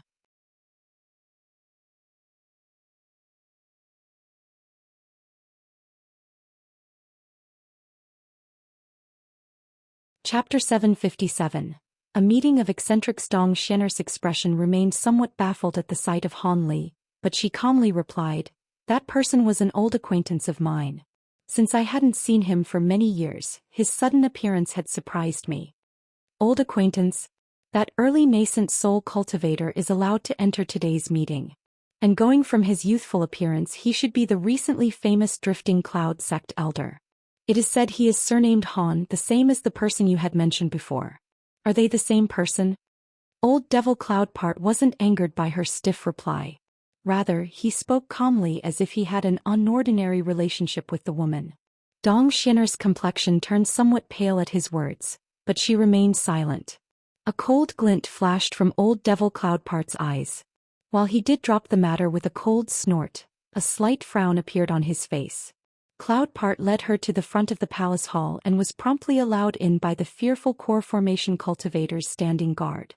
Of course, Zhou Xian wasn't allowed to enter. She was led to side room to rest for the time being. Not long after Han Li entered the palace hall, he soon saw the entrance of the meeting room and hurried inside. The meeting room was rather simply arranged. Apart from a few rows of huge stone pillars, there was a large empty space at its center with 17 exquisitely crafted wooden chairs placed several meters apart from one another. 8 cultivators were currently sitting amongst the chairs in various places. When Han Li entered, there were a few that indifferently glanced at him, a few that ignored him, as well as others that were currently meditating. They all acted without regard for any others. However, there was one person who kindly smiled at him when he entered. He beckoned to Han Li and said, "Fellow Daoist Han, you've emerged from seclusion. If you don't find it distasteful, how about you sit next to me?" This man was the leader of the Heavenly Dao Alliance, the Phoenix Cry sect's Long Han. "Many thanks, Brother Long." Han Li sat down at his side and began to silently examine the other cultivators in the room. A short moment later, Old Devil Cloudpart entered the room. He glanced at the others within and chuckled before boldly taking a seat in an empty chair. He sat down in the seat next to a blue-robed old man who was holding a white jade wine cup and a small emerald green pot, drinking by himself. When Old Devil Cloudpart sat near him, his fragrant scent drifted towards Old Man, causing him to glare at Devil Cloudpart and curse his own luck. He paid no attention to the old man's dissatisfaction, instead glancing around him and examining Han Li with much interest, much to Han Li's unease. With a frown, he bluntly closed his eyes and remained expressionless. However, he was still pondering what relationship this old devil had with Zhou Xian in the past. Zhou Xian had been stolen away by the Harmonious Bond sect's young master and joined the sect. Although this old devil's reputation was awful, he wouldn't prey on his own sect's disciples. The two must have some other relationship, else he wouldn't have brought Zhou Xian along to the meeting. Just as Han Li mulled over this, a number of people entered the hall in succession. They were all mid-nascent soul cultivators, many of which were recognized by those already sitting in the hall. With a few hateful grudges between them, there were quite a few mocking statements said in passing amongst the greetings that were uttered. At that moment, Old Devil Cloudpart's gaze finally left Han Li, but Han Li remained still regardless. As he recognized none of the other cultivators in the room, he didn't need to greet them. "Fellow Daoist Shattered Soul, I didn't think that you would come. I heard that you had already cultivated your 9 souls technique to transformation stage. Congratulations." Shattered Soul. Han Li's heart stirred at the mention of this name and he unconsciously opened his eyes. He saw an exceptionally shriveled gray-robed old man being called by a black-robed cultivator in the hall in a familiar manner. When the gray-robed old man heard him, he walked over to the black-robed cultivator with a smile. Taking note of Han Li's action, Long Han smiled and asked, "What is it? Fellow Daoist Han has seen Daoist Shattered Soul before?" Having recalled slaughtering Shattered Soul's disciples on his recent trip to the State of Yu, Han Li calmly replied, "No. I simply heard Senior Marshal Brother Qing mention him once before. I heard his abilities are quite vast." With another smile, Long Han said, "Hee, this comes as no surprise. I recall that Elder Qing had fought him once before and he had suffered quite the loss. It is natural that a deep impression had been left behind. But with fellow Daoist Han's current reputation, there is no need to fear him. However, there is one person amongst the mid-nascent soul cultivators that you had best avoid offending. Even the 3 great cultivators have a headache dealing with him." Han Li frowned and revealed shock. Someone that is able to cause a headache for even the 3 great cultivators? Such a person exists? Long Han carefully explained, "Of course there is. This person had fought fellow Daoist Sunreach of the 3 great cultivators and inflicted heavy injuries onto fellow Daoist Sunreach in order to escape. As such, he was known to be in existence on par to the 3 great cultivators. However, this cultivator often keeps to himself. Even with the invasion of the Milan, it's hard to say whether or not he will come. It would be of great help if he did." Han Li pursed his lips and curiously asked, "A cultivator able to injure a late nascent soul cultivator? It is no wonder why this person seems so exceptional. Could you tell me who he is?" Continuing his smile, Long Han said, "You should have heard of his name before. His name is Eccentric Heavenvenge." Han Li wryly smiled and said, "Eccentric Heavenvenge. It is true, I have long heard of his vast reputation." He suddenly recalled what had happened when the Sacred Tree area was infiltrated. At the time, the Righteous and Devil Dao spies had been afraid to kill the low-grade cultivators out of fear that one of them may have been a descendant of Eccentric Heavenvenge. Han Li blinked and chuckled. However, it stands to mention that Brother Long and his wife are in existence equal to the 3 great cultivators as well. When Long Han heard this, he shook his head and flatly said, "Feng Bing and I may hold some power, but we wouldn't be able to stand against them alone. Of course, when we are together, it is a completely different matter altogether." Han Li smiled and thought to speak of the matter when he felt someone's gaze on him. It was icy and filled with ill intent. Vigilance filled Han Li's mind as his expression froze.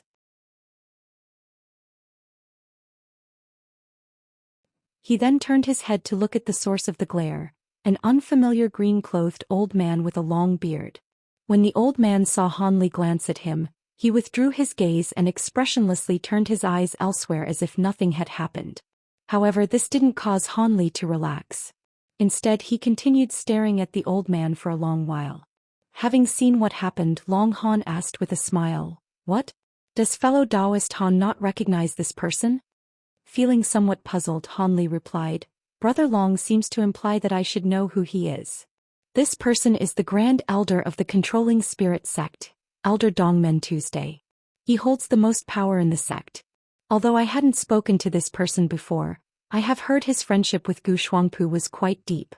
While he might not say anything because of the irrefutable evidence that Gu Shuangpu was a Milan spy, he is certain to be resentful at you for having killed him.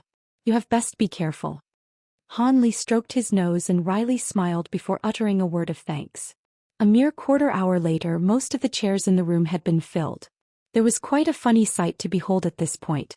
Nearly all the Devil Dao cultivators were sitting on the right side of the room, with most of the Righteous Dao cultivators sitting on the left. As the Heavenly Dao Alliance and the 9 Nations Union cultivators, they casually sat on either side. Among these cultivators, Han Li found a familiar face, the Sailing Boundaries Sect's cultivator Quang. He was currently sitting on the Devil Dao's side. When he saw Han Li look over at him, he smiled at Han Li, to which Han Li responded with a nod. At that moment, Long Han was giving Han Li an explanation on the 2 other Heavenly Dao cultivators through voice transmission. One of them was a plainly dressed woman with an ordinary appearance, with the other being an old man with a miserable appearance. Han Li glanced at the 2 and committed their appearances to memory. Perhaps due to the many people in the room, their expression began to turn grave and they remained silent as they coldly examined one another. These cultivators were all peak existences in the Heavenly South, each of them from opposing factions and holding various intentions and thoughts of their own. Amongst these people, Han Li could be considered the most unusual. Han Li allowed the old eccentrics to sweep their powerful spiritual sense across Han Li's body. When they saw his comparatively shallow cultivation, they all figured out who he was. After all, Han Li's fame over the past half-year had reached the ears of all these old eccentrics. However, they simply saw him resting in his chair with his eyes closed. He appeared entirely calm in spite of current circumstances. Just as the room became silent and even somewhat grave, 3 people walked into the room one after another, instantly catching the attention of these old eccentrics. There was a large black-robed old man, a green-haired old man, and a cultivator with a sword on his back. Han Li's expression remained calm, but he felt his heart began to thump. These 3 were the 3 great cultivators of the heavenly south, the only late-nascent soul-stage cultivators on the continent. They were all over 1,000 years old. With a few exceptions, a majority of the people present managed to retain their calm like Han Li and waited for the 3 to begin speaking.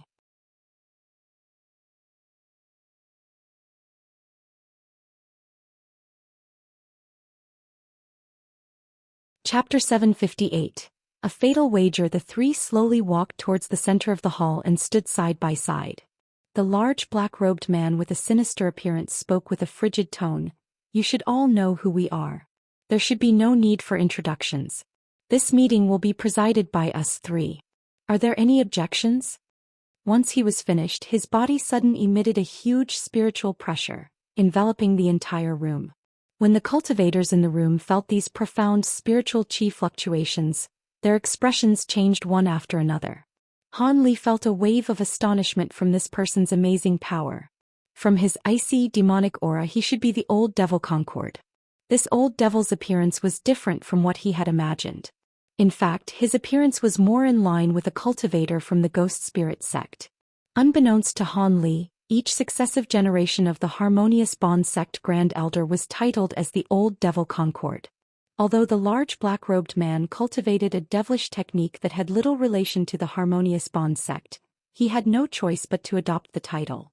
At that moment, the others sensed the fearsomeness of the large man. Although they felt somewhat ill at ease, none of them dared to foolishly challenge the authority of the 3 great cultivators. For a time, silence reigned in the entire room as if in tacit approval of Old Devil Concord's previous words. The large black-robed man expressionlessly said, "Good, since there are no objections, there will be no need to speak any rubbish. To tell the truth, we do not have the time." This morning, the Mulan had sent an envoy delivering an official challenge of war.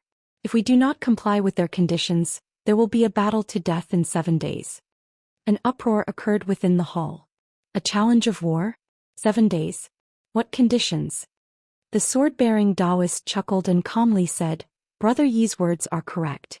Everyone should first look over the Mulan's challenge of war before we discuss a plan with how to deal with them. Although the war is coming earlier than we anticipated with the abilities of everyone present, do we still have anything to fear from the Mulan?" Although his voice wasn't very loud, it was clearly heard by everyone in the room, leaving a calming chill on their hearts. The other cultivators felt alarmed by this sensation, but their uproar immediately cased. Rather, there was somewhat who muttered, "Sure enough, great truth sect's meditative arts are the way to do it." The middle-aged Daoist ignored those contemptuous words and took out a glistening red jade slip before casually tossing it to an old man across from him. He smiled and said, "This contains the Mulan's challenge of war. How about fellow Daoists take a look?" The old man was startled, but he soon swept his spiritual sense into the jade slip. With a sudden change of expression, he gloomily handed it over to the person at his side. As a result, that person's expression also grew unsightly after curiously reading through it. As the war challenge was being passed through the various cultivators, Han Li shot an appraising glance at the sword-bearing middle-aged Daoist and the azure-robed old man. The Daoist appeared to be about 40 years of age, but his skin was translucent and pure, and he had a face befitting of a scholar. He was the Righteous Tao Alliance's Great Truth Sect's Master Sunreach. As for the old man, he had a very ordinary appearance in plain clothes, revealing nothing particularly of note. But what caught Han Li's attention was the old man's long fingernails. They appeared exceptionally sharp and were a purple-black, occasionally shining with a faint black light. This person should be the 9 Nations Union's Grand Elder Wei Wuxia. When Wei Wuxia sensed Han Li's gaze, he turned to look at him with a trace of surprise before smiling at him. Han Li awkwardly returned the smile, and he couldn't help but ponder whether or not he would still smile once he knew of what happened between him and Nangong Wan. Just as he pondered this, Long Han had already finished looking through the jade slip and he passed it to Han Li with an unsightly expression. He grew quite curious, having seen many people react the same way, and promptly delved his spiritual sense into the jade slip. A short moment later, Han Li withdrew his spiritual sense with a frown and silently handed it over to another cultivator. Not long after, everyone in the room read through the jade slip, each of them wearing an unsightly expression. Some of them even followed with a cold snort once they were done reading. The Great Truth Sect's Master Sunreach asked with a mysterious smile, "Having read through the war challenge, what does everyone think?" A green-robed man wearing a sinister expression coldly said, "They are rather arrogant to have us give them half of the heavenly South continent. Do they believe victory is already certain?" A plump old man wore a sly expression and said, "That's right. Who was it that said we could end hostilities by merely ceding a few lands? They clearly don't understand that Mulan are merely hungering vultures. Perhaps we do not need to fight a decisive battle. If we stall them, they may slowly submit to attrition." A large tan man sitting at the plump old man's side angrily said, "Fellow Daoist Lu, what do you mean by that? Is it because your Thousand Illusions sect is deep within the heavenly South that you don't care whether the rest of our sects live? A war of attrition might mean little to your sect, but how about ours?" Without any fear of the large tan man, the plump old man indifferently said, "I was considering others when I said it. Any fallen sects can re-establish themselves, but lives can't be easily replaced." Anther person coldly said, "Humph. You speak of the matter quite simply. If our countries were abandoned, for what reason would we block the Mulan armies on behalf of your Devil Dao sects? We should simply move all of our sects into your state of Tianluo. That way nobody will die." That's enough. We've already come to a conclusion of the matter of a war of attrition and we won't discuss it further. Now we must discuss how to deal with the armies of the Mulan spell warriors, not fight amongst each other. The black-robed cultivator grew sullen having heard this and rebuked them. When the three heard Devil Concord, they all wanted object, but they obediently obeyed and kept silent. In the cultivation world, strength spoke the loudest. Master Sunreach solemnly added, "In truth, it isn't necessary for you three to discuss the matter. We've already come to a decision. With the momentum of the Mulan armies and interference from outsiders, a war of attrition is impossible. If we do not gather together a majority of the Heavenly South's power, we will be incapable of defending against the Mulan's attack. If only a single country's forces were to meet them, it would result in immediate defeat. Then when they are finished, they will most likely move on to the next of us. As a result, we must scatter the ranks of the Mulan in battle. We cannot rely on chance." A quick series of whispers interrupted the silence, only for it to quickly return. Soon, the controlling spirit sect's Dongmen too shifted his gaze and asked, "Why not have the Mulan to reveal whatever tricks are first up their sleeve? Why must we first risk having a wagered battle and with such a heavy stake as well? There are materials that even we cannot put up on wager. Isn't there even more to be said about the destitute Mulan?" Another cultivator then explained, "We know of this well. The Mulan plains may be truly impoverished, but what they lack in common resources such as spirit stone mines, they are compensated by the rare materials located there. There are even a few rare materials that they possess in greater quantities than we do." Wearing a pensive expression, Dongmen too slowly said, "So it was like that. However, why is it that they are so confident of victory in this wagered battle? In addition to the late nascent soul cultivators, there are other cultivators that may join in this wagered as well. Up to 10 wagered battles, all to the death. Could it be that they believe that we will simply abide by these terms?" Given the cunning of the characters in the room, they all knew the Mulan put forward this risky battle with some scheme or trick in mind. They couldn't help but ponder with unease.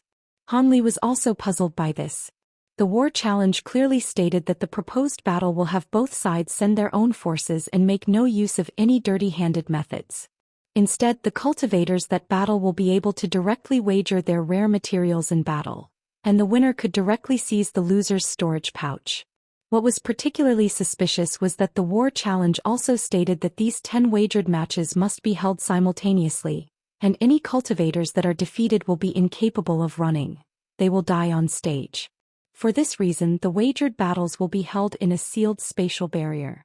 This barrier will be guarded by people on both sides, preventing either side from tampering with the battle. However, regardless of any tricks the Mulan may hold, this will prove to be a great opportunity for us. If we are able to kill a few high-grade spell warriors before our armies fight, it will be of great benefit to us. Humph. I fear the Mulan holds the same intentions as you do. The hesitantly spoken statement was immediately rebuked. Old Man Kwong of the Sailing Boundaries Study disdainfully said, "What is there to think about? If the Mulan wishes to hold a wagered battle, we don't need to accept. In 7 days we will lay out our own arrangements. As a result, their plans will result in nothing." Master Sunreach sighed and helplessly said, "Unfortunately, while Brother Kwong's words are reasonable, we are required to participate in this wagered battle and we must win."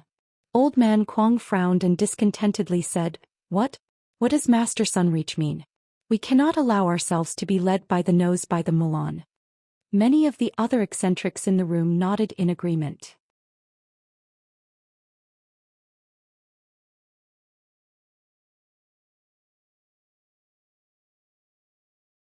Chapter 759. Allure. Master Sunreach sullenly said, "We are well aware that there is something suspicious about this, but the Mulan had captured many cultivators on their warpath, a majority of them being 9 Nations Union cultivators. And in the process of providing assistance, many of sect disciples have also been captured. The envoy stated that they have about 1,000 captives in total." In his alarm, Old Man Kwong immediately asked, "What did they say? Are they going to execute the captives if we do not agree to their conditions? Are the Mulan not afraid of our retaliation?" Master Sunreach quickly replied, "The envoy didn't state as such. However, he did speak of a chance to rescue these cultivators. In addition to the materials that were wagered for each of the 10 wagered battles, each battle will wager the freedom of 100 captive cultivators." The eccentrics in the hall looked at each other in dismay. 1,000 cultivators aren't particularly many, and they will most likely be low-grade cultivators. There wasn't a need to save them, but if someone were to propose to abandon them, they would become the butt of criticism. While these cultivators didn't personally care about these captives, they were the representatives of various sects and clans of all sizes. There were particularly many cultivators that were captured in an attempt to slow down the Mulan armies. If they didn't rescue them, the morale of their forces would plummet, and the low-grade cultivators would feel particularly disappointed, and few of them would fight with all of their strength. The other cultivators inwardly swore at the Mulan for their cunning. Long Han agreed with a sigh. Who would thought these grassland savages would be able to act so cleverly? They hardly used any strategy in their previous invasions, but now they act with complete guile. We can't help but feel somewhat uneasy at this sudden change. Master Sunreach swept his gaze across the room and solemnly said, "It seems that everyone realizes that this battle is something that we cannot refuse. Regardless of what they are planning, we must defeat the spell warriors in this battle, else it will strike at our morale. Moreover, this wagered battle seems to lack any tricks. They most likely hold other intentions. As a result, you fellow Daoists need not worry about suffering any unexpected mishaps. If you have any doubts, we'll personally put a stop to these battles. Of course, since this is a battle to the death, we will not force anyone to join. This is voluntary." When the eccentrics heard this, they coldly smiled and their eyes glinted as they remained silent. Nobody was so foolish to accept. Even if there was nothing suspicious about these wagered battles, there were none wished to fight to the death. After all, one had to strenuously cultivate for several hundreds of years in order to reach this current stage of cultivation. They wouldn't easily expose oneself to danger. Han Li also remained silent. Although he didn't mind exerting a bit of strength to fight in the war, he didn't wish to brave any unnecessary risks. In that last battle at the Yellow Dragon Mountains, he had nearly lost his life. He didn't wish to relive the experience. Old Devil Concord grew sullen at everyone's silence and coldly snorted.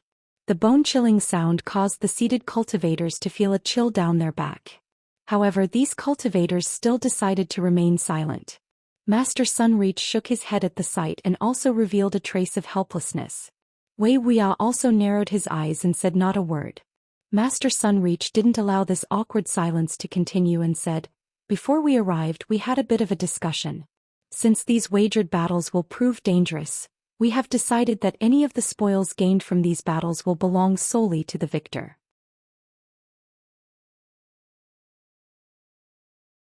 Doesn't this somewhat make up for the danger? To the best of my knowledge, you fellow Daoists should be lacking some rare materials that you've been unable to find. We have some in our collection that we are able to persuade you with. Once this was said, his gaze swept past the room once more and his gaze stopped upon Han Li. Han Li felt his heart tremble and he felt somewhat puzzled. The other cultivators in the room felt the same.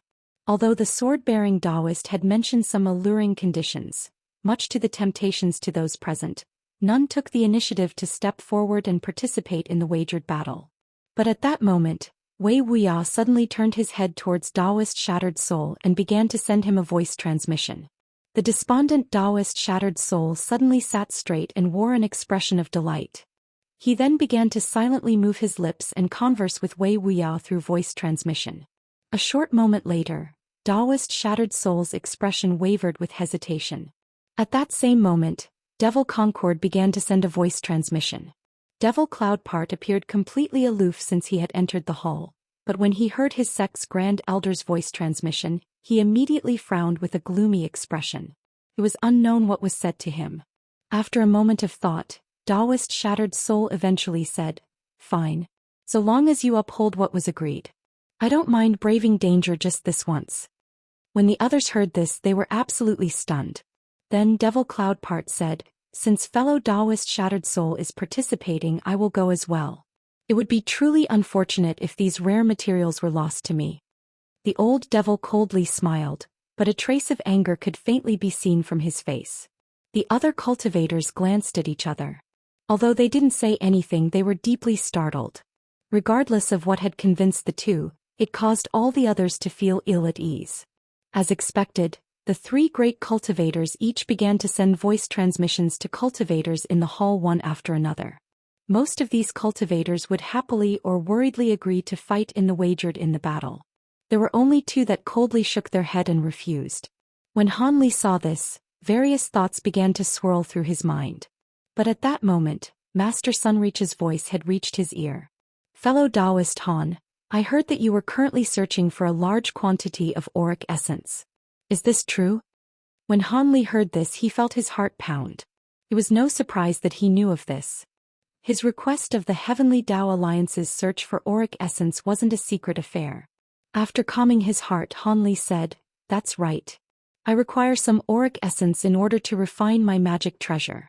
Could it be that fellow Daoist Sunreach has a large amount of it?" Master Sunreach chuckled with a grin. "Fellow Daoist Han guessed correctly. Fellow Daoist Wei and I have each acquired a large chunk of Auric essence. Its quantity should be enough for fellow Daoist to use. Are you interested?" After pondering to himself for a moment, he non-committedly replied, "I would like to first see if the Auric essence is to my satisfaction before I consider fighting." Master Sunreach agreed with a smile. In such a brief amount of time, 5 cultivators had agreed to fight. They were all like Han Li. It was only after some thought that they readily agreed. But even as hesitant as they were, their responses were to Master Sunreach's satisfaction. He then promptly ceased his voice transmissions and began to make arrangements with how the Milan armies should be dealt with. In spite of the clamor of the Eccentrics speaking of how to make use of spell formation tools and deal with the troublesome spirit technique formations of the Milan, Han Li's mind had already wandered off as he pondered about the Auric essence.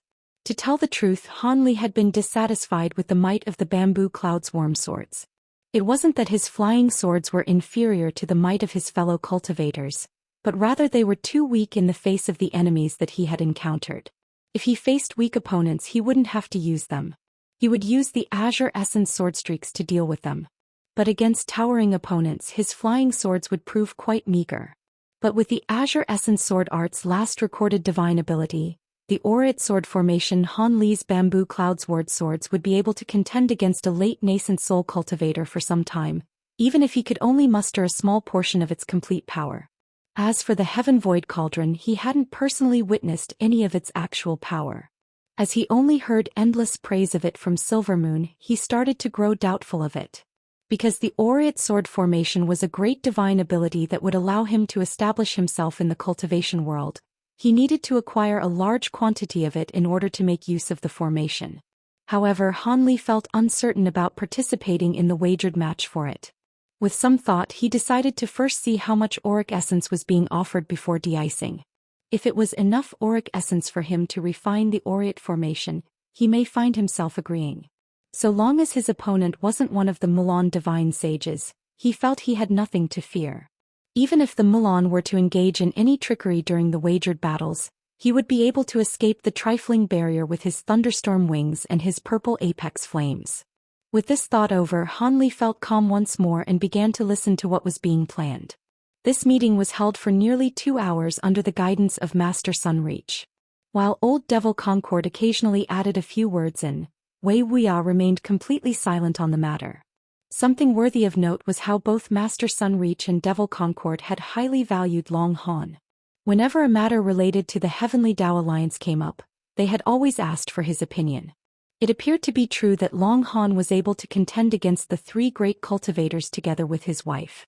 Just as the discussion was about to come to a close, the cultivators who weren't participating in the wagered battle were given a few specific duties. Afterwards, Master Sunreach called the end of the meeting and bid everyone farewell, wishing them to properly prepare for what was to come. However, there were still 3 cultivators that hadn't left, one of them being Han Li. As for the other 2, they were Devil Cloudpar and a gorgeous woman with a bloodless complexion. The woman had remained silent in the previous discussion as Han Li did.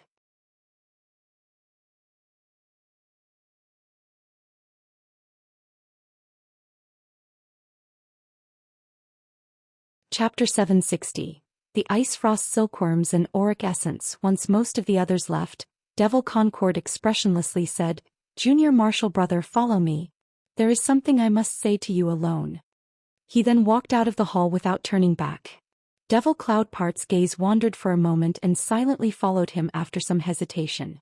It seemed he greatly feared the large black-robed man. Master Sunreach waited until the Devil Concord and Devil Cloudpart departed before facing Han Li and the pale woman.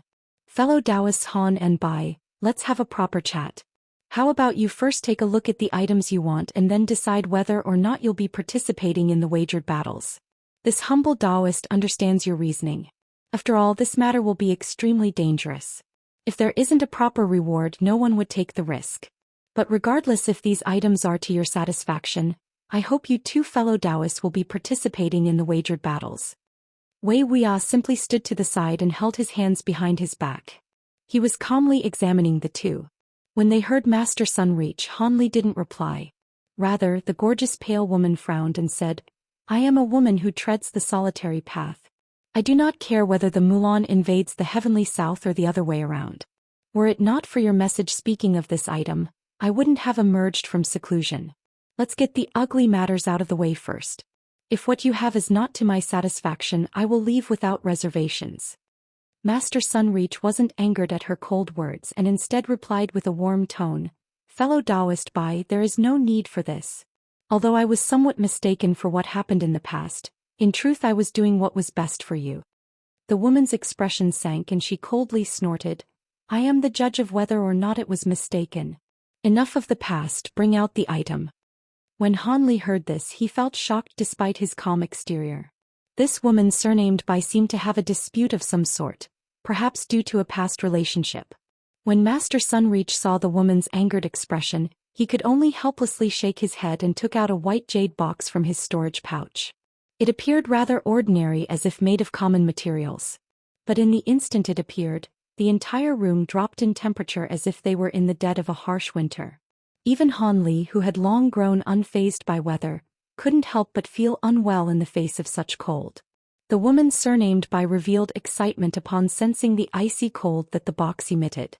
At that moment, Master Sunreach wordlessly offered the jade box to the woman. After she took it into her hands, she opened it, revealing it clearly to Han Li. They were a pair of transparent crystalline cocoons. They emitted a trace of cold chi that caused Han Li to frown.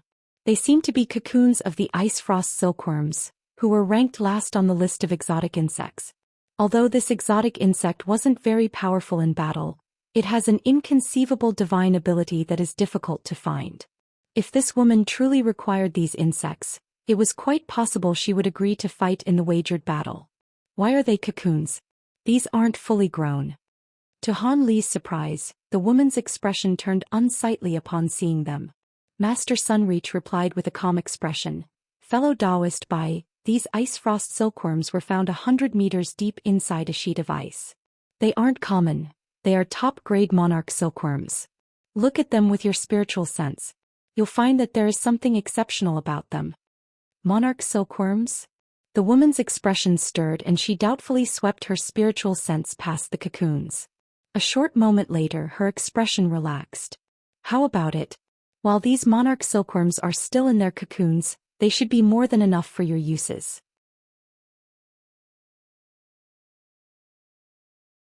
After a moment of hesitation, the woman put away the box and said, "With this, I will be able to fight in the wagered battle." Master Sunreach sighed with relief and smiled. Good. With fellow Daoist Bai's frost cloud arts, she'll be able to deal with those trifling spell warriors in a single move. Afterwards, the woman expressionlessly said, "I'll be taking my leave," before heading out of the hall. Master Sunreach bitterly smiled and shook his head. When Wuxia saw this, he chuckled and said nothing else. Once the woman left the hall, Master Sunreach focused on Han Li and asked with a smile, "Fellow Daoist Han, just how much auric essence do you require?" With completely open intentions, Han Li said, "I require much of it. Can be said that the more the better. Of course, since auric essence is quite valuable, so long as you two fellow Daoists bring it to me, I'll exchange it for an equivalent price. I definitely won't have you suffer a loss." Master Sunreach chuckled. From fellow Daoist Han's tone, it seems he possesses quite a bit of wealth. However, fellow Daoist Han should know that at our realm, there are few items that are able to tempt fellow Daoist Wei and I. Otherwise we wouldn't have relinquished so many of our worldly possessions for this war. Han Li smiled and said nothing else. Instead, Wuxia sighed and suddenly spoke. "Fellow Daoist Sunreach, your tone may be bold, but fellow Daoist Han was able to escape from a Mulan divine sage with only early nascent soul stage cultivation. He is no ordinary cultivator." Master Sunreach casually said, I've been rude. But regardless of what fellow Daoist Han plans on using to trade for the auric essence, how about he first takes a look at it? If fellow Daoist truly has an item that can tempt us, we'll have no objections trading it for the entirety of the auric essence. He then reached for his storage pouch and a white light flew into his palm, revealing 3 various-sized chunks of golden rock that magnificently glowed. The middle-aged Daoist handed them over to Han Li in one move. Han Li's heart pounded as he directly received the rocks, and he examined them with covetous desire. The 3 chunks, 1 large and 2 small, were truly auric essence. The larger of the pieces was about the same size as the chunk that was auctioned off at the trade meet, about the size of a walnut. As for the smaller pieces, they were about half that size. This amount of auric essence should be enough for him to infuse 10 flying swords. However, it was somewhat lacking in quantity compared to what Han Li desired. Despite his calm expression, his eyes betrayed a trace of disappointment. Master Sunreach was somewhat amazed to see this. Just how much auric essence did this man want? It was rather baffling. With that thought, he shot a glance at Wuxia. Having seen Han Li's expression, he also glanced at Master Sunreach and calmly took out a fist-sized chunk of auric essence from his sleeve.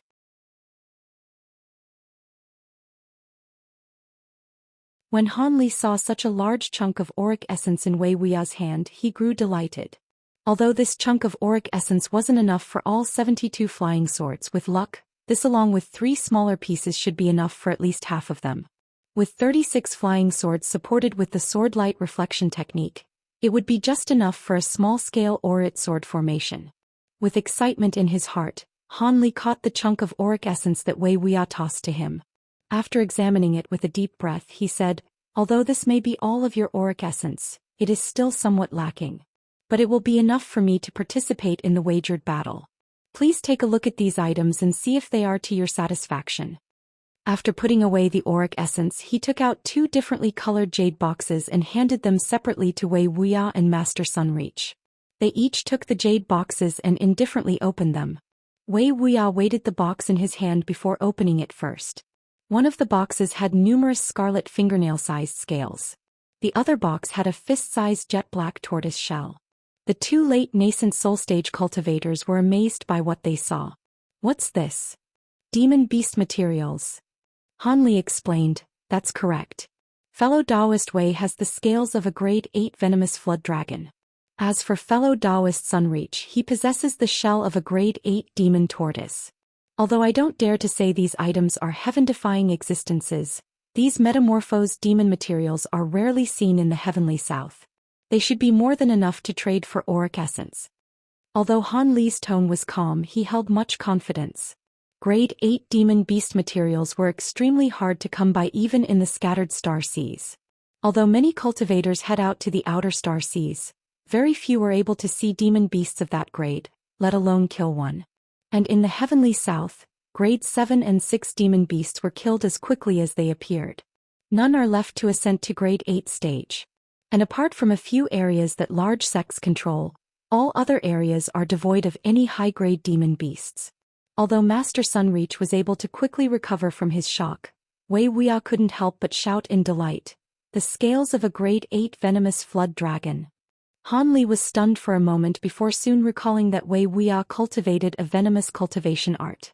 As the body of a venomous flood dragon is particularly deadly, these scales might prove to have other miraculous uses for him. Just as Han Li hesitated as to what to say, Wei Wuya hastily extended his fingers and fiddled with one of the crimson scales. After carefully examining them, he began to ponder what there was to gain. Master Sunreach felt somewhat amazed by Wei Wuya's loss of demeanor. But after a strange expression appeared on his face, he smiled at Han Li and said, "Hee hee. It seems fellow Daoist Han's item is much to Brother Wei's liking. I am also rather interested in the tortoise shell. If these are true grade 8 demon beast materials, they will be a fair trade for the auric essence as they are optimal materials for refining defensive magic tools." Although he felt that Han Li's words weren't false, the sword-bearing Daoist found it hard to believe that an early nascent soul cultivator was able to acquire grade 8 demon beast materials. He naturally had to determine whether or not the tortoise shell was genuine.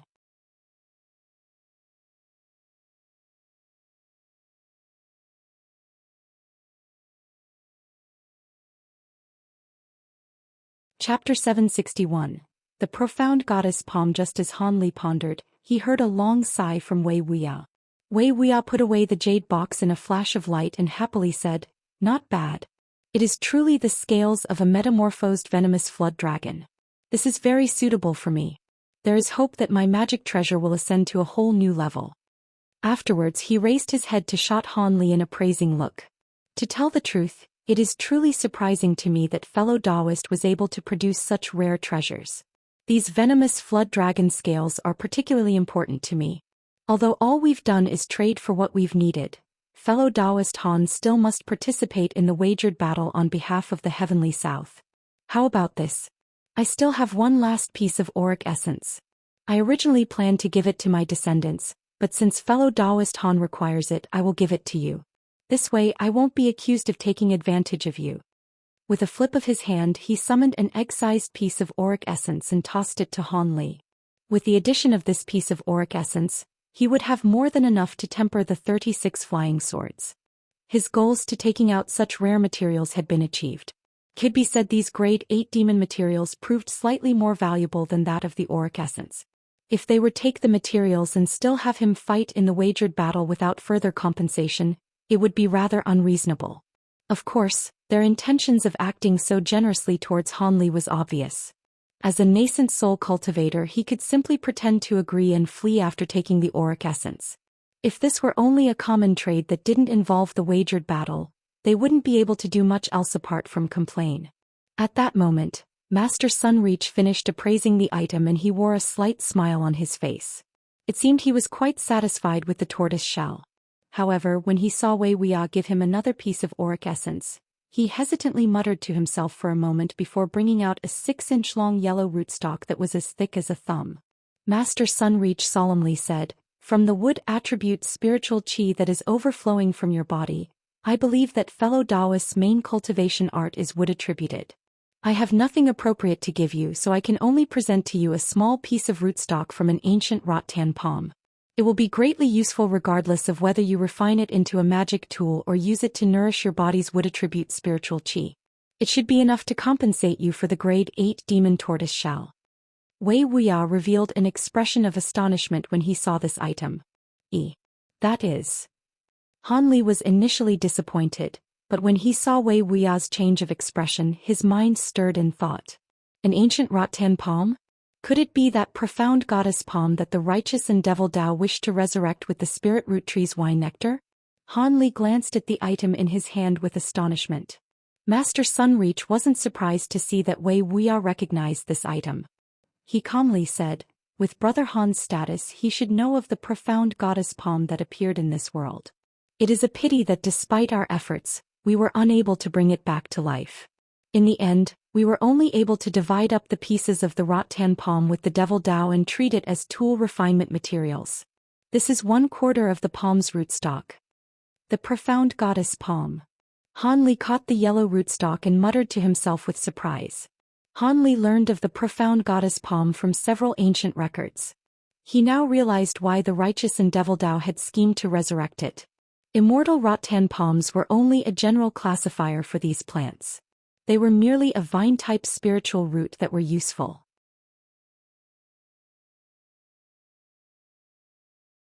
However, the profound goddess palm was different. Only a few such ancient rattan palms had the qualifications to be named as profound. Profound rattan vines belonged to a completely different realm, and came into creation during times of antiquity.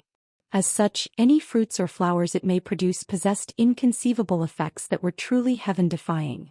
However, the profound goddess palm were one of such roots that possessed amazing effects, but as it had perished long ago, its husk was indistinguishable from other rattan palms. Were it not for the explanation that was left behind in the ancient cultivator burrow where it was found, it would have been assumed to be an ordinary rattan palm husk. At the start it was believed to be a precious treasure. Even the righteous and devil Dao has fought several times for the possession of the treasure. Later on, the higher echelon of the righteous and the devil Dao decided to first see whether or not the immortal rattan was able of being resurrected. After all, even if it was resurrected, it could take tens of thousands of years before it would bear fruit or flowers. As a result, they first tried several different methods in their attempts to bring it back to life, and they later used spirit water and milk to water it. They even used wine nectar from the spirit root tree of the Dream Cloud Mountains. However, all these efforts were in vain as the immortal rattan showed no sign of coming back to life. With dashed hopes, the devil and righteous Dao decided to divide the stalk and branches into tensome pieces and even divide them between each party. As for how Master Sunreach acquired a piece of the rootstock, it was offered as tribute in an attempt to curry favor with him, the Grand Elder of the Righteous Dao Alliance. As for how Wei Wuya recognized it, he also had a section of the immortal rattan, but it was only a small portion of its branch. Through a series of trades, it had eventually made its way into Wei Wuya's hands. Since the pieces of the profound goddess palm couldn't be resurrected, they could only be used as top-grade materials at best, greatly decreasing its value in Master Sunreach's point of view. Additionally, since it was a wood attribute material and wasn't well suited for his own cultivation arts, he gave it to Han Li without much consideration. Wei Wuya soon realized what Master Sunreach also thought, and his surprise soon disappeared. Although he knew of the origins of the rattan rootstock, Han Li only felt slight disappointment. He currently had no lack of top-grade tool refinement materials. He only desired to acquire more Auric essence, and it was for that reason that he took out the grade 8 demon materials. Since he didn't have the time to nurture his bamboo cloudsworm swords nor the spiritual power to refine a new magic treasure, it was currently better for him to receive ancient treasures instead if Auric essence was out of the question.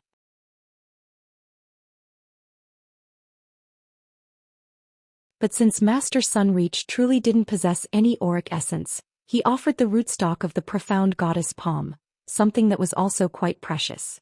As a result, Han Li simply took the box without another word and peered inside of it. His current plan for it was to make use of the small green bottle when he returned to his cave residence and attempt to mature the rattan palm. The green liquid born from the small mysterious bottle was unfathomable, and was even able to mature the 3 divine trees. Perhaps it would be able to create a miracle of reviving the profound goddess palm. Although the chances were small, it would be an enormous windfall if it succeeded. As a result, his initial disappointment faded away. One golden lightning bamboo acquired from Violet Spirit, soul nurturing tree acquired from Heaven Void Hall and Yuan Yao, and the Spirit Well tree, Dream Cloud Mountains. Before Wei Wuya and Master Sunreach further spoke, Han Li sighed and tactfully said, "Since I've acquired the Auric essence, I will naturally participate in the wagered battles in 7 days. Since the hour is late, I will be returning first. I must make preparations for the coming war." Master Sunreach smiled and politely said, "I didn't think that fellow Daoist Han would be such an impatient character. The war is important, so it is only natural to want to prepare yourself. We won't keep you here any longer." Han Li promptly nodded and saluted them before quickly heading to the hall's exit. But before Han Li could make his way outside, Wei Wuya stared at him with a strange expression and moved his lips, sending a series of voice transmissions towards him. "Fellow Daoist Han, on behalf of these venomous flood dragon scales, I will overlook the matter of you stealing away fellow Daoist Nangong. As it wasn't meant to be between Fairy Nangong and my nephew, there was nothing that could be done." When Han Li heard this, he couldn't help but stop in his tracks. He then felt a wave of delight and quickly walked out the hall without turning around. Once Han Li could no longer be seen, Master Sunreach and Wei Wuya glanced at each other in silence. A short moment later, Master Sunreach slowly said, "What do you think? I found it truly inconceivable Han Li would actually bring out grade 8 demon beast materials. Could it be in the time he disappeared through the ancient transportation formation he acquired the complete legacy of an ancient cultivator? How else was he able to reach early nascent soul stage in such a short amount of time? Not to mention the many treasures he possesses." Wei Wuya wryly smiled. "It is possible. But this has little to do with us. He is not the only person that has inherited ancient cultivation arts and ancient treasures. Having such a rare chance is a truly envious matter. Don't tell me you're thinking about killing him to take his treasures?" Master Sunreach chuckled and shook his head. "Kill him? Brother Wei can sure tell a joke. Let alone during a time of war, this can't be done during peacetime either. Based solely on his ability to escape a Mulan divine sage, I'd be stirring up trouble without reaping any gains. Besides, his treasures may be precious, but would they allow me to break through to deity transformation stage? Besides, the Heavenly Dao Union and those pair cultivators aren't easily trifled with."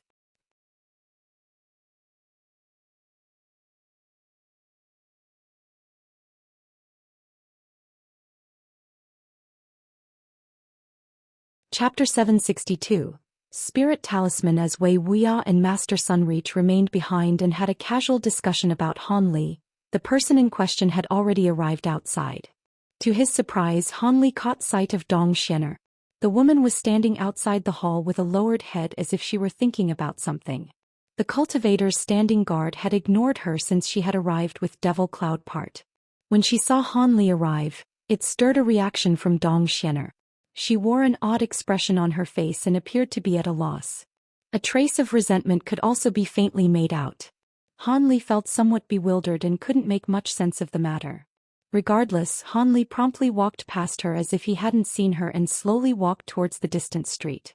She simply stood in place, biting her lips, and watched Han Li in silence as he left. After making a turn, he sensed her gaze had left him and he shook his head with a frown. Silver Moon's puzzled voice echoed from the back of his mind. "Master, you recognize that female cultivator?" Han Li casually replied, "She was an old acquaintance. But our relationship couldn't be considered good." "Is that so?" From her expression, it appeared your relationship with her was unordinary. "Could it be Master once?" Silver Moon smiled and deliberately trailed off. "Enough nonsense. I have a poor impression of the woman and we were even once enemies." Han Li grew annoyed and coldly snorted. Silver Moon wryly smiled in response and tactfully kept silent. Ever since Han Li saved Silver Moon and remained silent on the matter of the purple cloud lace and the ancient flower basket being seized, Silver Moon grew far more intimate with Han Li. Although she didn't dare to be too imprudent with him, she spoke far more openly with Han Li. Of course, he also sensed this and felt more trustful with her in turn, resulting in a much closer relationship between the two. After returning back to the Drifting Cloud Sect encampment, Han Li had a quick discussion with Lu Luo about the meeting. Lu Luo wore a worried expression. There is no need for Junior Marshal Brother to risk participating in the wagered battle. It is true that Auric essence is rare, but you only has one life to lose. This is far from good. Han Li smiled and carelessly said, Senior Marshal Brother Lu, please relax. I am confident that I'll make it through the battle in one piece. Why else would I have agreed so quickly? However, I won't be able to pay much mind to the safety of our sect disciples before the battle. Senior Marshal Brother Lu will have to look after them alone. Having heard Han Li, Lu Luo wore a relaxed expression. In the battle next week, I will naturally look after the sect disciples. Please don't worry about them. Since Junior Marshal Brother is confident in the wagered battle, I won't speak further of it. However, I must ask if there is anything that you would like any sect disciples to perform. Han Li smiled. After a moment of thought, Han Li slowly said, For the coming battle, I will need to perform a few preparations. There are a few particular materials that I'll need my junior marshal nephews to gather for me. Han Li bluntly took out a jade slip he had already prepared and handed it over to Lu Luo. Lu Luo took the jade slip and resolutely said, Rest assured. So long as they can be found in Skyfirst City, I will have these materials gathered for you. Warmed by his words, Han Li nodded and chatted a bit before taking his leave. The jade slip that he gave Lu Luo detailed the supplementary materials for the Spirit Subjugation Talisman. 1. On the way back to the encampment, he had came to a conclusion that while he should have no problem with the wagered battle given his current abilities, he always felt it best to tread with caution and that he should make what preparations he could, the Spirit Subjugation Talisman being one of them.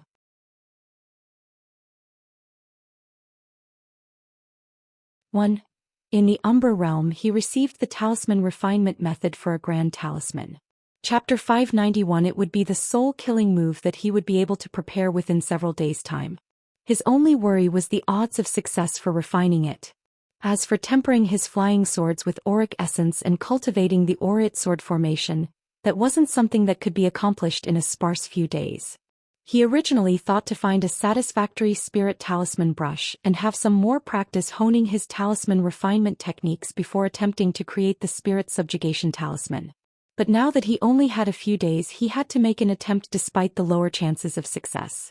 If he could successfully refine it, he would have another killing move. If he failed, nothing could be done about it. Any other preparations he could make over the next few days wouldn't be able to increase his strength. With that thought, Han Li calmly arrived at his assigned residence and entered his bedroom. He then sat cross-legged on his bed and closed his eyes. In a mere 2 days, Han Li had acquired all of the materials that he had requested. He was delighted and felt reassured of his decision to become a drifting cloud sect elder. With these materials on hand, Han Li moved to a sealed room. After taking a seat cross-legged at the center of the room, he placed each of the materials in front of him and carefully opened a black-green bottle that he took out from his storage pouch. With a whoosh, a streak of crimson light shot out from the bottle. Already prepared, Han Li calmly raised his hand and grasped at the air. A large hand of azure light appeared soon after and grabbed the crimson ball of light. The azure light hand then pulsed with light and trembled, revealing the crimson light's true form. It was a crimson flood dragon that was several inches long. It continuously swiveled at the center of the palm and would occasionally attempt to escape, but the surrounding walls of azure light firmly trapped the flood dragon like a bird to a cage. Han Li narrowed his eyes and blue light shined from his pupils. He was able to instantly view every detail of the flood dragon's soul. It appeared lively and exactly the same as when he had captured it tens of years ago. But with his bright-side spirit eyes, he was able to see something exceptional. Although the power of the flood dragon's soul still remained astonishingly strong, the light in its eyes had dulled. Clearly its intelligence had waned. Now the soul merely had power, but its mind was exactly the same as an unevolved flood dragon. Its attempts to escape were only born from instinct. Han Li sighed and recalled the Grade 8 venomous flood dragon and its immense abilities. It was now reduced to a feral soul only over the passage of tens of years. The contrast was so great that it nearly invoked pity. This led Han Li to be particularly mindful of immense challenges on the path of cultivation.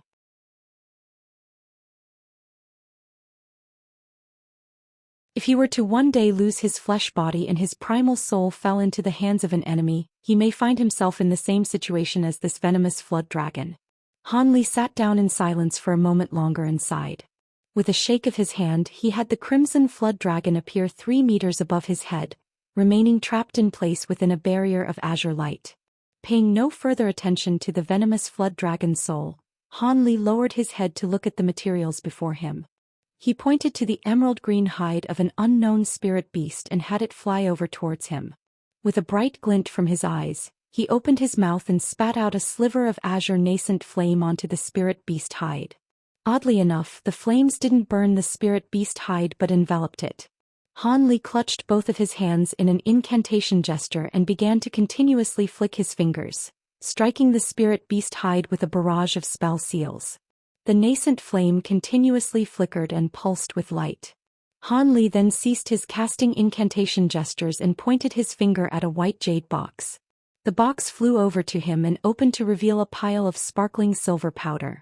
He flicked at the jade box, sending a small portion of the silver powder directly into the azure nascent flames, bringing forth silver embers within the flames.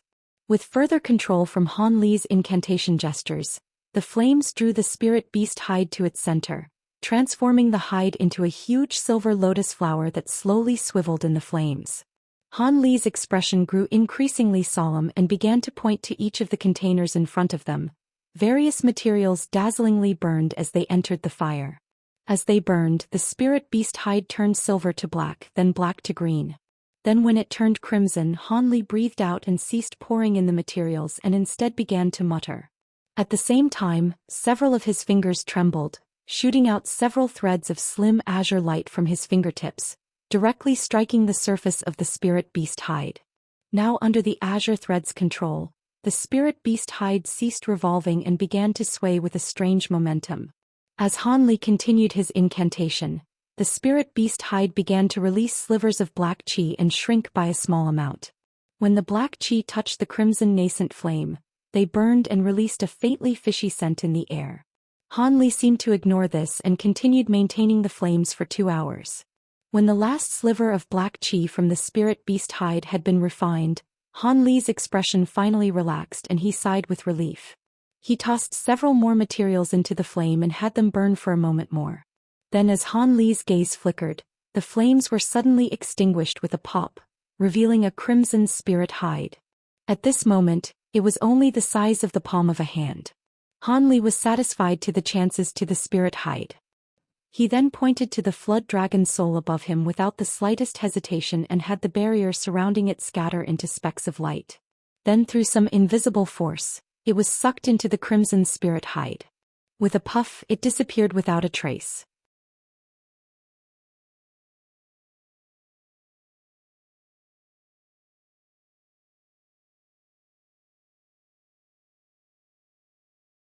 Chapter 763. The arrival of battle with the flood dragon soul absorbed by the spirit hide. Han Li flipped his hand, summoning a sparkling blue talisman brush into his palm. It was 7 inches long and was exquisitely created. With his other hand he beckoned to a blue jade box and summoned a ball of golden liquid from the case. Han Li quickly dipped the brush in the floating liquid and his expression froze as he concentrated on the spirit hide.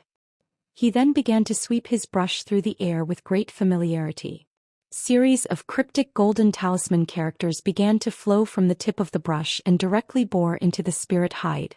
Soon after, various talisman characters began to emerge above the spirit hide in orderly lines, each glistening with golden light. Just as these talisman characters began to appear, the spirit hide began to fiercely shake, emitting dragon roars from within. Protrusions then began to appear on the surface of it. Soon after, the crimson flood dragon emerged from the spirit hide and attempted to escape with all its might. But in that instant the golden talisman characters on top of it brightly shined and contorted, tightly constricting the flood dragon soul and dragging it back. Although the flood dragon soul has lost its intelligence, it was still the soul of a worldly spirit beast. Its instincts detected danger and continuously attempted to break free of the golden talisman characters. At that moment Han Li began to draw talisman characters with increased speed, and more golden talisman characters directly enveloped the flood dragon, quickly overpowering it and pushing it back into the spirit hide. Taking advantage of this opportunity, Han Li took out a bottle of purple liquid and dipped his brush in it. He then calmly began to write an odd symbol. Following that, Hanli exchanged the cinnabar he used to write with his brush as he continued to write talisman characters. Not long after, the spirit hide talisman paper flashed with dense bursts of various colored light as it soared with spiritual qi. Hanli's expression grew increasingly solemn and his brush strokes started to slow, his eyes shining with blue light as he utilized the brightside spirit eyes to their greatest extent. Just after a single crimson talisman character was drawn onto the spirit hide, a wave of increasingly frantic spiritual qi fluctuations suddenly emerged from the half-finished spirit talisman. Hanli's expression greatly changed as he began to inwardly curse. Without a further thought, he swept his sleeve, sending out a cloud of azure qi, instantly recalling all of the materials. At that same moment, he swept his other hand towards himself, summoning a small blue shield. It expanded in the blink of an eye and blocked his front. As Hanli finished all of this, the crimson spirit hide exploded, releasing deafening dragon roars. Rainbow light dazzlingly shined as a huge wave of astonishing spiritual qi struck the blue shield. Glowing with light, the large shield unwaveringly blocked the attack, somewhat to Hanli's surprise. He reckoned that due to the spirit talisman's immense power, the explosion that resulted from its failure would contain equivalently destructive force. It had been beyond his expectations for the attack to be so easily blocked.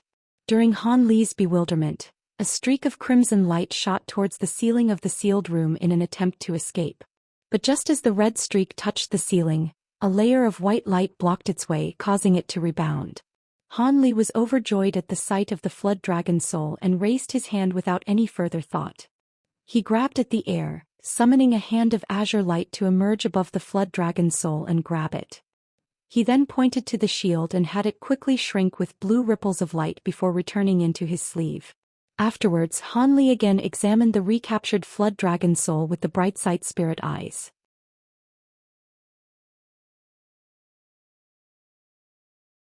Hanli yelped with astonishment. Although it still appeared to have the original soul, its strength was far weaker. The crimson flood dragon soul also appeared listless. Hanli glanced at the flood dragon soul and stroked his chin with a pensive expression. The failure to refine the spirit subjugation talisman hadn't resulted in the immediate destruction of the soul, it merely caused it to suffer a slight loss in strength. But in this case he could make several attempts to create the talisman despite how difficult it may be to refine it. Of course, after each attempt, the soul would grow weaker and the power of the spirit talisman was sure to decrease as well. After pondering this, Hanli sighed with relief. Even if the soul decreased in power, it may prove easier to refine if the flood dragon soul was weakened. There was some fortune to be had from his failed talisman refinement. Hanli wryly smiled and began to take out another set of supplementary materials, and exchange the spirit beast hide for a new one. He then set his mind of refining a new spirit beast hide. As Hanli painstakingly attempted to refine the spirit subjugation talisman over the span of 3 days, the entirety of Skyfirst City began to mobilize. All sects and cultivators knew that there was about to be a great and decisive battle coming in a few days.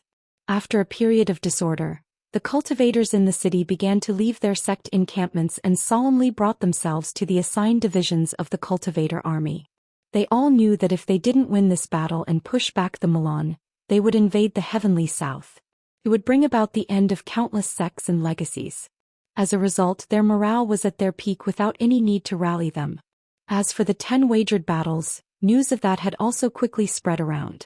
Out of fear that Milan spies would leak the identity of the cultivators who would fight in the wagered battles, the names of those fighting were kept confidential. Apart from the eccentrics that participated in the meeting, no one would know of the 10 that would fight. Of course, the identity of these 10 nascent soul stage cultivators were of greatly discussed amongst many cultivators as well as their potential chances of winning. After all, the survival of about 1,000 cultivators depended on them. Those who had fellow sect members among the cultivators were particularly concerned over the matter. As for the Drifting Cloud sect disciples, they left Skyfirst City along with the divisions they were assigned to, with the exception of Cultivator Song, who was ordered to stay behind and wait for Hanli.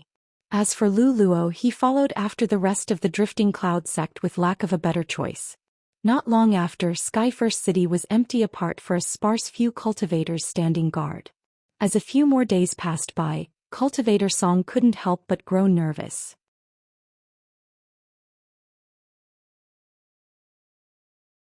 Han Li had yet to emerge and she could faintly hear dragon cries and explosions coming from his heavily protected residence, much to her worry.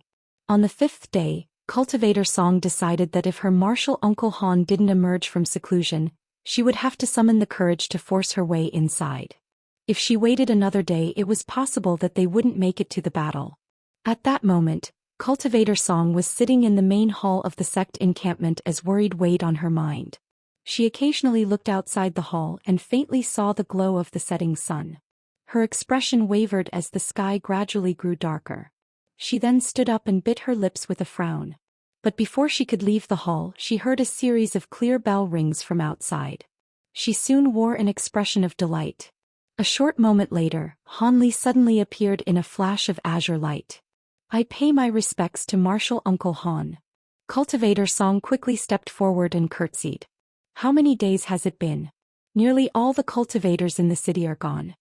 When Han Li emerged from the sealed room, he swept his spiritual sense past the city and discovered that there were only a few cultivators left. While he was in the room, he could only feel a loose passage of time. Although he felt that the scheduled date had yet to arrive, he felt it best to make certain.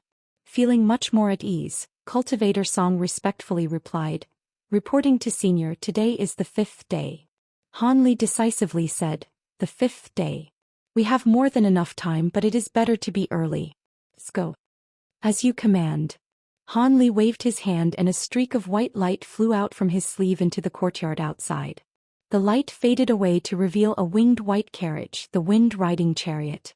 Han Li's figure blurred and he reappeared inside. He turned to the woman and said, "Come in. It will be faster to travel in this than flying with light." Cultivator Song shot an appraising glance at the carriage and silently entered it with slight surprise on her face. Afterwards, Han Li lightly tapped his foot, causing the wind-riding chariot to glow and envelope itself in a layer of white light. Then with a tremble it shot through the skies. The wind-riding chariot was worthy of being a treasure specialized in flight. Not only did it consume a small amount of magic power, it flew far more quickly than an ordinary cultivator could. In the blink of an eye, they had already left Skyfirst City. Cultivator Song was very relieved at the sight of this. She also couldn't help but wonder if this treasure was the reason why her martial uncle Han appeared so relaxed. Did this unfathomable martial uncle of hers manage to cultivate some formidable secret in the last few days? Just what were those explosions and dragon roars coming from the room?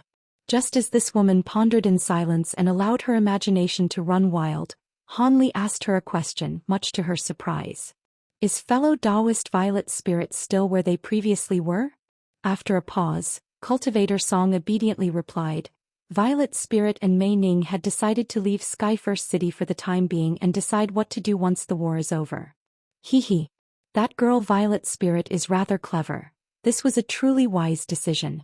If I were in her shoes, I'd be doing the exact same. Soon after, he poured more spiritual power into his foot and propelled the wind-riding chariot at even greater speeds. Cultivator Song revealed shock as they soon tore through the skies and disappeared past the horizon.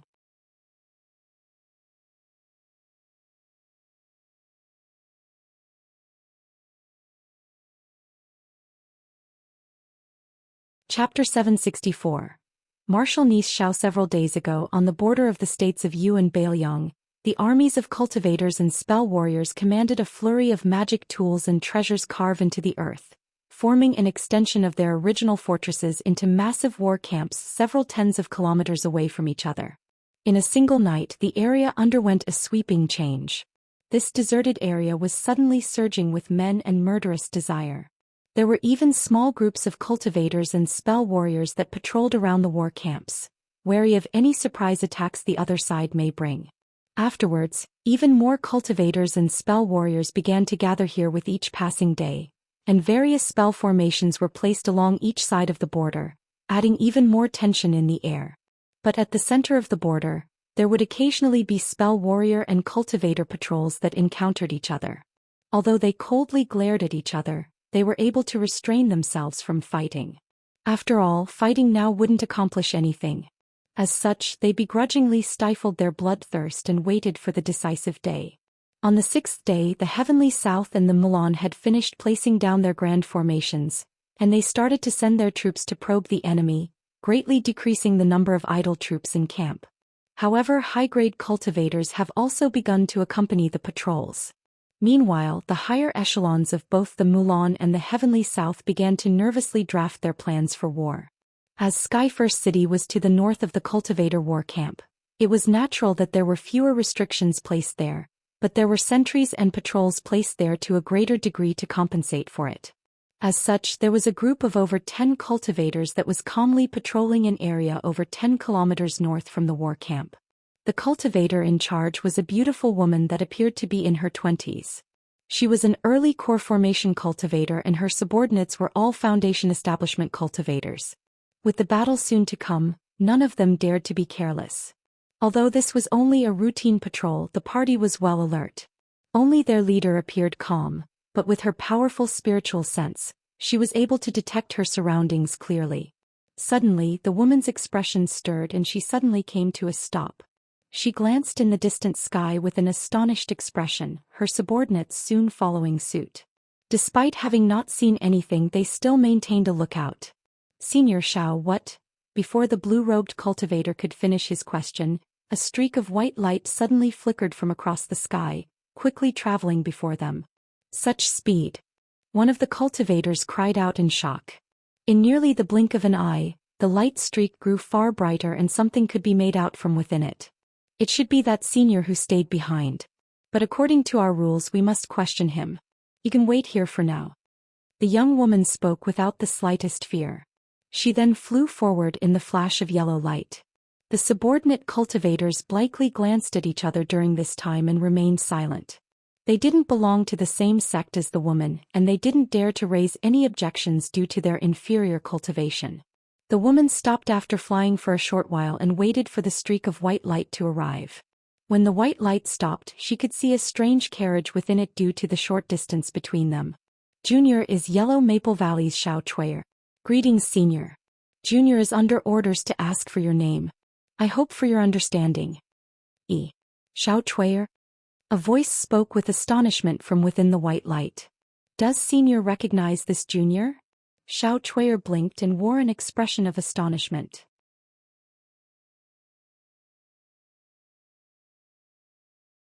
His voice wasn't among the nascent soul cultivators that she knew, but it seemed awfully familiar. As the woman gazed at the white light in shock, it faded away to reveal its true appearance. It was a strange white carriage with a young man and woman standing within it. The man was wearing long azure robes and had a common appearance. The woman was gorgeous and wore white. Martial Uncle Han.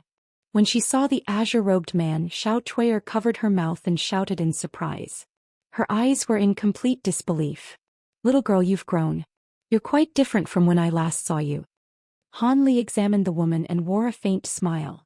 "Martial Uncle Han, it really is you." Although Senior Martial Sister Nier and Senior Martial Brother Lei had mentioned that Martial Uncle Han had formed a nascent soul, I had found it somewhat difficult to believe. Xiao Chuyer spoke with delight, her expression reminiscent of when she was still young. "It was the only chance that I had encountered them at the time," Han Li said with a smile. In the past he had recommended this woman to enter Yellow Maple Valley. Although he hadn't spoken with her much, he felt somewhat close to her, unlike with Nie Ying and Lei Wanhe, as she was the succeeding disciple of his senior martial brother Ma. When Cultivator Song saw this, her mind began to stir. She recalled hearing that her martial uncle Han was once a disciple of Yellow Maple Valley. It seemed he had encountered an old acquaintance. What relationship did they have? Without heed of Cultivator Song, Han Li and Xiao Chuyer had a warm chat of the past. She had mentioned how she had escaped pursuit from the Devil Dao with his senior martial brother Ma and how they returned to Yellow Maple Valley, as well as how senior martial brother Ma had passed away in meditation and how she managed to form a golden core.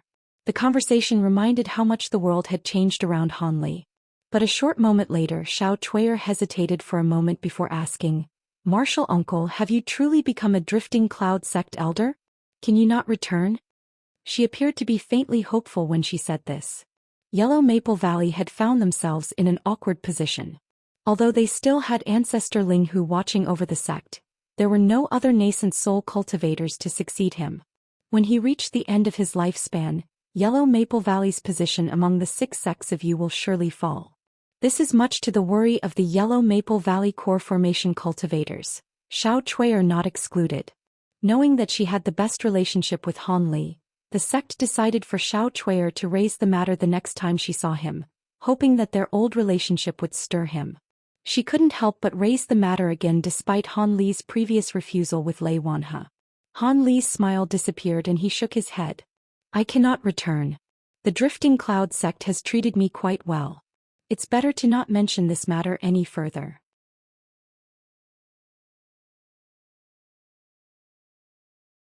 Xiao Chuier's expression dimmed. But our Yellow Maple Valley will. Han Li sighed. You don't need to worry too much. I've already made an agreement with Ancestor Linghu. If Yellow Maple Valley encounters any danger, I will be able to help you if it's within my abilities. Xiao Chuier's spirits quickly returned after hearing him. So it was like that. Many thanks, Martial Uncle. After some thought, Han Li took out an emerald ring and a bottle of medicine pills. You're thanking me too early. Since you were Senior Martial Brother Ma's sole disciple and I haven't seen you for so long, I can't just leave you be. Take this. It's a magic treasure that I acquired after killing a core formation cultivator. Although you cannot use it as your bonded magic treasure, it will be effective in battle after you refine it. And here are some medicine pills for your cultivation. It is effective in breaking through bottlenecks. Many thanks for Senior Martial Uncle's gift. Xiao Chuier deeply bowed to him before happily receiving the 2 items. Alright, I will be heading to the war camp now. It's best that I don't keep those old eccentrics waiting. If chance will have it, I'll see you again. Once he gave her the items, he bid his leave and streaked through the skies before Xiao Chuier had another opportunity to speak. Farewell, Martial Uncle Han. With the carriage having already left, Xiao Chuier could only curtsy in a hurry. Afterwards, she remained in the air as she watched the streak of light drift off into the horizon. At that moment, her subordinates finally approached her. Senior Xiao, who was that senior? Was he a nascent soul cultivator? However, he appeared to be quite young. The cultivators gathered around and began to curiously talk among themselves. Xiao Chuier recalled her spiritual sense and her expression grew sullen. She icily swept her gaze past her subordinates and said, Don't speak further of it. He is a nascent soul senior and he had treated me with great kindness in the past. He isn't someone to be gossiped about. Let's continue our patrol. Her subordinates immediately ceased speaking. With the wind riding chariot's great speed, they arrived near the war camp border after a short moment. Disliking how eye-catching the chariot was, Han Li put it away and decided to enter the war camp using personal flight. During this time, Cultivator Song tactfully kept silent about the previous event, to Han Li's approval. The 2 soon arrived before a huge light barrier. It was dense and brightly shined with various colored light. It covered the entire war camp. Before he released Cultivator Song from his flight light, a cultivator standing guard hastily welcomed him. Once Han Li's identity was confirmed, he promptly opened a passage for them. Han Li parted ways with Cultivator Song once they entered. She went to report to Lu Luo before later joining the division of cultivators she was assigned to. As for Han Li, he went to the heart of the war camp where Master Sunreach and the others were waiting for him. They were pleased to see that Han Li had arrived. After a few polite greetings, they informed him of a few of the arrangements in the coming battle. But since he wasn't particularly interested, he soon took his leave. He then headed to a temporarily stone room and sat cross-legged, honing his spirit and strength.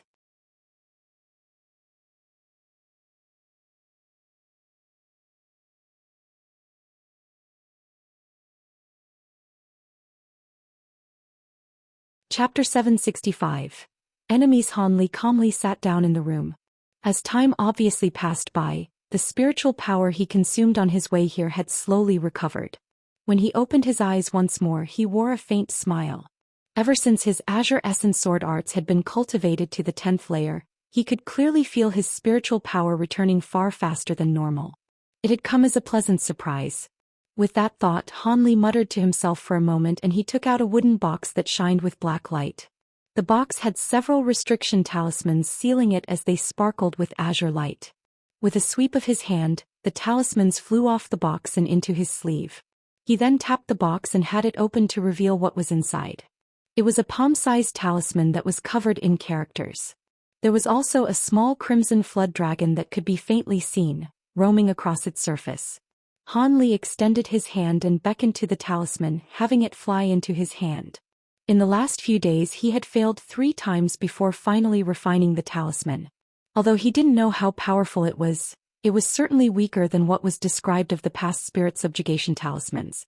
After all, the flood dragon's soul was greatly weakened from his 3 failed attempts, but in the end he would only be able to test its true strength in battle. Han Li gently stroked the various characters written on the talisman's surface and sank deep into thought, his expressions changing with his thoughts.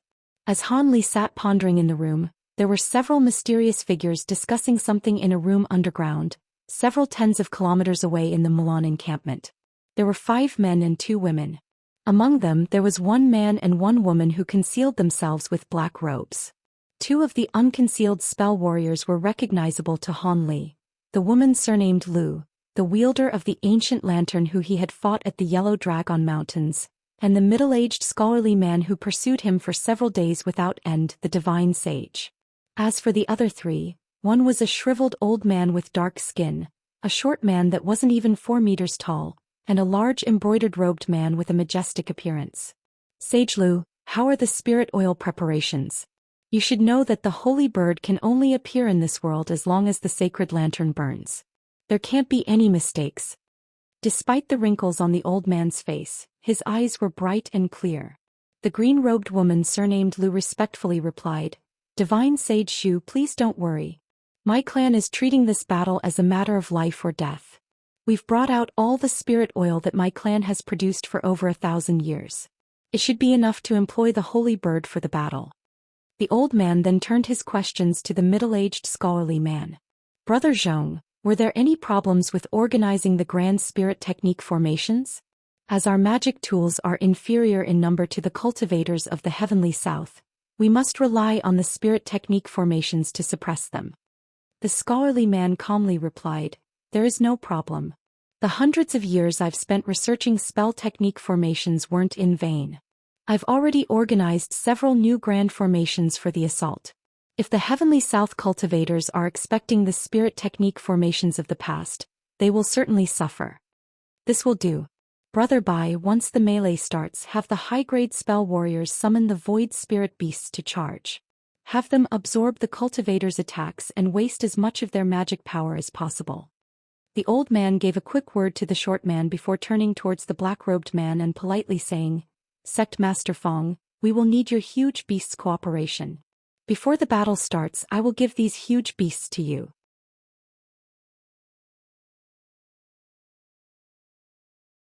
However, I hope you will not back out of what we agreed on." The black-robed man's final words were laced with a deeper meaning. The shriveled old man's expression stirred and he callously said, "Back out? Brother Fong must be joking. How could we be so foolish as to offend your esteemed sect before the battle with the cultivators? In any case, your Sifting Een sect is one of the 10 great devilish sects of the Jin Empire. When our Mulan tribe sees the heavenly south, we will pay back the debt as greatly as we can, as it isn't such a big matter to allow you to manage a few mortal countries. As for the mortals of the Yen clan, we don't care about their lives in the slightest." The black-robed man nodded and emotionlessly said, "That is good. Or if not for those righteous Dao fellows destroying our sect protecting treasure, we wouldn't need a large number of living souls to restore it. As such, we wouldn't have felt the need to participate in your war with the Heavenly South cultivators. Collecting a vast quantity of living souls in the Jin Empire will certainly attract trouble from the righteous Dao. Although we have no fear of them, it would delay the treasure's restoration." The black-robed woman added on, "Additionally, all the cultivators' souls who die in this battle will belong to my sect. Surely Divine Sage Xu won't have any objections to this?" She spoke with a hoarse and raspy voice much in contrast to her petite figure, much to the shock of those who heard her. When the old man heard him, his expression slightly stirred. "Of course we have little concerns with what will happen to the souls of cultivators, but will you be able to identify them differently from our spell warriors? While we have turned a blind eye to your unrestrained collection of souls lost in previous battles, we wish for this one to turn out differently. We'll compensate you in other ways instead." "This is impossible. The souls of cultivators and spell warriors don't have any differences between them. Even if there was a method, there will be tens of thousands of lives lost tomorrow, yet you want us to differentiate each one. Do you three divine sages plan on breaking our agreement? The black-robed man narrowed his eyes and his eyes instantly glowed with green light. A sinister and cold chi rose from his body. When the scholarly man surnamed Zhong and the short man surnamed Bai saw this, they were inwardly furious. Although they didn't take any action, their bodies faintly shined with silver and red light respectively as they stared at the black-robed man. As for the large embroidered-robed man and the woman surnamed Lu, they both stared daggers at the black-robed man as they wore displeased expressions on their faces. They have long been resentful of the fact at having the soul of spell warriors being collected. It was perhaps inevitable that there would be a falling out with these Devil Dao cultivators from the Jin Empire. The old man sighed and his face grew solemn. Cease.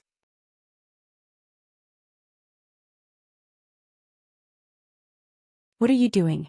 Sect Master Fong is a guest that I had personally invited. Could it be that you do not hold me in any regard? The black-robed woman to the side sent a voice transmission to the black-robed man. When he heard this, the green light in his eyes withdrew and his strange aura faded away. The others sighed upon seeing this and released the spiritual power in their bodies. They clearly understood that while these devilish cultivators were displeasing to the eye, they were a necessity, not to mention that it wasn't a good time for any internal strife. With some further deliberation he gritted his teeth and said, "How about this? You can gather together the souls, but you must do so stealthily after the battle. You cannot allow this to be seen no matter what. Otherwise we can't guarantee what will happen afterwards." The black-robed man's eyes flickered and he nodded. "Alright, so be it. Our sect agrees." The Mulan spell warriors were still displeased by this arrangement, but they had no choice. At that moment the large embroidered-robed man asked, "Are your sect's battle preparations truly feasible? Are you not overreaching yourselves? The Heavenly South also have their own devilish cultivators. Won't they see through you?" The black-robed man sneered with disdain. "Devilish cultivators? Can they be considered as such? They merely cultivate some superficial techniques. Even if they hold confidence in their devilish techniques, they are merely the same on the surface. How would they know of the viciousness of true Devil Dao techniques from antiquity?" The short man surnamed Bai smirked and said, "Is that so? But an elder of your esteemed sect was killed in an instant by a Heavenly South cultivator of the same grade. Are you not underestimating them?" The black-robed man's eyes coldly glinted and he said nothing further apart from a snort. But at that moment the black-robed woman took the opportunity to say, "I was just thinking of this matter. This cultivator with golden lightning is somewhat useful to our Sifting Een sect. I hope that you three divine sages would be able to hand him over to us. How about it?" The shriveled old man wore a puzzled expression. "Hand him over to you? What? Are you three unwilling to agree to a minor request?" As if dissatisfied, the woman's voice only grew more hoarse. The shriveled old man stared at the black-robed woman with an odd smile on his face. If it was only an ordinary early nascent soul cultivator, it would be no problem to hand him over to you. But if involves the magic treasure with the golden lightning bamboo, it is a different story. The black-robed woman's mood grew sullen. "Fellow Daoist Zhu has already guessed it." The old man replied, "Although our Mulan plains have been somewhat destitute, I do know a bit about the three divine woods in the cultivation world. While there aren't many people that know of the divine Devilbane lightning, they do not include us." Seeing through his intentions, the black-robed man icily said, "Since you know of the divine Devilbane lightning, you must know that our devilish sects cannot allow this treasure to fall into the hands of others. Speak your conditions." The old man's wrinkly face trembled to form a mysterious smile. "It is quite simple. I heard that in addition to these huge beasts, your sect also refined many copper-armored corpses. I hope that in the crux of the battle tomorrow Brother Fong will command them to offer us some help. After all, we don't know how the cultivators will respond despite all our preparations. We will naturally wish to be more careful." After some deliberation the black-robed man replied, "I didn't expect for fellow Daoist Zhu to know so much about our sect's secret techniques. The copper-armored corpses may be easily refined, but it will be troublesome for our sect if we lost too many at once. With these conditions we will need you to bring back this cultivator alive."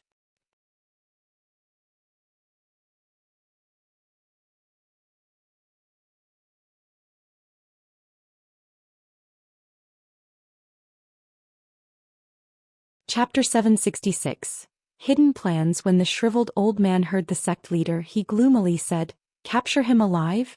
Is Brother Fan joking? You should know that fellow Daoist Zhong has already fought him once. Not only is he capable of lightning movement, but also a blood movement technique that hasn't been seen before. We are incapable of blocking him. With such vast abilities, even we are unable to restrain him. Fellow Daoist, do you believe this is possible? If the request is to kill this person and seize his golden lightning bamboo magic treasure, it will be much more possible. Since it is so difficult to capture him, then it is acceptable to kill him." To the old man's surprise, the black-robed man had quickly amended his condition. The shriveled old man exchanged a glance with the other spell warriors and had a quick exchange with them through voice transmission before agreeing to the matter. Afterwards, they began to discuss the specific details of the incoming battle. Master Sunreach, Wei Wuya, and a few others were having a discussion about the war in a large hall. In addition to the three great cultivators and Long Han, there were also a beautiful red-clothed woman and a bald, eagle-eyed old man.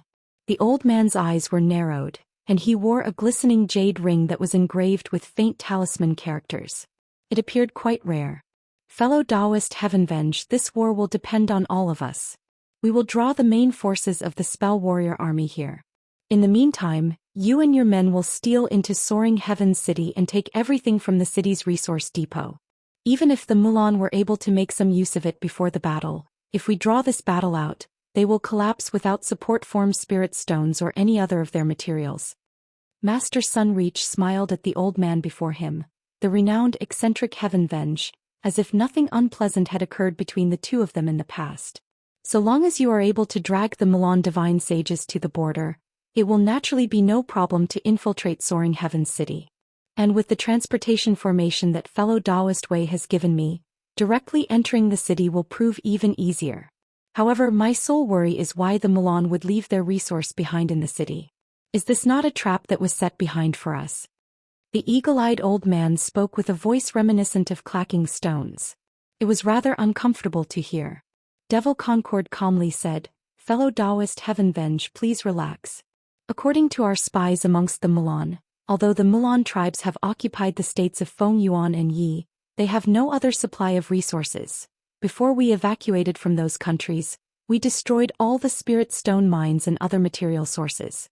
In spite of the great efforts of the Mulan mortals to repair them, they weren't able to accomplish much in such a short amount of time. As of current, they are consuming a joint reserve of spirit stones that were pooled together from each of their tribes.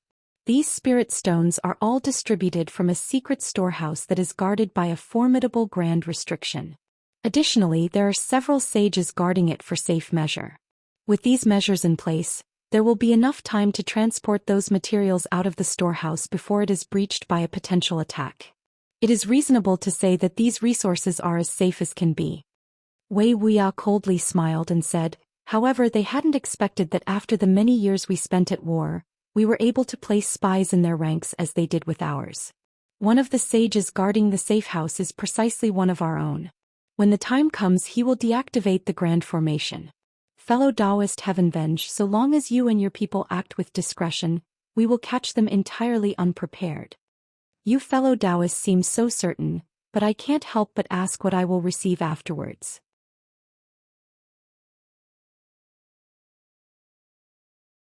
Long Han answered with a smile. "Once this war is done, our 4 superpowers will agree to give a section of land in the state of Su over to you.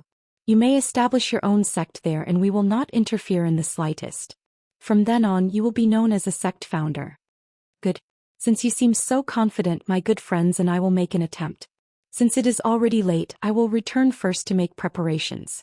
We'll then set off the next day and infiltrate the state of Su." Eccentric Heavenvenge appeared satisfied with these conditions, but he had little intention of speaking further with them. He took his leave and soon disappeared from sight. Devil Concord frowned and slowly said, "That eccentric has good odds of succeeding. He will be bringing those vagrant eccentrics with him as well, each of them possessing profound abilities. If the Mulan aren't expecting it, there shouldn't be much reason for them to fail." Long Han's expression stirred and said, "Fellow Daoist, he speaks truly. So long as we tie down the Mulan divine sages, fellow Daoist Heavenvenge will most likely succeed.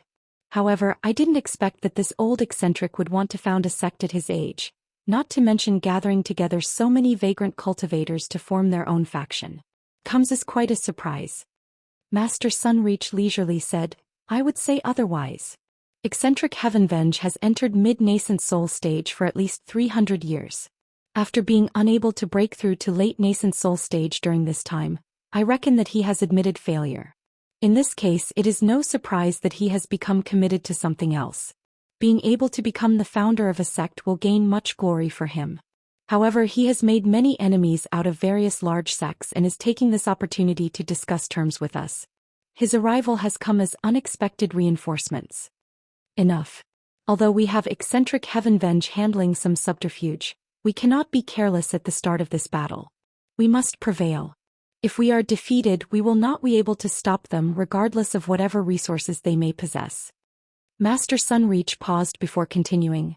Brother Wei, will your 9 Nations Union have any problems blocking their Grand Spirit Technique formations? This should be the Spell Warrior's most common tactic for a melee. Wei Wuxia calmly said, in the many years we've fought them, we've gained an understanding towards Spirit Technique formations no less than that of their own masters. Were it not for the problem of techniques, our 9 Nations Union would have been able to employ Spirit Technique formations of our own. There is no need for fellow Daoist Sunreach to worry over the issue. Master Sunreach was satisfied by his answer, and then he looked at the large black-robed man. When Devil Concord saw this, he began speaking. Our 6 Devil Dao sects have already made preparations.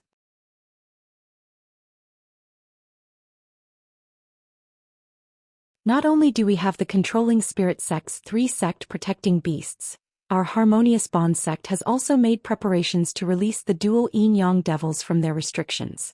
The Ghost Spirit sect's Myriad Souls formation is also ready for us. As for the other sects, they each have made various preparations of their own as well. Fellow Daoist Sunreach, have your Righteous Dao Alliance prepared killing maneuvers as well? Our Righteous Dao Alliance had already started. Each sect has opened the halls of their founding ancestors, acquiring many ancient treasures of great power. They definitely won't leave fellow Daoists disappointed. Master Sunreach spoke curtly, but Devil Concord nodded with a less tense expression as if already knowing of the existence of these ancient treasures. Long Han revealed a trace of regret. Our Heavenly Dao Union is rather lax in this regard. Our various sects have begun preparation, but there isn't much that I specifically know about. As for our Phoenix Cry sect, they have taken several ancient jade talismans out of storage. Their might will be quite eye-opening for the Milan. But given all the time that has passed, their power has waned. After the battle they will be completely exhausted. Ancient jade talismans? I didn't think that the Phoenix Cry sect possessed such treasures. I believe the other Heavenly Dao Alliance sects won't be disappointing us either. With that address, our sole worries are the black-robed men and the wagered battle. Master Sunreach pondered for a moment before hesitantly asking, Brother E, those black-robed men used Devil Dao techniques. Are you able to recognize what they were? Devil Concord unhappily snorted. Their techniques may be Devil Dao, but this is the first time I've heard techniques of this type. I cannot make an accurate judgment. But there is no doubt that their Devil Dao techniques are far more pure and ingenious than the 6 Devil Dao sects of the Heavenly South. Additionally, they appeared to resemble the Ghost Spirit sect's techniques. The Ghost Spirit sect? Master Sunreach pondered for a moment before continuing with a solemn expression. We don't know how many those black-robed men there are, but during the siege of Soaring Heaven's City, 8 of them appeared, all at nascent soul stage. There are clearly cultivators of the same sect. As for where this devilish sect has come from, could it be the Grand Empire of Jin? When the others heard Master Sunreach, they didn't appear surprised. Seemed they had assumed the same. At that moment, the red-clothed woman finally spoke, her voice cold and clear. Humph. So what if they're Jin Empire cultivators? From how secretive they've been acting as if afraid of being seen, it is certain that they are only a single devilish sect, or perhaps only a single branch of one. What is there to be afraid of? We merely have to treat them as spell warriors and feign ignorance otherwise. Master Sunreach agreed. Lady Feng's words are reasonable. Even if a branch of the Jin Empire's Devil Dao is fully supporting the Milan, we won't be handing over the Heavenly South to them either, despite how powerful they may be. That is right. But we must take into account that not only will the Jin Empire Devil cultivators have superior magic treasures, but that they will meddle in the wagered battles tomorrow through some hidden scheme. It will be troublesome. The Jin Empire possesses countless secret techniques, many of which are impossible to defend against. It doesn't matter. I've already considered this.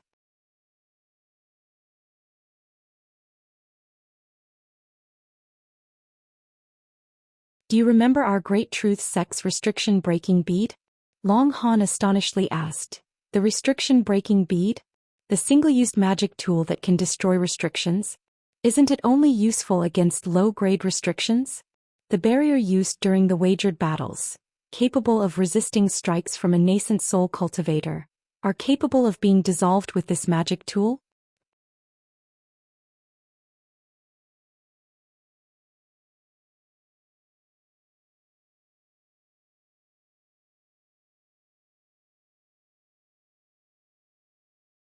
Master Sunreach explained, if it were that restriction-breaking bead, it definitely wouldn't have an effect on a high-grade restriction. Brother Long may not know this, but the restriction-breaking beads that have spread are only half-finished goods. True restriction-breaking beads not only require many precious materials, but they are also difficult to refine.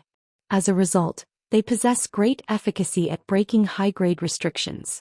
Of course, since my sect hadn't used them often, we hadn't refined many of them. But for those fellow Daoists that will be fighting in the wagered battles, my sect has managed to gather together 10 restriction-breaking beads.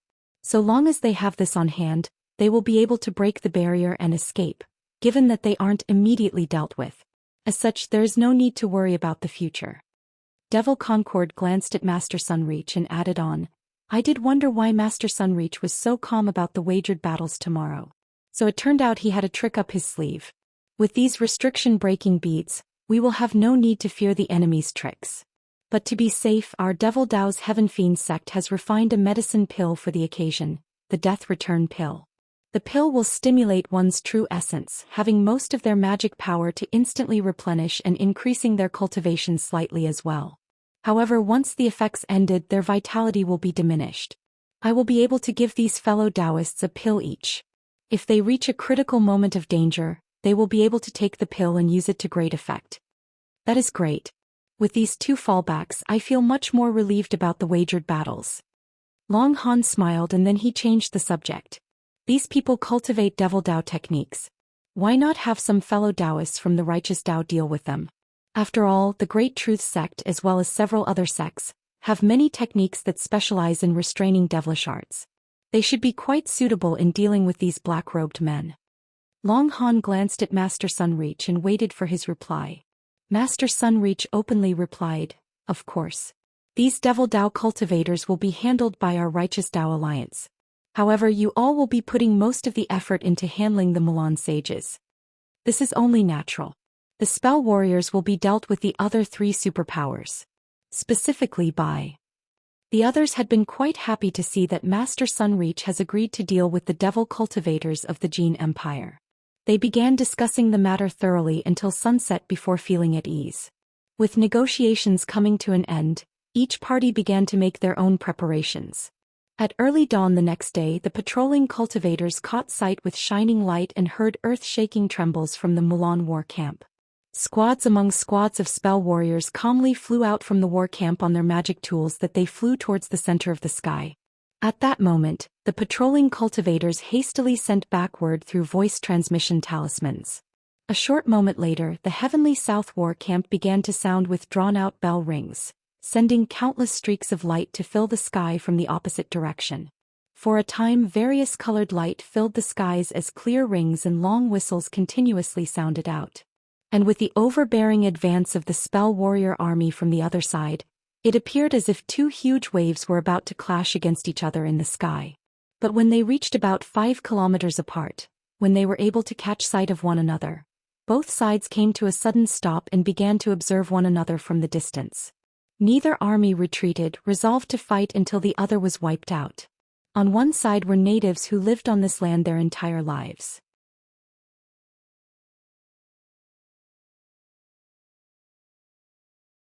Their morale was soaring, unwilling to allow the enemies to invade their homelands. However, neither side moved despite the pervasive killing intent filling the air. At that moment, Han Li was above a division of over 1,000 cultivators.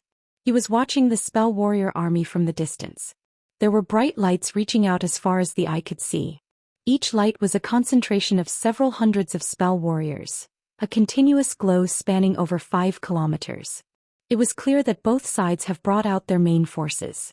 Although one couldn't precisely count their numbers, there were at least 70,000 cultivators present. Additionally, rarely seen high-grade cultivators were now a common sight. Although their numbers were vast, the differences between each army were clear to see. While the Mulan spell warriors were all differently dressed, their low-grade cultivators all possessed simple magic tools. They either used bowls and fist-sized beads, or even various colored flags. Blade-type magic tools were extremely sparse in number. As for the Heavenly South cultivators, their low-grade cultivators possessed a myriad of magic tools, with blade magic tools being in a majority. However, these magic tools were each sparkling with light, possessing astonishing spiritual qi. It was obvious their magic tools were superior to those of the Mulan. Although the Heavenly South cultivators were better equipped, the spell warriors were better disciplined. As they flew in the air, they continued to maintain a mysterious formation. They were all silent as they watched their enemies with hostility. The cultivators, on the other hand, could barely maintain formation and were in complete disarray. It was clear they didn't have enough training. Not only were they whispering incessantly to one another, but they would occasionally separate from their ranks to do other things. The high-grade cultivators in charge had no choice to rebuke their troops, much to the commander's frustrations. When Han Li saw this, he frowned. This came as no surprise. In only a few months' time, how was it possible to properly train so many unruly cultivators? In comparison, the Mulan tribes were often at war with the Soaring tribes. As a result, it was a common occurrence for them to be arranged in army formations. They were constantly trained. This matter was obvious to the higher echelon of cultivators, but there was little they could do. Fortunately for them, this wasn't as crucial a factor for victory, unlike in mortal armies. As such, they turned a blind eye to these problems. As Han Li thought about this, he examined the Mulan army. What was most eye-catching about them weren't the spell warriors, but the dozen of enormous huge beasts that laid amongst their ranks. They appeared almost like small mountains amongst them. Many Nine Nations Union cultivators had personally witnessed the ferocity of these huge beasts, and look at them with a trace of fear as a result.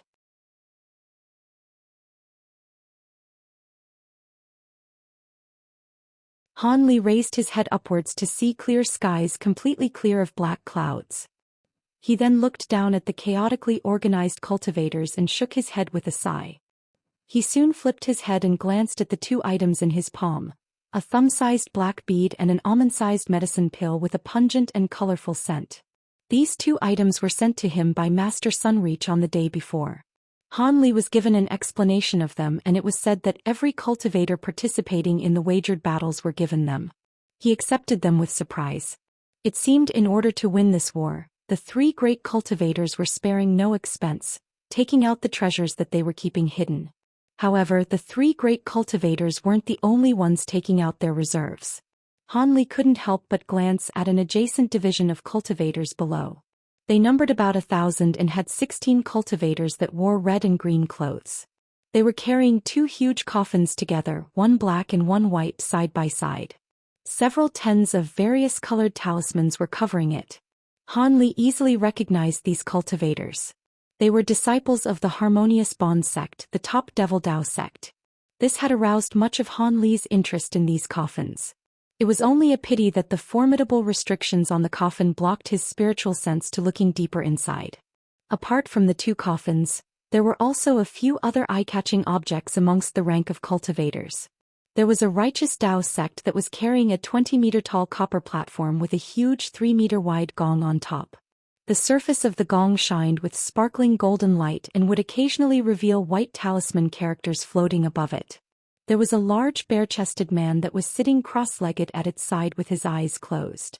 Amongst a division of cultivators farther away, there were many black sculptures that were nearly 10 meters tall and were being pulled by a few flying carriages.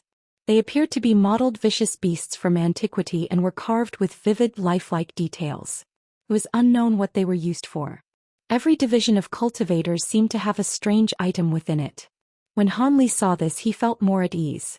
The various sects knew that this battle was extremely important, and they brought out their own sect protecting treasures. As a result, the odds of victory were far greater.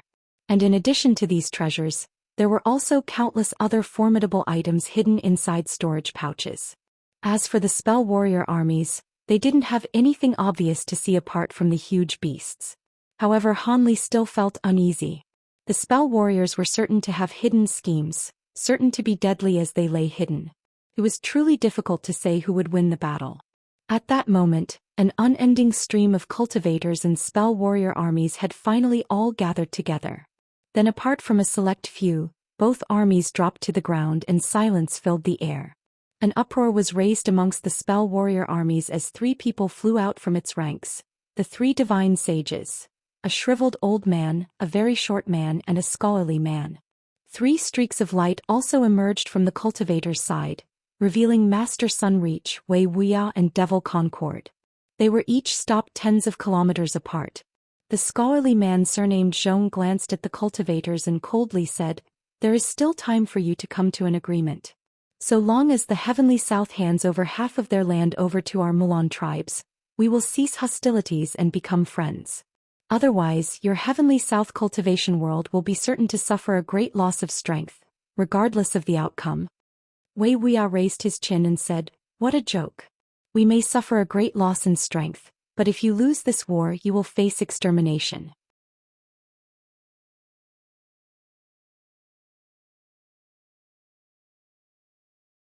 I should be cautioning you spell warriors instead.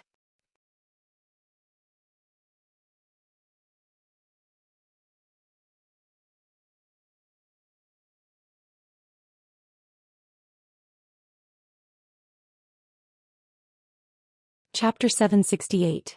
Battle at the Border 2. The shriveled old man spoke bluntly, "It seems there is no point in speaking any further. There is no room for discussion. Now there can only be a battle of life and death. But before that, let us conduct the wagered battles. Let us send out our people and set up the restrictions. Regardless of the outcome of these wagered battles, we will immediately start the war once they are concluded." At this stage, he realized that having the 3 great cultivators admitting defeat was merely wishful thinking. Devil Concord stared at the old man and coldly smiled. "Of course we will agree to the wagered battles. However, where are the captives you've promised? I don't see anyone." He. Once the old man heard this, he blankly stared in through before sending a voice transmission to someone behind him. Suddenly, a spell warrior division began to shuffle, revealing over 1,000 unarmed cultivators among their ranks. The cultivators were then placed in front of the army, each wearing a variety of expressions. There were even those that were flushed with anger and were glaring at the spell warriors. This had aroused an uproar in some of the cultivator ranks. Some cultivators recognized a few fellow sect members amongst the captives. When Master Sunreach and the others saw this, they exchanged a glance and nodded. The short man of the Milan Divine Sages grew impatient. "What now? You've seen them, so you should feel at ease. Quickly start the wagered battles." Wei Wuya suddenly asked, "Why is your esteemed self so anxious? Could it be that you're planning something with these wagered battles?" The short man's face stirred and he menacingly said, "If you don't dare to fight the wagered battle, we will string these cultivators up on banners and then start the battle. Would you like that?" A cold glint flickered from Wei Wuya's eyes. He sternly asked, "You're threatening us?" At that moment, the shriveled old man sinisterly said, "It isn't a threat at all. If you aren't willing to conduct the wagered battles, we no longer have use for these captives, apart from hanging them and stirring up morale." When Master Sunreach heard this, he frowned and said, "But if we agree to the wagered battle, you will have to release the captives first." The short man bluntly rebuked, "Release them? You believe that we would do something so foolish? But we are also distrustful of you. What can we do if you don't keep your promise?" Wei Wuya calmly asked. "Even with this, we—" Before the short man could finish, an ominous glint flickered from the shriveled old man's eyes, and he interrupted him, "Enough with these useless words. We will first release half of the captives before the wagered battle takes place. We will hand over the remaining captives once they are over. You must have no objections about this, right?" If that won't do, then we will simply start the battle. Master Sunreach spoke to the other two at his side through voice transmission and said with a decisive tone, "Fine, that will do. Release half of the men and we will begin to set up the restrictions on our end." These conditions were the most that the enemy could concede. If the negotiations truly collapsed, he would have no way of rescuing those remaining cultivators. With the matter decided, the six returned to their respective war camps and made their arrangements. Han Li already left his original hiding spot from inside a division of cultivators. He hadn't wished to be noticed by the enemy high-grade cultivators before the battle started.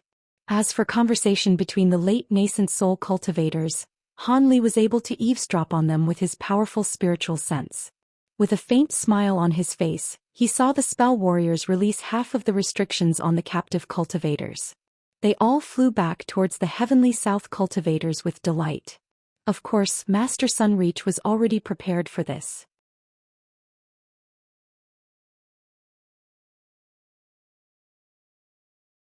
Before the cultivators flew back to the heavenly south armies, a party of several hundred cultivators flew to meet them halfway. After inspecting the cultivators that were released and confirming that there were no spies among them nor any tricks placed on their bodies, they were released to join the cultivator ranks. The short man surnamed Bai watched this from a distance and resentfully snorted. "Those heavenly south fellows are quite careful. Fortunately, we hadn't used those heart drain pills on those cultivators beforehand. Otherwise it would have been difficult to deal with." The scholarly man surnamed Zhong said, "Without a doubt. The three great cultivators of the heavenly south aren't easily dealt with. These small tricks won't work. To kill a serpent, we must strike at its heart. If we try to be clever dealing with these cultivators, we will only end up overreaching ourselves." When the old man heard this, he didn't reveal the slightest chance in expression. He merely curled his sparsely haired beard and watched the vast army of cultivators across from him. When Han Li watched from a distance, a group of cultivators and spell warriors flew out from their respective factions towards the center point between each army. They divided into groups of 10 and began to lay out spell formations. These men were all spell warriors and cultivators that were spell formation masters. Although they needed to place some powerful restrictions, there weren't any tricks that could be placed. As these people possessed vast obtainments in the Tao of spell formations, nothing could be hidden from one another. Ordinarily, placing down restrictions of this rank would consume a large amount of time. But with so many spell formation masters simultaneously working together, making liberal use of precious materials and prepared formation flags and plates, it took only a quarter hour of time to complete 10 small spell formations that shined with white light. As soon as the formations were activated, they created 10 barriers of white light that each spanned over 250 meters. After these spell formation masters re-examined the restrictions, they saw no problems and each departed. They were then exchanged for 10 core formation stage spell warrior and cultivators. They flew over to the barriers, each one guarded by both a single cultivator and spell warrior to prevent any tampering. One of the Heavenly South cultivators happened to be Cultivator Song from the Drifting Cloud sect. She appeared to be assigned to watch over the second spell formation barrier. Han Li didn't appear surprised by her appearance in the least. Since Han Li was going to participate in the wagered battles, it was only suitable that a disciple from his own sect was to guard him. If he were being guarded by the disciple of a hostile sect, they may hesitate to act or even choose to remain still as danger approached. As a result, Han Li took the initiative to raise this matter with Cultivator Song.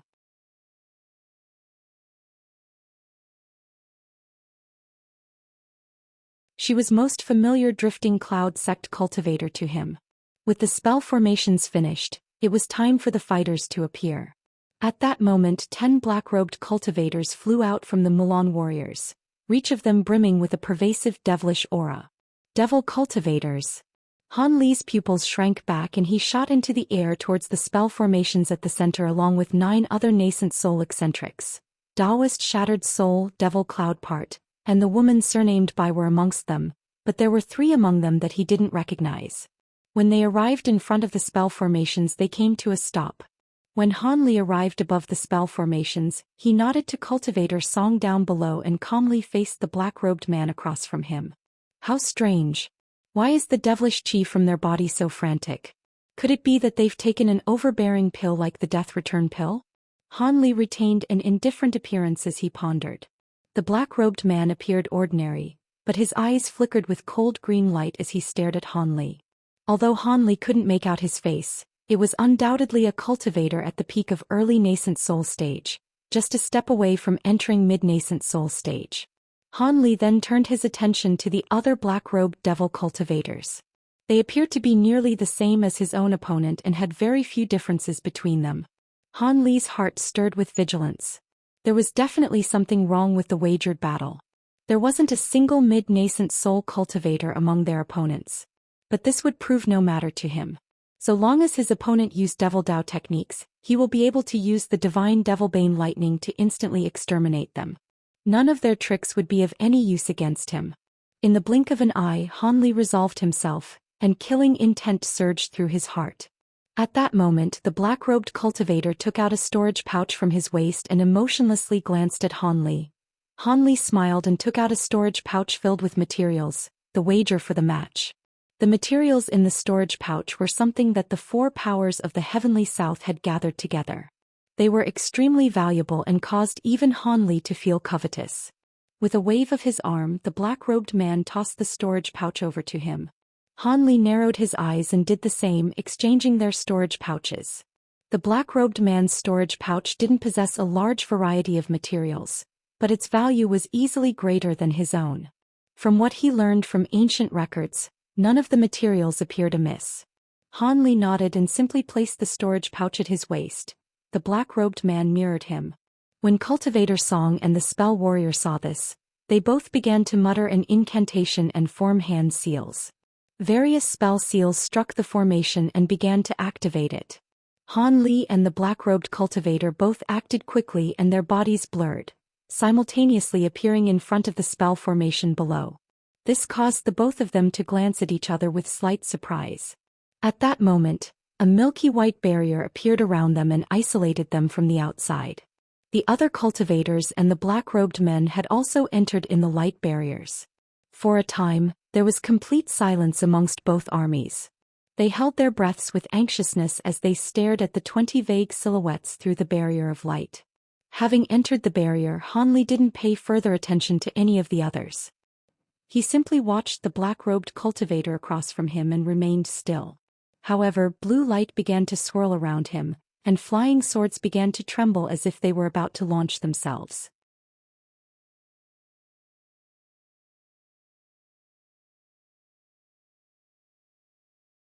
Of course, the most vicious weapon he had against devil cultivators was the fist-sized mass of golden light that was condensed in his dantian. Han Li saluted his opponent with a chuckle before launching an earth-shattering strike.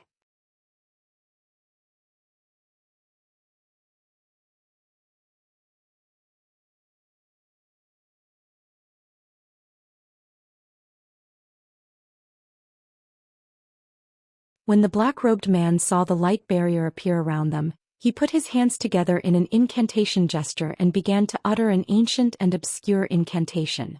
A sinister devilish chi erupted from his body and transformed into an inky black tentacle that continuously waved itself around. Han Li's eyes narrowed as he stared at the black-robed man.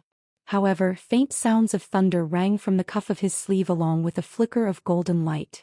Han Li had once before killed a devil cultivator of a similar cultivation in an instant. So long as he took advantage of the opening when the devil cultivator attacks, he would be able to deal with him with ease. But in that next moment the black-robed man's eyes glowed scarlet, and a beastly savage roar left his mouth. Soon after, the devilish chi surrounding his body disappeared. Instead it expanded, doubling in size in the blink of an eye. Han Li yelped in surprise. His astonishment wasn't due to his opponent's sudden transformation, but the complete disappearance of his devilish chi. A strange, unstable aura had replaced it.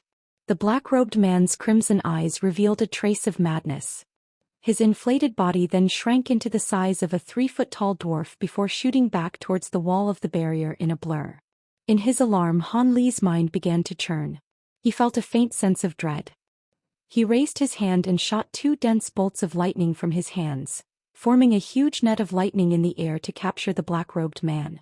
Soon after, he shook his sleeve, summoning a small blue shield in front of him. It quickly enlarged and blocked his front. He then slapped his storage pouch with his other hand, summoning the restriction-breaking bead into his grasp. If matters turned for the worse, he would immediately make use of the bead and break the restriction.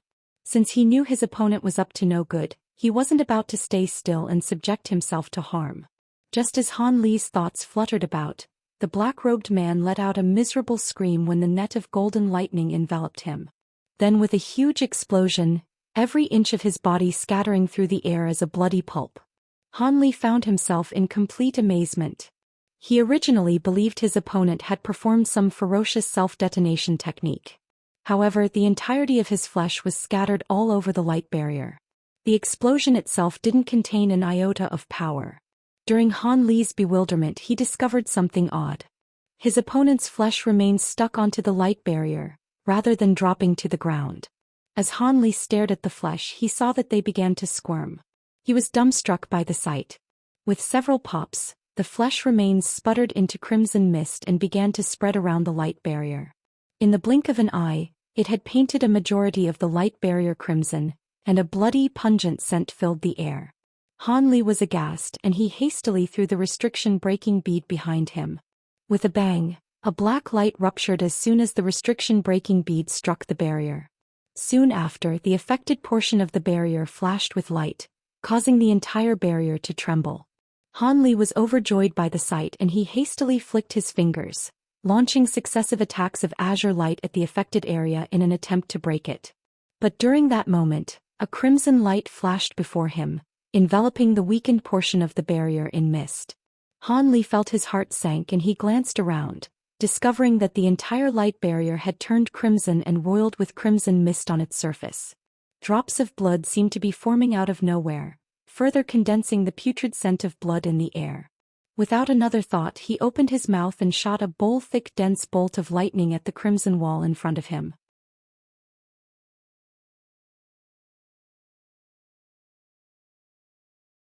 In a burst of golden light, the crimson mist scattered, but it soon restored itself to its original form, as if it hadn't suffered any damage in the first place. In his shock, he ceased his plan of releasing his bamboo cloudswarm swords and wore a grave expression. At that same moment, the other 9 wagered battles had experienced the same scene. With self-detonation, the barriers turned crimson with blood. The 10 Heavenly South cultivators in the wagered battles were all trapped by the light barriers, seized by a technique they couldn't defend against. The 10 Heavenly South core formation cultivators that were controlling the spell formation from the outside knew things were far from good. They vigilantly glanced at the spell warriors across from them as they hurriedly formed the hand incantations to halt the spell formation. To their surprise, the spell warriors immediately flew back to their armies without a word once they saw the barriers turn crimson. The 10 core formation cultivators weren't relieved in the slightest. Rather, they all knew that matters were grim. It seemed the change in the light barrier was certainly the Milan's doing. They managed to dissolve the spell formation barrier as they expected, but strangely enough, a crimson mist had appeared in its place. The mist began to spin and condensed into a thick crimson layer, forming a complete barrier around it. It appeared as if were made of the blood of several hundred people. When Master Sunreach and the others saw the blood barrier appear and that the 10 cultivators down below were unable to stop it, they managed to keep calm as they suddenly flew down in streaks of dazzling light. Once Master Sunreach arrived down below, he examined the barrier with astonishment and gloomily said, "Go back. This isn't something that you're capable of dealing with." When the cultivators heard this, they were greatly relieved and hastily withdrew. Before Cultivator Song left, she glanced at Han Li's blood barrier with a trace of worry.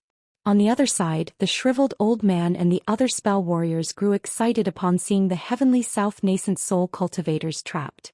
They also appeared calm as they watched the 3 late nascent soul cultivators fly down to the spell formations as if they weren't afraid of the barrier being broken. The shriveled old man turned around and smiled at the black-robed man standing behind him. "Sect Master Fong, it is a success. I hope this blood-catching barrier is as formidable as you say and is capable of trapping these 10 cultivators for half a day. With 10 fewer nascent soul cultivators, their strength will be greatly decreased. We'll be able to strike a decisive blow against the Heavenly South during this time." The black-robed man glanced at the shriveled old man and coldly smiled. "Don't worry. This blood-catching barrier is one of my sect's 6 grand techniques. Not only was each blood corpse nurtured for 100 years, but we particularly had the blood corpses consume a devil spirit pill.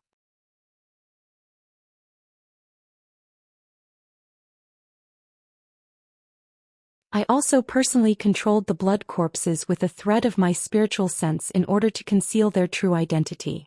With such care taken, I was completely confident of its success.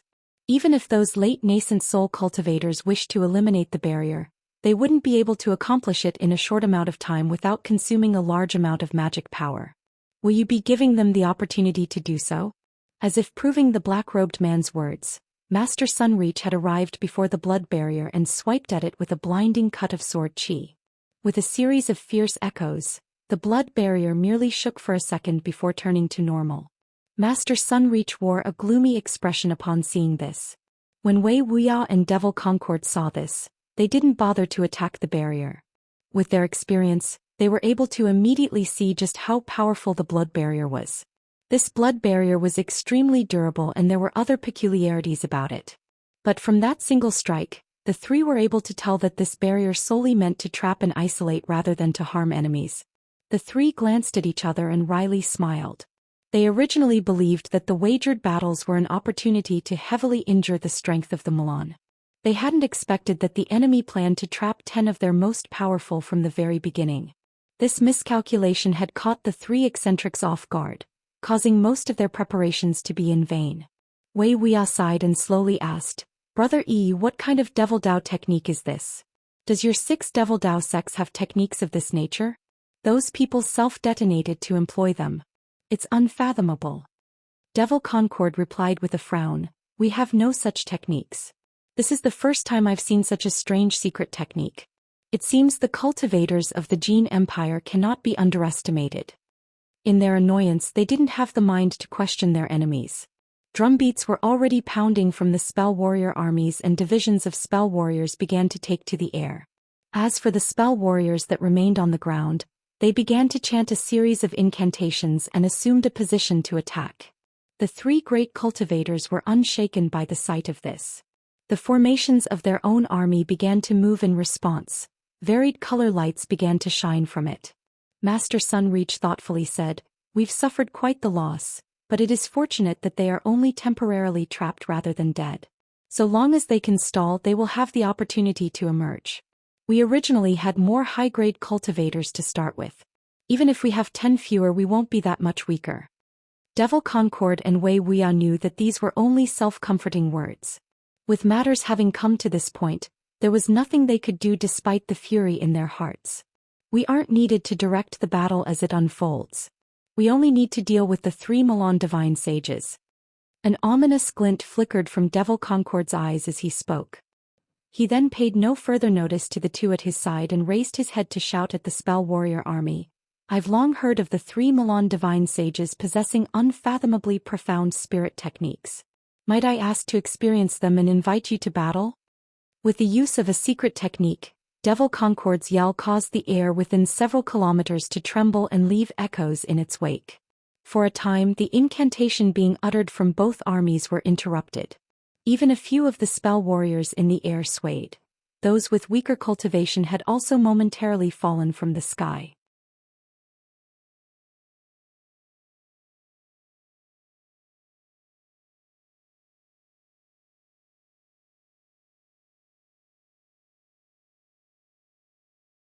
With Devil Concord's challenge ringing through the air, the shriveled old man frowned, but he soon spoke with a tranquil tone, "We will have the fight with the 3 great Heavenly South cultivators sooner or later. However, I must remain behind to direct the battle and cannot fight. I'll have to trouble Sect Master Fong to occupy one of them. It should prove an easy task given that you've cultivated the Heavenflash devil arts to its peak stage and can take in the Heaven Fiend Devil's true chi into your body. Since I've already come to an agreement with you, I will be taking action. I also wish to test the abilities to the top Devil Dao cultivator in the Heavenly South." The black-robed man spoke with a cold tone. With green light glowing from his eyes, black chi began to slowly ascend from his body before he took off in the direction of Devil Concord. As for the scholarly man surnamed Zhong and the short man surnamed Bu, they wordlessly flew after him in streaks of silver and red light. When the three great Heavenly South cultivators saw this, they hastily pursued them. The 6 of them then disappeared into the clouds without further trace of them. Not long after, the color of the nearby sky began to change in color. It turned from fire red one moment to pitch black, another with thunderous explosions echoing across the skies. Flashes of light would occasionally flash and illuminate the clouds. As 6 late nascent soul cultivators began to fight, the battle between the cultivator and spell warrior armies on the ground and lower sky unfolded. However, it was vastly different from a battle between a small number of cultivators, when they would approach and strike one another when they were in range. Instead, both armies chanted various incantations and first activate various defensive formations around themselves, slowly raising a huge light barrier at the center of 2 armies, shrouding their main forces. It was clear to see that the cultivators had finished setting up their defenses first. However, that doesn't mean that the cultivators' elemental Daoist techniques are superior to the spell warriors' spirit techniques. This display of speed was only because a majority of defensive spell formations were made from formation tools. With the initiative seized, Long Han, the commander of the Heavenly South Army, resolutely gave the order to begin the attack. The first wave of attacks were to be launched by over 10 rare far-range treasures, the huge gong Han Li saw earlier being one of them. At that moment, the platform supporting the gong was already placed at the very front of the army division. It floated off the ground as if weighing nothing and stopped about 100 meters in the air with 8 large yellow-clothed men standing guard around it. As for the large man that had been sitting at its side, he was now stood at the gong's side with a 3-meter-tall iron hammer in his hand, his eyes still closed. A short distance away, there were 2 men that were raising a 20-meter-tall triangular banner that shined with black light. There was a vivid and lifelike black flood dragon embroidered on top of it. Farther away, there were 9 red-clothed young women that were holding up a tray covered in red cloth that seemed to conceal something underneath. They were arranged in a strange formation as they gently floated in the air. Among them were 3 embroidered-robed old men were each carrying a gourd half their height on their backs. They walked at the very front of their troop. These 3 groups were amongst the first to hear the order to attack. The large man standing next to the copper gong suddenly opened his eyes. An aura of yellow light suddenly emitted from his body, and he swung the large hammer at the center of the gong as fiercely as he could. A blinding golden light glared for just a moment before disappearing.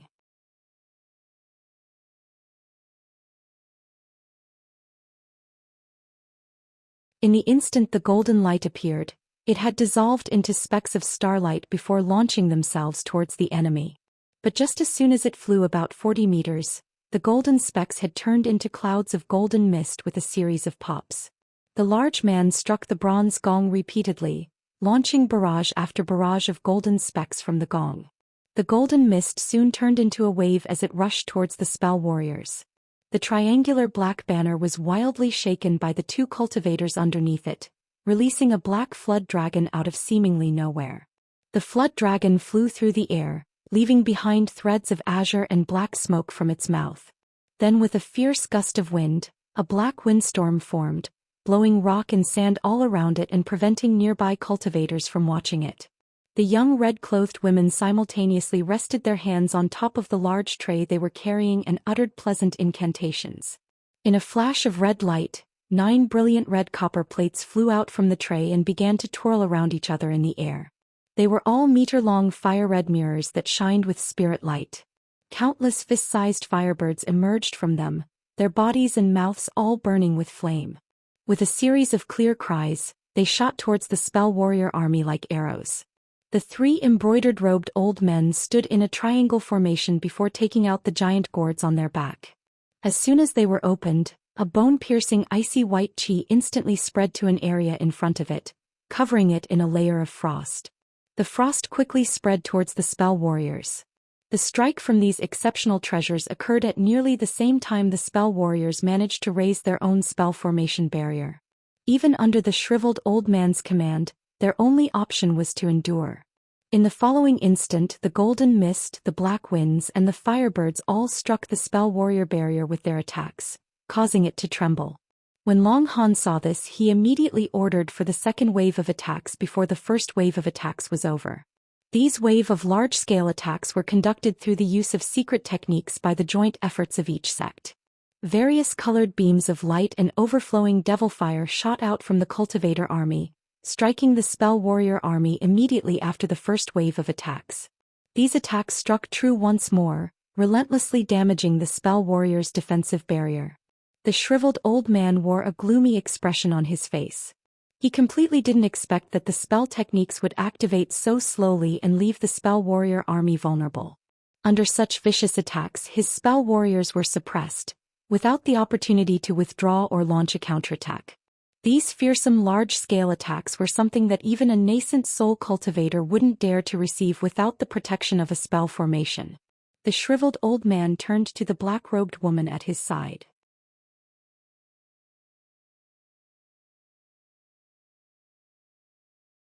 Madame Lu, it seems we will need you to use your huge beasts, else we won't be able to hold our ground. The woman smiled and carelessly said, since our sect master has lent them to you, feel free to use them. There is no need to tell me personally. The shriveled old man nodded and immediately gave the order. A series of bellowing roars shook the skies, followed by the appearance of over 10 huge silhouettes. They forcefully blocked the various attacks from hitting the spell warriors. These giant armored beasts immediately rushed in the direction of the cultivator army as soon as they appeared. With their appearance, the cultivators split off their attacks, with some of them attacking the beasts while others relentlessly attacked the spell warrior army. Several high-grade spell warriors quickly flew out at that moment, taking advantage of the weakened assault. As they flew, they tossed several tens of various colored beads into the air and began to mutter an incantation. An inconceivable scene occurred before them. A few of the beads directly bore into the ground and disappeared from sight, while a few others resolved in the air while wrapped in azure light. There were also those that produced clear water, pulsed with dazzling light and emitted raging flames.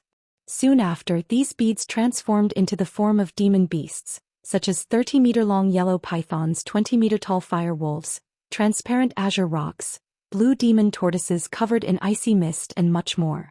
As soon as these demon beasts appeared, they followed after the huge armored beasts and charged straight towards the cultivator armies.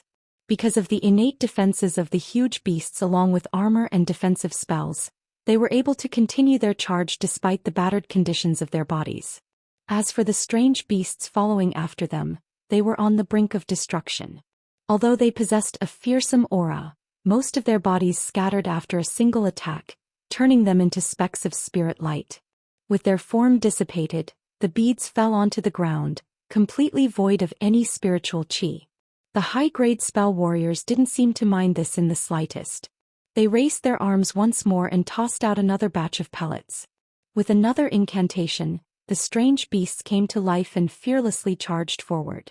When this occurred, many cultivators appeared alarmed and drew more attention towards these beasts, reducing the number of attacks on the spell warrior barrier.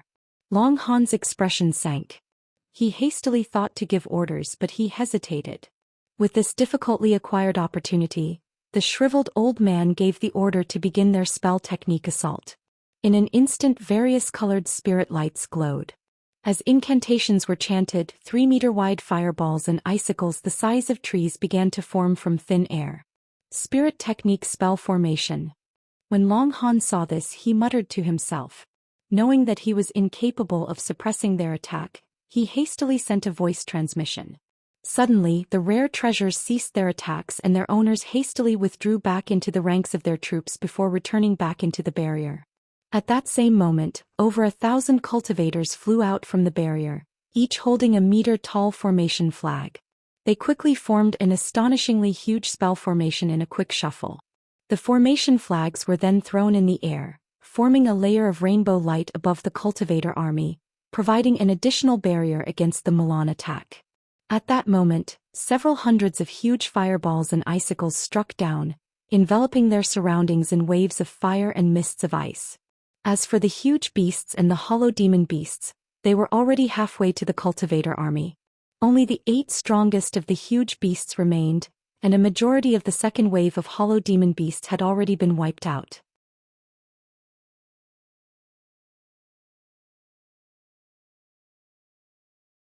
However, the demon beasts were completely fearless in the face of the vast cultivator army and continued their overbearing charge.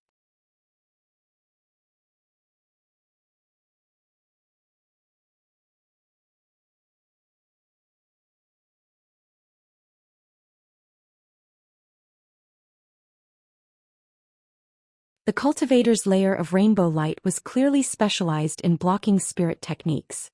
Under such heavy attacks, the light barrier wasn't shaken in the slightest. Long Han rejoiced at the sight. The 1,000 of cultivators that had activated the formation were elite disciples from the Nine Nations Union. From how skillfully they placed down their spell formation, it appears that Wei Wuya's description of them wasn't exaggerated. Seeing that the attack had no effect, the shriveled old man's expression grew unsightly, but he immediately ordered another wave of attacks regardless. The next series of incantations from the spell warrior army didn't form simple fireballs and icicles. Rather, fire crows and translucent ice pythons began to take form in the sky. Of course, due to its increased complexity, the attack took longer to channel. At that moment, a series of disturbances occurred in the cultivator army, and a division of green-robed cultivators flew out from barrier. They raised spirit beast pouch from their waist and released several tens of different demon beasts in a burst of rainbow light. The three in the lead appeared particularly uncommon. There was a rarely seen dragon horse, with a horn on its head and scales that twinkled with white light on its body, a two-headed demon lion, with a fishy scent and green fur, and the most fearsome of them all, a 15-meter-long venomous scorpion, with a crimson shell and a pitch-black stinger. These demon beasts were the most vicious and meticulously nurtured spirit beasts of the controlling spirit sect. Immediately after they were released, they led an overbearing charge against the huge beasts and transformed spirit beasts. For a time, the beasts fought together in a chaotic battle. Although only the three main spirit beasts could stand against one of the huge beasts alone, they had numbers on their side. They were well trained. Together they were able to block the huge beast's advance and even gain the upper hand in battle. At the same time that the demon beasts were released, several thousands cultivators took to the skies. As they flew, these 5 cultivators' divisions each wielded their various magic tools and rained down attacks upon the spell warrior army. The current wave of spirit techniques that the spell warriors were casting were far more vicious than the others. As such, the cultivators wouldn't calmly wait for the spell warriors to finish, and they continuously sent waves of magic tool attacks and raging waves, wearing down the Milan defensive spell formation. The shriveled old man's expression sank and he coldly snorted before giving the order for a large number of spell warriors to fly to the skies and engage the cultivators in battle. A fierce exchange of spirit techniques, magic tools and treasures erupted through the sky. In the confrontation, several hundreds of defensive magic tools ruptured upon receiving enemy attacks and their owns fell from the skies, making for a desperate sight. But in that moment of delay, the spell warrior army had already finished preparations for their next spell technique barrage. Several tens of fire crows and ice pythons charged towards the cultivator armies as if they were alive. Likewise, in the time the Milan were casting their spell techniques, the cultivators had also prepared defenses. Before the attacks could land, countless magic treasures and tools flew into the air and struck down a majority of the flame crows and ice pythons. As for those who made it through, they were completely blocked by the rainbow light barrier, causing no lasting damage, only a few sways. Long Han frowned when he saw this. It seemed the Nine Nations Union's defensive spell formation was incapable of completely blocking more powerful spell techniques. After breathing out a long sigh, he gave the order for the cultivator army to slowly advance towards the spell warriors under the protection of the rainbow barrier.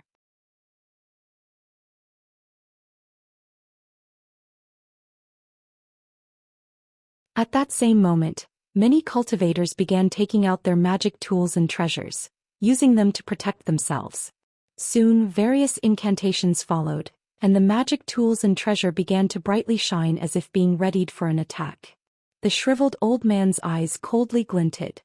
He knew that the cultivators risked taking the initiative to approach to interrupt the casting for another spirit technique barrage, and they were successful. With these new developments, he gave the order for the spell warrior army to leave their defensive barrier and slowly march forward. The distance between both sides quickly drew closer. When the armies were only 300 meters away from each other, they could faintly see their enemies' faces. 7 white jade talismans took the initiative to leave the ranks of the cultivators, each talisman sent out by 7 solemn old men from the Phoenix Cry sect. Just as the jade talismans were released, they shot towards the ranks of the spell warriors in streaks of white light, and revolved about 100 meters above them before revealing their true form. They contracted and swelled before releasing sky-shaking claps of thunder. Each of the 7 talismans shattered and turned into balls of dazzling white lightning. As they floated in place, they suddenly grew in size, expanding to miniature suns the size of 30 meters in length in the blink of an eye. Many of the spell warriors couldn't help but look above, dumbstruck at the sight of them. Not good. It's an ancient talisman. The shriveled old man lost his composure at the sight of this and turned pale with fright. Before he could react, the 7 blazing suns exploded in succession. Scorching arcs of electricity surged instantly above the spell warriors, covering them in 7 huge arcs of electricity. The other seemed to have taken this as a sign for actions. Countless flashes of various colored light filled the sky as they tossed their own talismans into the fray. At that moment, a muffled thunder clapped from within the white light. "It seems quite lively on the outside," Hanli muttered to himself. At that moment he was staring at the crimson barrier in front of him with complete tranquility. Ever since he realized that the Mulan planned to trap them, Hanli's worries had disappeared without a trace. The Mulan might be completely confident in this barrier, but likewise Hanli was confident in his ability to dispel restrictions. However, he had to be careful deciding when he would emerge. Although Hanli might be willing to lend his strength to resist the Mulan invasion, he also didn't wish to become cannon fodder and die a worthless death in the middle of a chaotic battle. After all, this was a war between armies of cultivators, not a battle against single cultivators.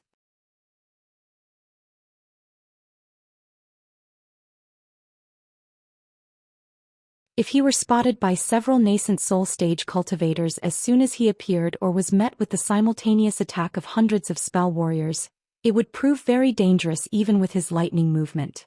It would only be safer to emerge once the melee starts between both armies, when a majority of high-grade cultivators were fighting each other.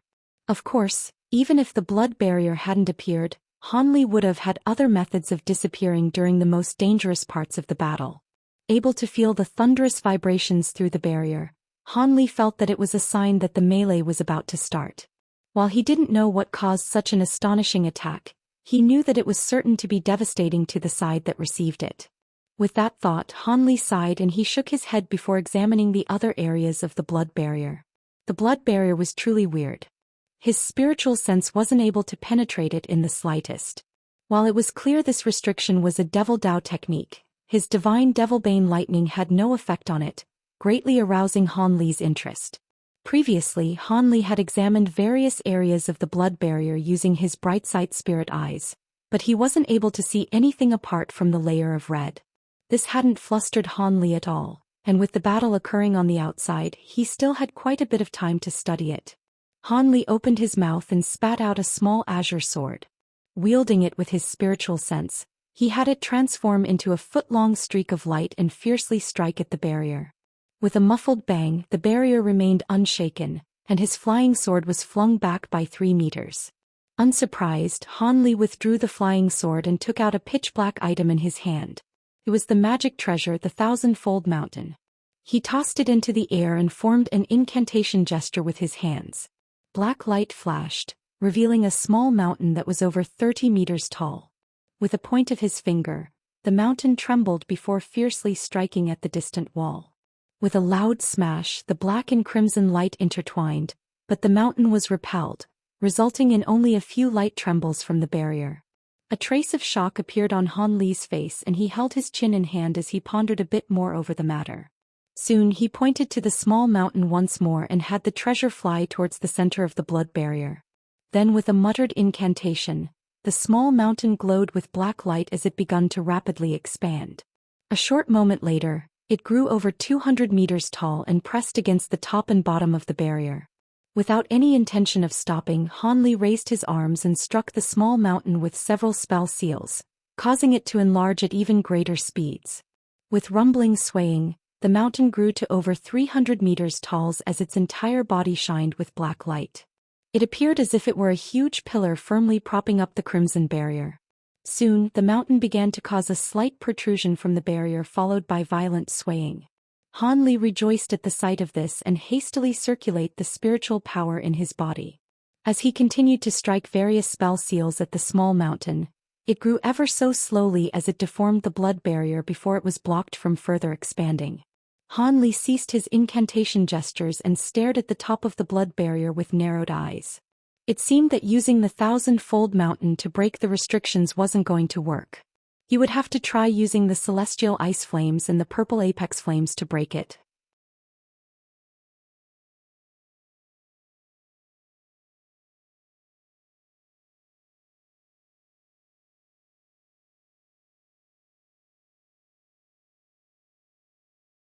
Han Li waved at the huge mountain and it shrunk back to several inches in size in a flash of light before flying back into his sleeve. And in a display of tenacity, the blood barrier shortly returned to its original shape. He turned around and extended his finger. With a crackle, a walnut-sized ball of faint blue flames appeared on his fingertip. Han Li then shouted, "Go!" sending the fireball to strike the distant wall. With a light bang, the blue flames ruptured and formed a blue icy layer that covered the inner layer of the barrier, turning its interior into a world of a severe winter. It had turned so cold that one's breath would turn to frost as soon as they breathed out. Sparkling blue covering the inner layer of the blood barrier, Han Li pressed his hand against it in a blur, striking at the dense layer of ice with azure sword chi. As a result, the ice around his hand shattered into translucent fragments of ice drifting through the air. Han Li's expression grew sullen.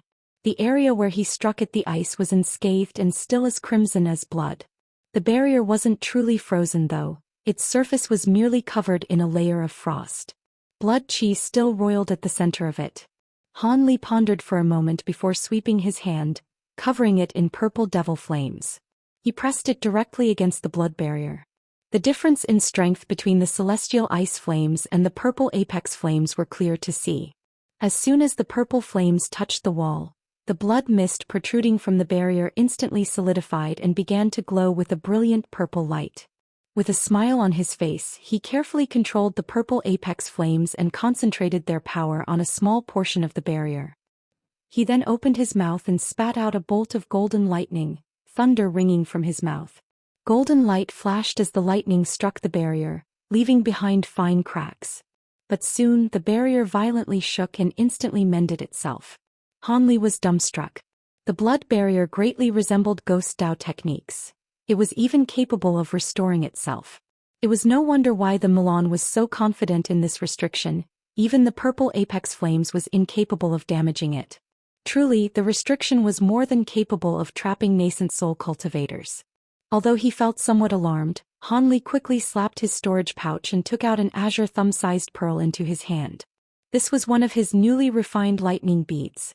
Ever since he had refined it, he hadn't had a chance to test it yet. Having no other way of sensing how the battle was faring on the outside apart from the rolls of thunder, Han Li believed that there should be many obstructions waiting for him as the battle was still in its beginning phase.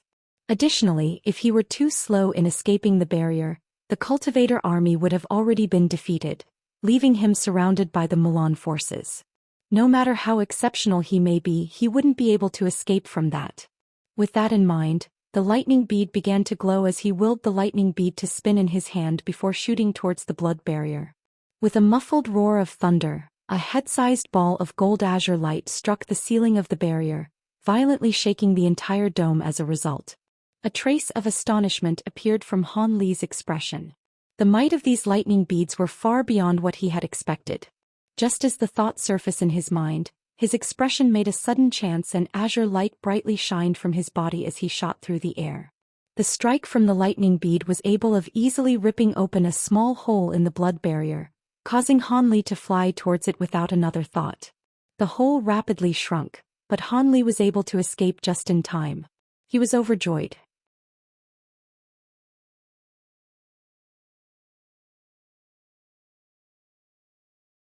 The lightning bead created from purple flames and azure lantern flames could easily break through such a durable barrier, much to his surprise. Had the lightning bead not worked, his only other options was to use the gold-devouring beetles or the blood devil sword. Although there was nothing the gold-devouring beetles couldn't consume, devouring the barrier would have taken time. As for the blood devil sword, the consequences of its use wasn't something that Han Li could accept lightly. The nameless lightning bead's ability to deal with the blood barrier came as a pleasant surprise.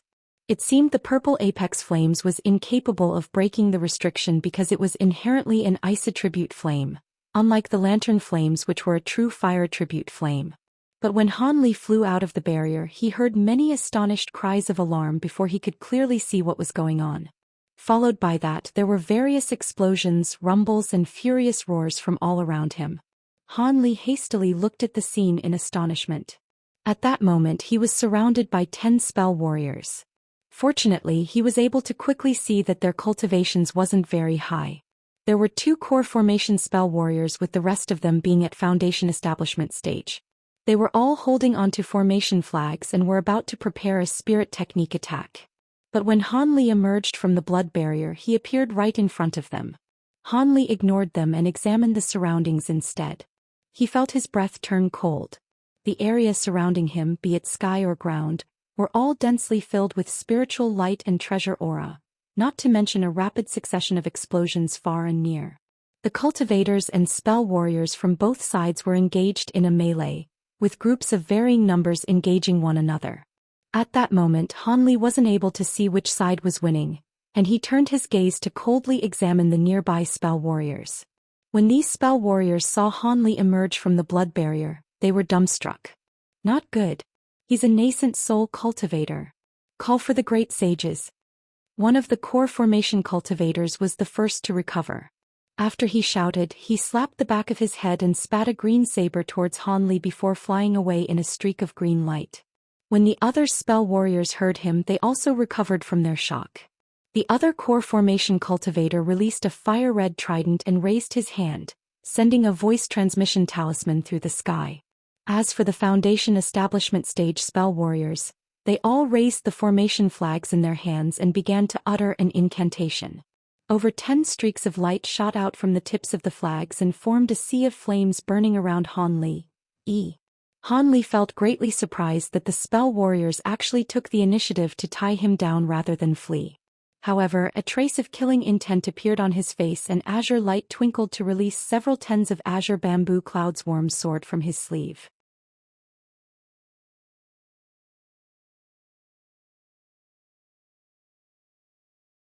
He struck them with a spell seal in a casual wave of his hand and had each of these flying swords lightly tremble before immediately splitting into several copies of themselves, instantly surrounding Han Li in a dense screen of sword light. The sword QI surrounding him instantly soared with astonishing pressure. When the 2 core formation cultivators saw this, they were greatly alarmed, but they ordered their magic treasures to continue the attack regardless. Han Li coldly smiled and casually flicked 2 of his fingers, sending several streaks of sword light to block the incoming saber and trident. In a bright flash of azure light, the 2 magic treasures were utterly suppressed by the sword light and endlessly wailed as their spiritual light shrank. As for the sea of flame that roiled around him, the sword lights surrounding his body dispelled the flames whenever they grew near. Since he didn't have the time to further place with these spell warriors, Han Li had no intention of holding back. With a single command, the 100 streaks of sword light brightly shined and simultaneously launched towards each of the spell warriors nearby. Although the Foundation Establishment spell warriors raised the formation flags in attempt to block the attack, they were completely shredded without resistance. When the core formation spell warriors saw the sword light fly towards them, blood drained from their faces. They possessed neither the courage nor recklessness to receive such a powerful attack, and hastily fled in streaks of light. When Han Li saw this, a cold glint appeared in his eyes. He formed an incantation gesture with his hands and 2 masses of sword lights chased after them. With a series of rings they bonded together and increased in speed. Just as the 2 Milan spell warriors flew 50 meters away, sword light had already enveloped them. Despite their greatest efforts to protect themselves and the various techniques they released, the azure light instantly shattered everything that protected them. Without even scream, the sword light split their bodies into countless pieces, shattering apart even their primal souls. As Han Li killed them with ease, a violent roar came from up above him. A blinding yellow light soon followed, pouncing towards him at great speed. With a change of expression, Han Li instantly unfolded the thunderstorm wings and disappeared in a flash of silver light. When the silhouette in the yellow light saw this, he couldn't help but slow down and come to a stop, revealing a beardless old man who wore yellow clothes. Although he wore an expression of fury, bewilderment also appeared on his face. He was a Mulan sage who had been battling against a Heavenly South nascent soul cultivator when he suddenly received a voice transmission from a clan member. He immediately disengaged from the fight and quickly flew towards the sender only to see two of his relatives exterminated by Azure Swordlight. One of them had even been his succeeding disciple, his own nephew. However, Han Li had quickly disappeared from sight. Alarmed by the sight, he quickly recalled a particularly fearsome Heavenly South cultivator and he restrained his hatred only to sweep his spiritual sense around him. In the following moment, silver light flashed behind him and Han Li came into existence once more. Die! The old man quickly turned around as soon as he sensed him and raised his hand, releasing a cubic magic treasure towards Han Li. As it flew, it brilliantly glowed in yellow light, instantly turning into a huge brick that was over 40 meters large, carrying a fearful momentum as it screamed through the air. You're tuning in to the Zhou Xian's Legacy YouTube channel. Don't forget to subscribe and join us on this journey to catch the most captivating stories.